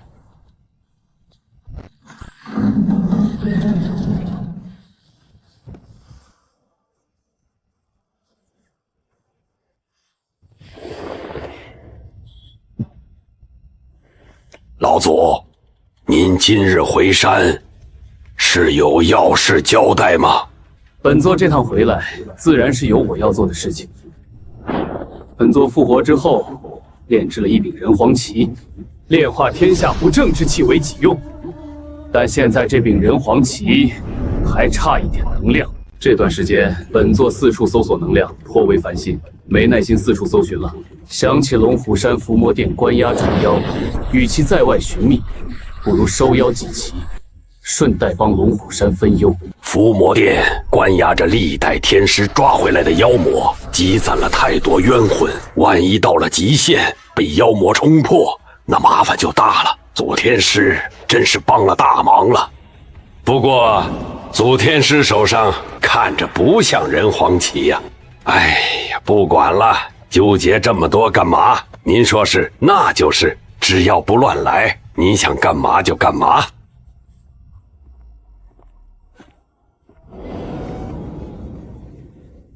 祖天师，前面就是伏魔殿了。我龙虎山这座伏魔殿，自2000多年前以来，由初代天师建造，后来又经过历代素部天师修缮加持，已重新修缮过33次，加持2000多次，几乎是1年1加持。内部封印妖魔厉鬼达15000多只，5000年者超900只，3000年超5000只，1000年超8000只。正合我意，强大的妖魔才能符合我的万魂，不，人皇幡所需的能量。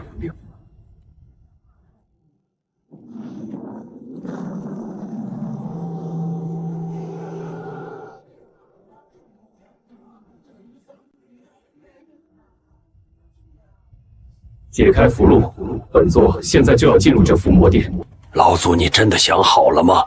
这伏魔殿之内和2000多年前的情况已经完全不一样了，里面的妖魔数不胜数，我进去之后也不能保证自己能全身而退。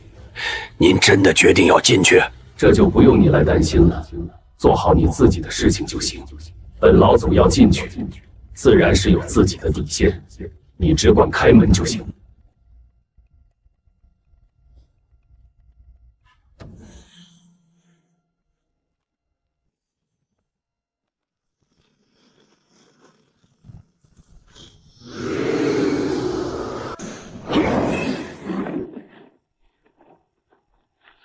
祖天师要进去的话，就赶快，我也阻挡不了多久。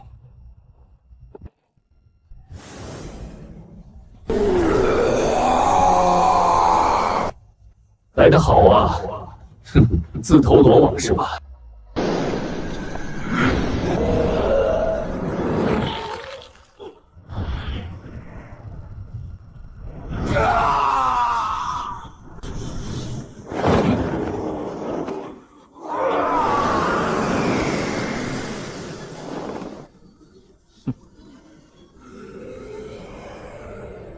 好，今天必须要在这里把万魂幡刷满级才行，不刷满级都算白来一趟。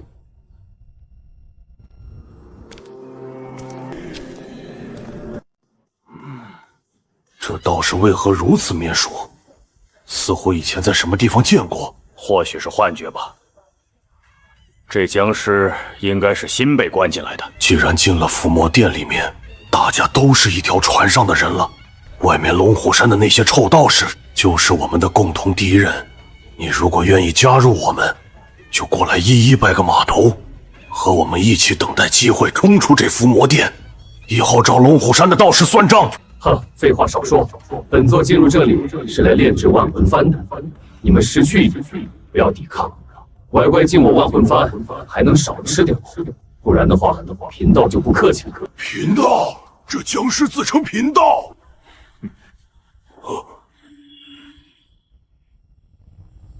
我想起你是谁了，你是2000年前把我送进来的张天鲁。怎么可能？张天鲁能变成僵尸，天师怎么会变成僵尸的？他怎么变成僵尸的？我不知道，不过我敢肯定，他就是张天禄。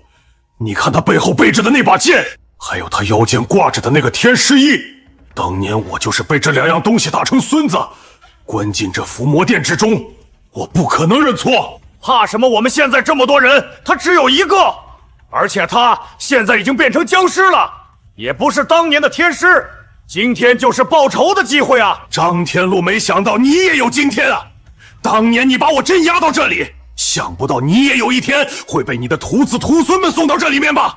你这就属于作茧自缚！龙虎山天师死后变成了僵尸，还被自己的徒孙亲手送进来。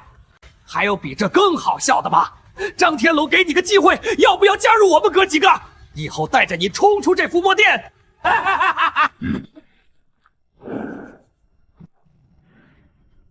张天鲁，我跟你说话，你聋了是吧？还是在这装聋作哑？本王的耐心有限，没有功夫在这跟你浪费时间。要么你跪下给我磕2个头，要么今天就在这里把你撕碎。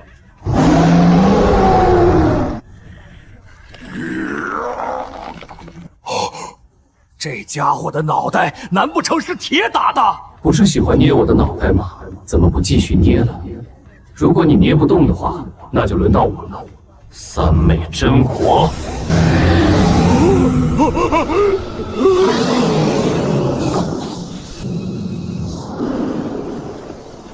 哼！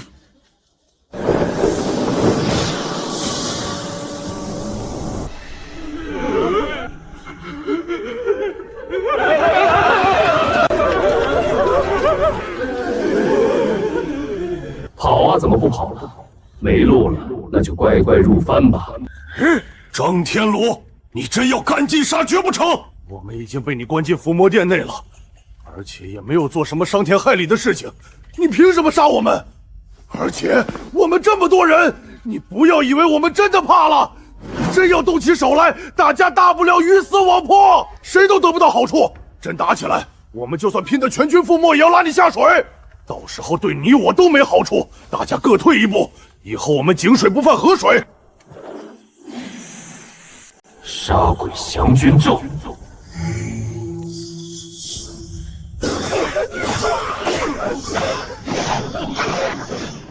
也不不过如此。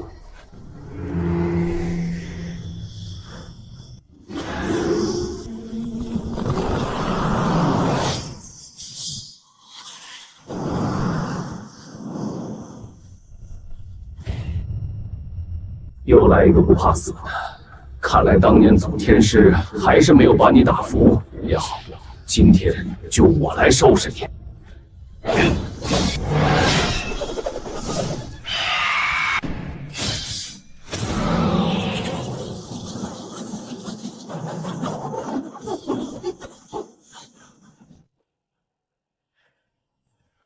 张天鲁，你跟我们鹏魔王斗还是差了点，就这点实力啊！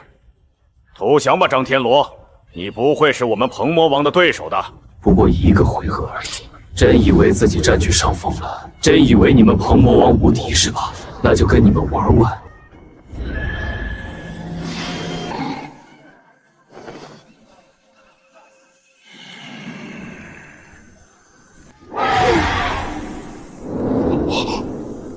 操控空间的能力，怎么可能？以你现在的道行，根本不可能达到这种地步。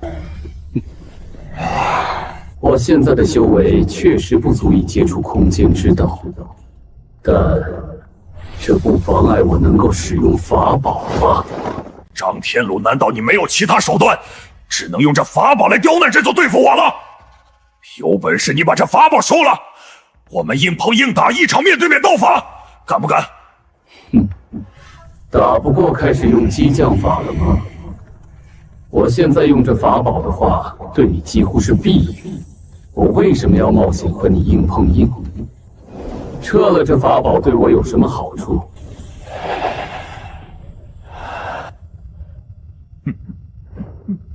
我同意和你的赌斗，不过条件是，如果我赢了，死后1000年你要听我差遣。相对应的好处是，我可以带你离开这伏魔殿，如何？1000年都要听你差遣，岂不是要做他1000年的奴仆？你就这么有自信能赢我？没有金刚钻，也不会揽这个瓷器活。你就说你敢不敢就完了。好，我答应你。